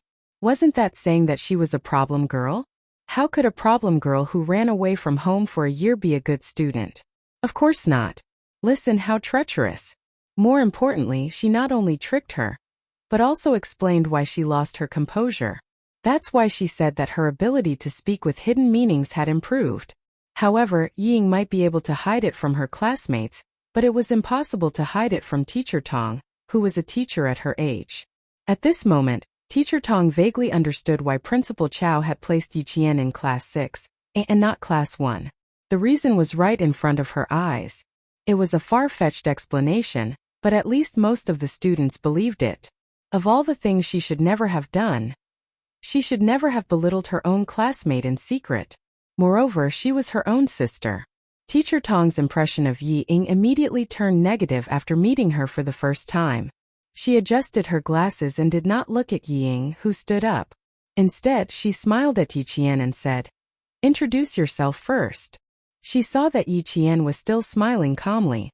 He did not panic because of the unexpected situation. Even his expression did not change. He was calm and composed. A trace of a smile appeared on her stern face. How could she not have noticed when Yi Ying was secretly insulting her? She did not directly confront her, but only smiled at her. Sometimes, a smile was the best weapon. It represented tolerance, cultivation, and a person's character. Then he added, "I believe there are many students here who would be very willing to communicate with you." This sentence undoubtedly expressed the teacher's attitude. The hidden meaning was, the teacher will support you. It was unknown how many of the 59 students could understand. At the very least, Yi Jian and Yi Ying both understood what he was saying. Yi Ying's breathing quickened. She bit her lower lip and tried her best to calm herself down. She slowly sat down and no longer looked at the podium. In her mind, she was thinking about how to change her image and destroy Yi Qian's image. On the stage, Yi Qian's smile was like the sunlight falling on the leaves outside the window, bright and lively. "Hello everyone, I am Yi Qian, a transfer student. After taking a break from school for a year, and taking the senior high school entrance examination in June this year, she re-entered the provincial first high school. Considering her age, I think it's more appropriate for her to enter the second year of high school." When the atmosphere was a little tense, a humorous remark was made. With Jessen as the leader, laughter was heard, breaking the tension, and the atmosphere was lively again. "I am fortunate enough to be assigned to Class 1 and interact with all of you. This is fate. In the future, if there is anything I don't understand in my studies, I hope everyone can help me. Thank you." It was a simple introduction, but it revealed all the important things about her. First, she took a year off from school. Second, she took the high school entrance exam this year. Third, she skipped a grade. Chapter 395. He did not praise her for skipping a grade. Instead, he used an indifferent tone and said that it was just a matter of age to downplay her ability. Yi Qian could be described with two idioms: deep as a lake and high as a mountain, open-minded as a valley. Before Yi Qian could walk down from the podium, Jessen, who could not restrain her joy, stood up with a proud expression amidst the applause. Her voice rose and fell as she said, "Yi Qian is really amazing. When I was in the same class as her, The seniors in the third year of junior high would come to her if they did not understand anything. Also, her memory is very good. She only flipped through a book. Oh, this political book. She only needed to flip through it once to remember everything. With her saying this, the other students' voices also became louder. A boy stood up and stared at Yi Qian with sparkling eyes. I know Yi Qian, I know who you are. You won the gold medal in the World Mathematical Olympiad 2 years ago. In the oral questions you always finish first and one time for our contestants. I also know that you were studying in Anyang High School last year. However, on the day of the report, you did not want to be an auditing student and could not accept the school's framing of you. So, in a fit of anger, you domineeringly tore up the notice. I also, amidst the adoring voices of the boys, some of them were so happy that they began to bang the table. Classmate Yi Qian, I also know you. Only you would dare to tear up the notice so domineeringly. Because you have the confidence. I really did not expect that I would be in the same school as Yi Qian. Oh my God, I have to tell my parents when I go back. So you dropped out of school. We all thought you changed schools. All the voices in Yi Ying's ears were ear-piercing and driving her crazy. Under the desk, her hands tightly grasped the corners of her skirt, and the corners of her eyes were bloodshot. Damn thing. She was my nemesis. She was born to be my nemesis. Why did she come back? Why did she come back? What shameful things did she do again? What underhanded methods did she use to get into number 1 middle school? She should not be in number 1 middle school. She should not be standing in the classroom. What right did she have to be praised by her classmates and teachers? Why? Why? The students' praises for Yi Jian were like a growth stimulant, causing the jealousy in Yi Ying's heart to grow like crazy weeds. Bit by bit, it eroded her rationality, making it harder and harder for her to calm down. The atmosphere of the entire class was stirred up. It was only when Teacher Tong stepped forward that the atmosphere gradually calmed down. She cleared her throat and smiled. You guys can learn more from Yi Jian. If your grades are good and you can be admitted to university after a year of suspension, I won't stop you from taking a break. Teacher Tong's voice was like the last straw crushing Yi Ying's remaining calmness. Let her go to school with a bang. Amidst the silence, Yi Ying stood up slowly. She glared at Yi Qian, who was standing on the podium and receiving all the students' praises. The classroom became even quieter after she stood up. It was so quiet that you could hear a pin drop. The students' gazes were all on her. No one understood why she stood up again. Chapter 396. Yi Qian, you scored very high in the provincial first high school. How did you get in after taking a year off? All of us worked hard to get in. As for you, even if your results were good, how did you get in without any grades in biology, geography, or sports? Ying asked slowly. Her voice was delicate, and she even had a smile on her face. I'm sorry, I don't mean anything by it. I just want to ask you how you managed to get into the provincial first high school under such difficult circumstances, and even managed to skip a grade and get into the most difficult class 1. I'm not targeting you. I just want to be fair and just. Yi Ying wasn't the only one who thought this. She was very smart. She asked the other students who didn't agree and didn't believe that Yi Qian was really that capable. Seeing that a few students nodded in agreement with her words, Yi Qian sneered. Yi Ying, if you're not afraid of embarrassing yourself, then play with her. He looked at all the students with clear eyes, not just Yi Ying. He said calmly, since everyone got in based on their abilities, then I'll do the same. Just as Yi Ying said, I didn't score in biology, geography, or sports. But to me, even if I didn't score in these 3 subjects, it wouldn't affect my entrance exam. It wouldn't be a stumbling block for me to get into the provincial first high school. Before he could continue, a student stood up and said, I believe in Yi Qian. How could someone who relied on his abilities not get into the provincial first high school because he took a year off? With one there was a second. They all stood up one after another. I believe in him too.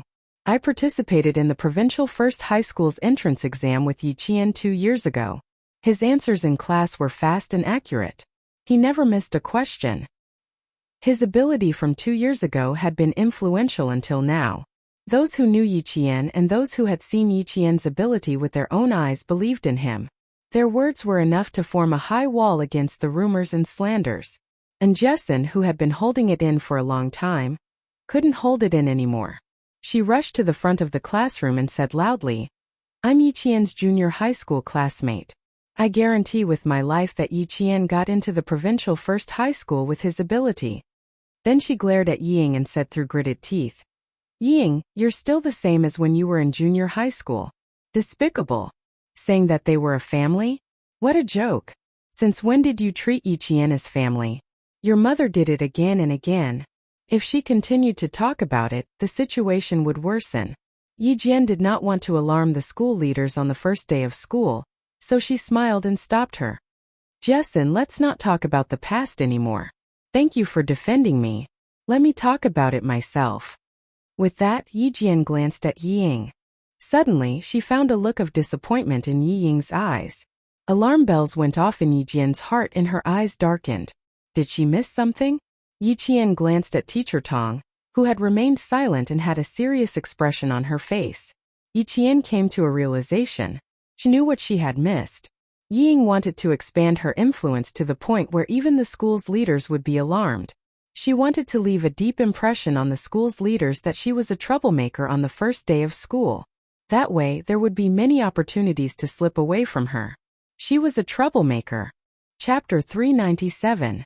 No, she even included Jessin in her calculations. As one of the instigators of the conflict, Jessin, a student whose grades were not as good as Yi Ying's, would also be implicated in this matter, and leave the school leaders with a bad impression of her as someone who wanted to stir up trouble. Sure enough, she had improved. This was a trick that killed two birds with one stone. Yi Jian, who had seen through her trick, faced all her classmates again. She was not afraid in the face of danger. She maintained a faint smile and said word by word seriously, "I am qualified to stand here and skip grades because I am qualified to pass the exam with my own strength, and my grades are enough to prove that I entered the provincial first high school fair and square, just like all the other students. Maybe you don't believe it, but that's the truth. I didn't get any extra marks, but I still got into the provincial first high school. This is my ability." Her voice was very calm, but it had a majestic aura. Every word seemed to weigh 1,000 pounds, making the hearts of the students tremble slightly. The confident Yiqian was like an unclimbable mountain, standing tall and lofty. Ying almost laughed out loud when she heard this. "You can't even check your grades. How can you be fair and square? That's strange. Ying, didn't you say that you lost your composure because you haven't seen me for more than a year? Why are you now mentioning that you can't even check my grades? Have you checked them?" Yiqian looked at Ying, whose face was beginning to stiffen with confusion. He asked her in a casual tone, "There's something I don't quite understand. Only I know my student ID. Only the teachers can check a student's grades. Ying, may I ask, how do you know that you can't check my grades? You know to check my grades, but you don't know if I'm home. Don't you think your words are contradictory?" Ying was not the only one who had improved. In the year that he had not seen her, Yiqian knew better how to retaliate against Ying. He had seen through her tricks, so he just had to deal with it calmly. The students' gazes were all dark and unclear. They were all second-year high school students and were only a year or two away from adulthood. They more or less knew what they should know. At this moment, even the most insensitive of students could see that something was wrong with Ying. He was obviously making fun of Yiqian. "I'm just worried about whether you're back or not, so I wanted to check your results. After all, you had your reasons for dropping out of school last year. You don't have to be so nervous. Just tell us that you can rely on your own strength." Yi Ying's face was extremely stiff. Even her cheeks were frozen. Her gaze flickered unnaturally as she avoided the main point and said, "I also believe in my sister's ability, but you have to stand out and explain. Let the other students know that you entered the school fairly and justly." This matter could not be explained clearly. Even if Yiqian relied on his own abilities to pass the exam, he knew that today would definitely leave a seed of doubt in the hearts of some of his classmates. His high school life would not be too peaceful. The corners of Yiqian's mouth curled up slightly. He said with a faint smile, "It's true that my results can't be found. It's not because I didn't pass, but because someone framed me last year. Just in case, the Provincial Education Bureau hid my results." After he finished speaking, He leaned slightly to the side and said to Teacher Tong, "Teacher Tong, I have a presumptuous request. Can you show me my middle school entrance exam so that Yiying can rest assured?" He was not angry, nor did he criticize Yiying's actions. It was just a pure explanation. There was no trace of anger at all. Chapter 398. This was using gentleness to overcome strength. Using gentleness to resist the other party's aggressiveness. Who was cute, who was hateful, who was easier to get along with. As long as the students weren't blind, they could tell. Teacher Tong liked Yiqian more and more. She was gentle but firm. She was neither anxious nor impatient, and she had the demeanor of a noble. When she heard what Teacher Tong said, she smiled and said, "I have already prepared for this." The general consensus for this year's middle school exams is that they are very difficult. We have seen them too. It can be said that this is the most difficult exam in the last 5 years. Teacher Tong opened the drawer of the podium and took out a craft paper folder. Inside it was Yi Qian's exam paper. Student Yi Qian did such a difficult exam and achieved 4th place in the province without 3 additional points. This kind of result is more than enough to get into our provincial number 1 middle school. After Tong Laoxian finished speaking, everyone in the class sucked in a breath of cold air. 4th place in the province without 3 additional points. Was this a perfect score for every exam? The classroom was silent. Not a single student whispered or looked at Yi Qian with suspicion. It was unbelievable. It was completely unimaginable. She actually managed to get 4th place in the province in the middle school exams. Fair and just. Yi Qian used her ability to tell the class that she used her results to get into the provincial number 1 middle school. Who would dare to question her? Who would dare to doubt her? Other than the 3 points deducted for the essay, student Yi Qian got full marks for every exam. If she had those 3 results, she would definitely be the provincial number 1 middle school student. As Teacher Tong spoke, she walked down from the podium and placed the test paper on Yiying's desk.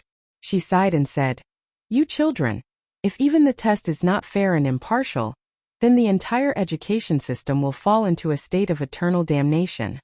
After 10 years of hard work, student Yi Qian has already experienced unfair treatment once. However, she is not discouraged. She used her ability to win another chance to go to school. "Come Ying, your results are not bad. Let's take a look at the math questions first. Then, close the exam paper and go to the blackboard to solve the geometry question again." When Ying received the test paper, her face was as colorful as a dye house, intertwining with each other. Gradually, tears welled up in her eyes. She looked at Teacher Tong and sobbed, "Teacher, I'm sorry. I didn't do it on purpose. I just want to know why." "Ying, if you want to know why, I have no objections. However, your actions have once again hurt a student who has already been treated unfairly. So, your apology is not to the teacher, but to Yi Qian." In Teacher Tong's eyes, Yi Ying's tears were not worth forgiving or sympathizing with if the tears were just to hide her own darkness. He placed the other physics paper in front of a boy in the first year of high school. The chemistry paper was placed in the hands of a boy who also had good grades. Then, he placed the language paper in front of a girl. "Come and take a look. Fairness and justice are in the papers in your hands." As for why student Yi Qian skipped a grade to become a 2nd year of high school, I didn't want to add more pressure on you. But now I can tell you that Yi Qian took this year's college entrance exam and passed it in the same amount of time. Her results will not be a problem at all. How many of you can be like her, passing a 2nd-year exam after only 1 year of high school? Most importantly, Yi Qian even took a year off from school. Chapter 399. Hearing this, Ying almost tore the test paper in her hand in half. The shock on her face was even greater. Her eyes were fixed on the test paper. What?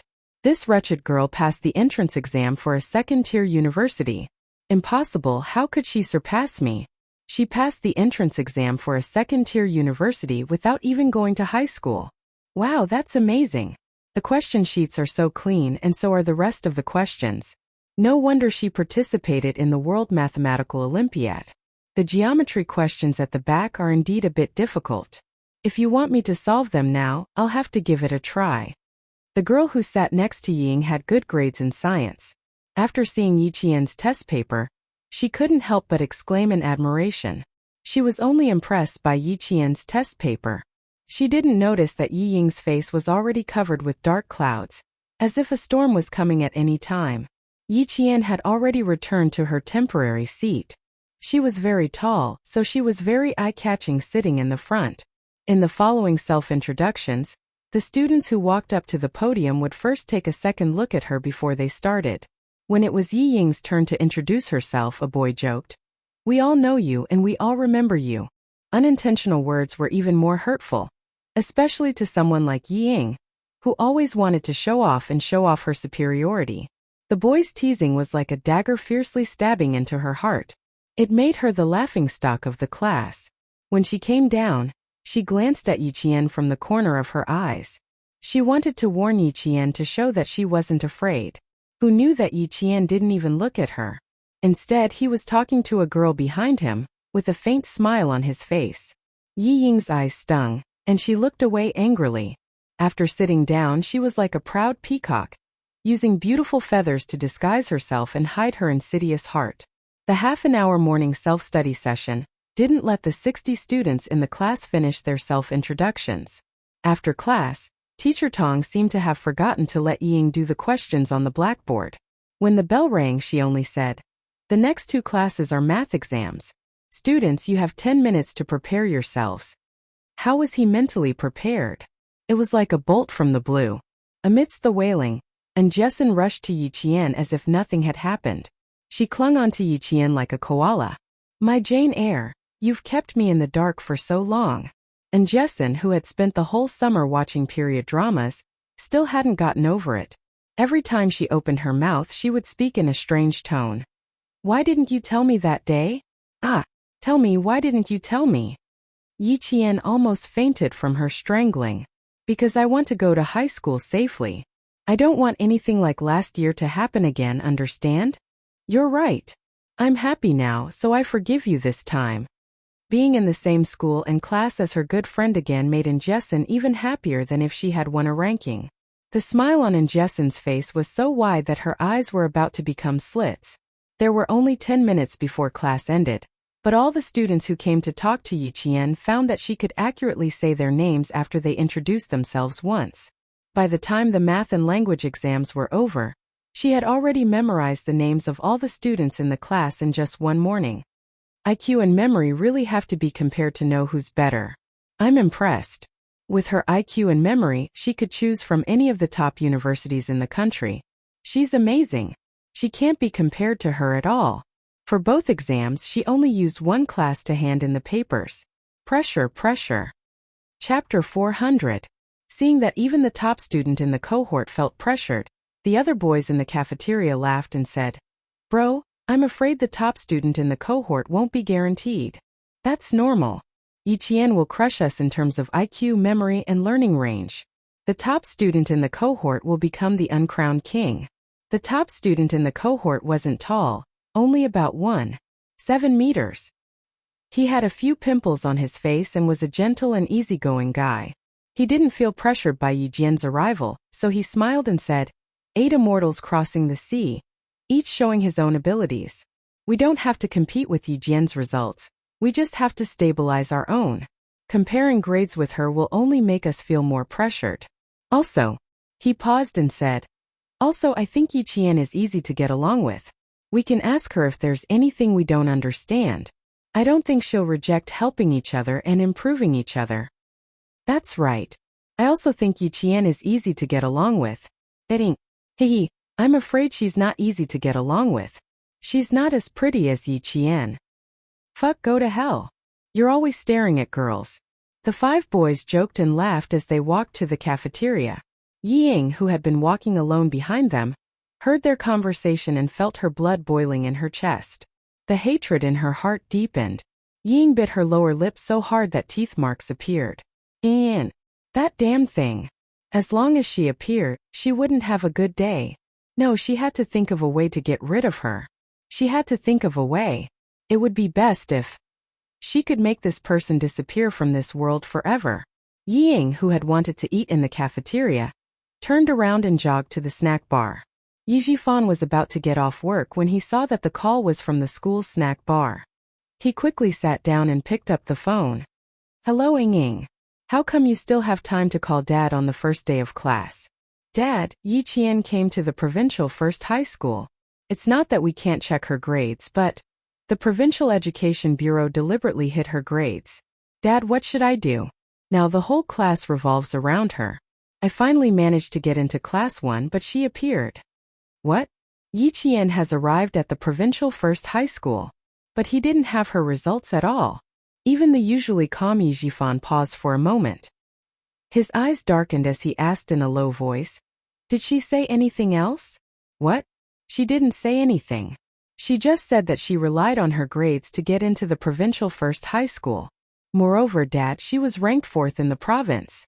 Ying gnashed her teeth as she spoke. When she mentioned her grades, her facial features twisted again. "Dad, you can't let her stay in school. You can't. I can't lose to her. I want her to disappear from the school. I want her to disappear completely. Dad, you have to help me, you have to help me." Yi Jifan, who was in a state of shock, felt his heart skip a beat. Even the Provincial Education Bureau came out to protect Yi Jian, which meant that there really was someone behind her. "No, Ying. You have to calm down. Listen to Dad. Yi Qian must have someone secretly helping her. Now Dad has something to tell you. Since you're in the same class as her, pay attention to who is helping her. Let Dad find out more before he makes a move. Remember, Yi Qian came prepared. You can't be careless. You have to act calmly. Also, you have to maintain a good relationship with the sons and daughters of the high-ranking officials. If necessary, let them deal with Yi Qian. You can't make a move easily. Do you understand?" Chapter 401. When Ying heard that she still needed to endure it, tears streamed down her face. However, she understood Yi Jifan's advice.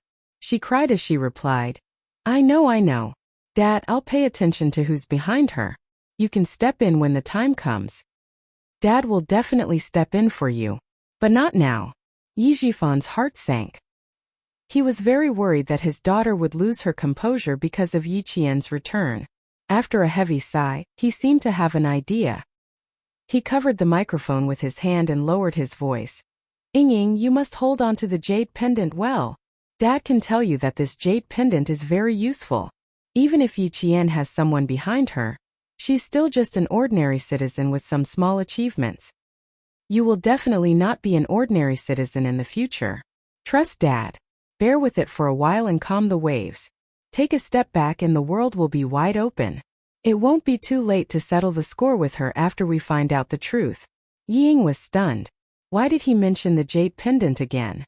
It sounded like it wasn't just a little important. Could it be that there was a secret on the jade pendant? This jade pendant was Yi Qian's. Dad, is the jade pendant really that important? I've heard you mention it countless times. Ying took out the jade pendant.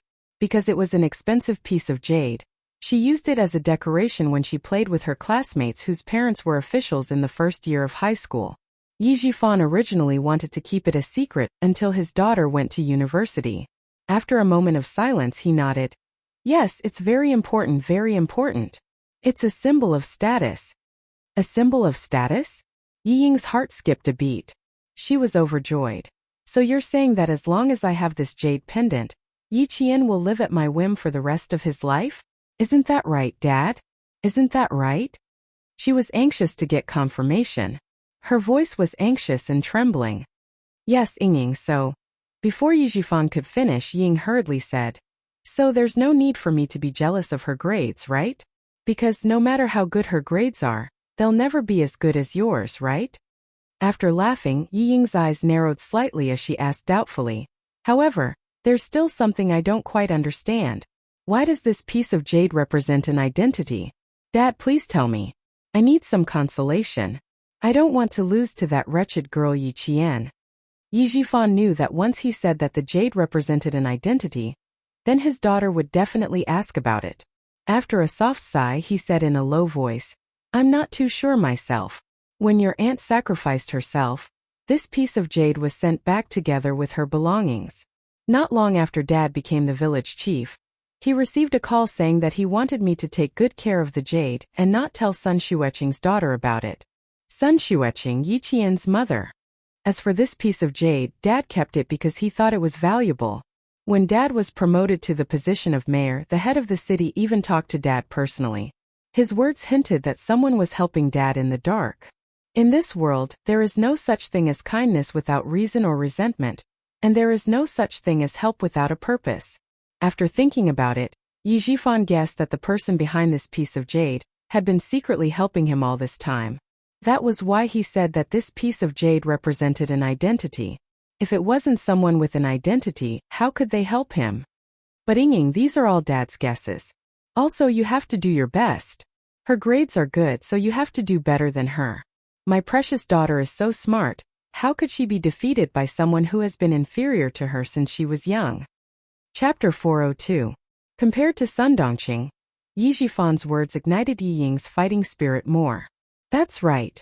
If her grades were good, then as long as her grades were better, wouldn't all problems be solved? After hanging up the phone, Yi Ying felt that all her worries had disappeared, and her chin was slightly raised.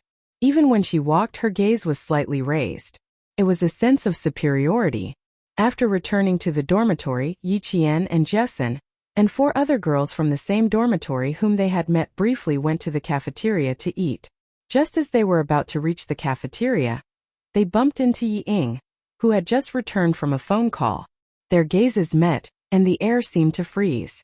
Seeing this, Yi Ying glanced at the girls. Her eyes were filled with disdain. At first glance, she could tell that they were all from ordinary families.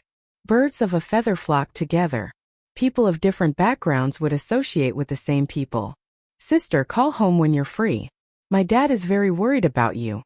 Yi Ying, who spoke unconsciously, touched the pendant on her chest. She smiled and said, I just called my dad to tell him that you're back. Yi Qian did not want to involve her classmates in the dispute between her and Yi Ying. She smiled at Jessen and said, Jessen, go to the cafeteria with Xiaoyi and the rest first. Help me get food too. Thank you. But Jessen was worried. However, when she met Yi Qian's slightly heavy gaze, she immediately nodded. She pulled the girls from the same dormitory and said softly, Let's go first. Once the students left, Yi Ying's ugly face was completely revealed. With a gloomy gaze, she laughed softly and said, Stupid girl. Don't think that you can surpass me just because you're back at number 1 middle school. Like people live like that. As for you, don't even think about surpassing me. Who's going to compete with you? Yi Ying, it looks like you're the one who's competing with me. Yi Qian smiled. The afternoon sun was shining brightly, but she did not seem to be sweating at all. She was refreshed, and her eyes were as beautiful as water. I stopped because I wanted to tell you that getting into number 1 middle school is not a big deal. It's hard for you to get into number 1 middle school, but for me it's extremely easy. His words pierced Yi Ying's heart. Her expression changed and she said fiercely, So what? I'll let you be proud today, but just you wait and see. With your status, you don't deserve to be compared to me. When it came to bickering, Yi Ying had always lost every battle. After she lost, she would leave in a huff. But before she left, her gloomy eyes that clearly had other intentions made Yi Qian frown slightly. After talking to Yi Jifan on the phone, it seemed like he had received some advice. In that case, he had to be more careful. The episode ended as quickly as it started. When Yi Qian went to the cafeteria, and Jessen had already ordered the food. Not only was there a girl from the same dormitory sitting next to her, but there were also other students from her class. In the cafeteria, Zhang Bin from class 4 was carrying a plate and looking for Yi Qian. He wanted to come over after the math test, but he was caught by the PE teacher to move the sports equipment. Now that it was noon, he rushed to the cafeteria to look for Yi Qian. Because there was still a week of military training in the first year of high school, the cafeteria was slightly empty and not too crowded. Soon he heard Jessen's voice. Following the direction of the voice, he saw Yi Qian. Not only were the two of them sitting together, but there were also a few other students sitting nearby. They were chatting and laughing with Yi Qian. They seemed to have a good relationship, and a few of them were students with excellent grades in the first year of high school. It could be seen that Yi Qian got along well with his classmates on the first day of school. Chapter 403. Zhang Bin looked at Yi Qian, who was surrounded by his classmates, and then looked at Jessen. He thought about it and decided to look for them after school. A boy patted Zhang Bin's shoulder and laughed. Hey Zhang Bin, You're looking at Injessen again. If you really like her, why don't you write her a love letter? It's good to let her know. But you have to be careful. Don't let the teacher find out. Their homeroom teacher, Miss Tong, is quite nice, but she can be quite scary when she's strict. What are you talking about? The transfer student from Class 1, Yi Qian, is also my junior high school classmate. The voices gradually faded away. Yi Qian looked at Zhang Bin, who had walked far away, and whispered to Injessen, "Let's go look for Zhang Bin after class? Why should we look for him? He doesn't have time in the afternoon. He's a sports student, so he has to train every afternoon after school. Also, he doesn't live on campus. He lives at his grandmother's house." Zhang Bin's father was from Fujian town, but his mother was from the provincial capital. And Jessen, who had always been carefree, was more attentive this time. She whispered, "Zhang Bin's father doesn't have much contact with his grandmother's family. I heard that his mother fell out with her family because she wanted to marry into the countryside. In the future, when you see Zhang Bin, don't ask him where he lives. He doesn't want to talk about it." Hearing this, Yi Qian looked at Injessen with a smile in his eyes. He purposely dragged out his words and said, "Not bad. You know how to care about people." "Who? Care about who?" The girls who didn't hear everything came closer. Soon they were all laughing together again. Under the sunlight, the second-year students who hadn't entered the countdown to the college entrance exam were still smiling. Yi Ying, who had lost to Yi Qian again, was slapping the tree leaves fiercely and cursing. "Ying, over here. Everyone is looking for you." A girl blocked Yi Ying's path and pulled her towards Swan Lake without any explanation. "It's an emergency. We didn't do our summer homework. Hurry up and help us." The us the girl was referring to was the classmates that Yi Jifan had told Yi Ying to build a good relationship with. They were not from powerful families, but they were rich. When Yi Ying saw the girl, her eyes flickered. She smiled and said, "Sure, but don't blame me if I do something wrong." She came at the right time. She was just thinking about how to deal with Yi Qian. "TSK, you're the one with the best grades among us. Even if you're wrong, you're more correct than us. Let's go." The girl pushed Yi Ying's shoulders with both hands and said with a smile, "It's an emergency. We have to finish it by noon." If necessary, they could use the sons and daughters of officials to deal with Yi Qian. Yi Jifan's ruthless voice kept ringing in Yi Ying's ears. "Great, isn't this an opportunity? Yi Qian, let's see how you'll survive in school after offending my friends." After lunch, Yi Qian went back to the dormitory to tidy up her bed. Just as Teacher Tong had said, the strong were respected by others. After lunch, the 6 people in the dormitory had a certain understanding of each other. The other 4 girls were even happier to be in the same dormitory as Yi Qian. They helped her pack her luggage and went to the convenience store to buy daily necessities like buckets. After lunch, the 6 people in the dormitory had a harmonious relationship. Teacher Tong had spent some effort in arranging the dormitory. She had arranged for a few gentle girls to be in the same dormitory as Yi Qian. In the afternoon, when the math test results came out, Yi Qian was unsurprisingly first in the class. His score was 24 points higher than Jiao Hai's. Chapter 404. This test was a demonstration of one's ability. Even if some students were suspicious of Yi Ying's words, they could only keep their mouths shut. Yi Ying stared at her score. She bit her lower lip and subconsciously looked towards the seat by the classroom door. That was Yi Qian's seat. She happened to see the students at the back table lean over to look at Yi Qian's paper. After hearing a low gasp, Yi Ying felt as if her heart had been violently slammed into. Teacher Zhu wrote the highest score on the blackboard. There are 2 students in the class who scored full marks. One is Yi Qian and the other is Jiao Hai. Yi Qian's paper showed no signs of tampering. The time he took to hand in the paper was 34 minutes. Yi Qian is first in this test. Jiao Hai was the first male student in the grade. I won't say much about the lowest score. I know that you all have relaxed after the summer break and didn't study properly. This test is just a reminder that school is about to start, so it's time to settle down. Yi Ying looked at her math results. She bit her lower lip even harder. She had always been good at liberal arts and bad at science. If it weren't for the fact that Teacher Tong only taught the science class, she wouldn't have insisted on transferring to the science class. But now she had widened the gap between them with just one test. She had to work hard. She couldn't drag her results down. She seemed to have thought of something. She touched her chest, tilted her head, and lightly glanced at Yi Qian, who was looking down at his paper. The corners of her mouth curved into a contemptuous sneer. So what if your results are good? This society relies on connections. It doesn't matter. You're just a small citizen with some achievements. You'll never be a big shot. Yi Jian raised her head. She knew who was looking at her. It was just a guy with delusions. Yi Jian thought to herself, he is just a guy with delusions. Teacher Zhu only explained a few key questions in class. She then said to Yi Qian, come up and explain the solution to the last question. Connect the points O and M of the circle, and make the string MN. When Yi Jian was explaining, her voice was particularly soft, and it had a magical power that could make people focus all their attention on one point.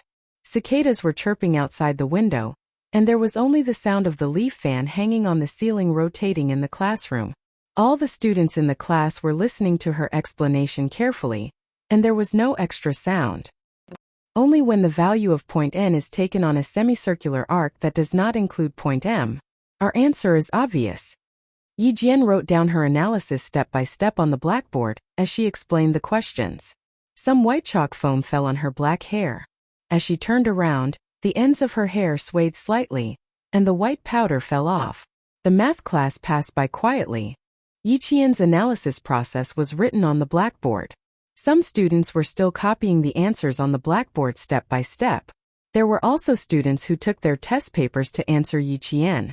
The students who asked the questions had forgotten that Yi Qian had taken a year off from school and skipped a grade to enter the second year of high school. It had only been a day, but they all had the feeling that they had been in the same class as her all along. It was as if they had known each other for years. Just as Teacher Tong said, Yi Qian never rejected her classmates' questions. However, she had a good grasp of her limits. She didn't know how to solve everyone's questions. She imperceptibly told her classmates her principles. She couldn't help them all the time. In the end, they still had to rely on themselves. Class 1 was a class that didn't relax even after class. They listened attentively in class and discussed enthusiastically after class. They only returned to their seats after the bell rang for language class.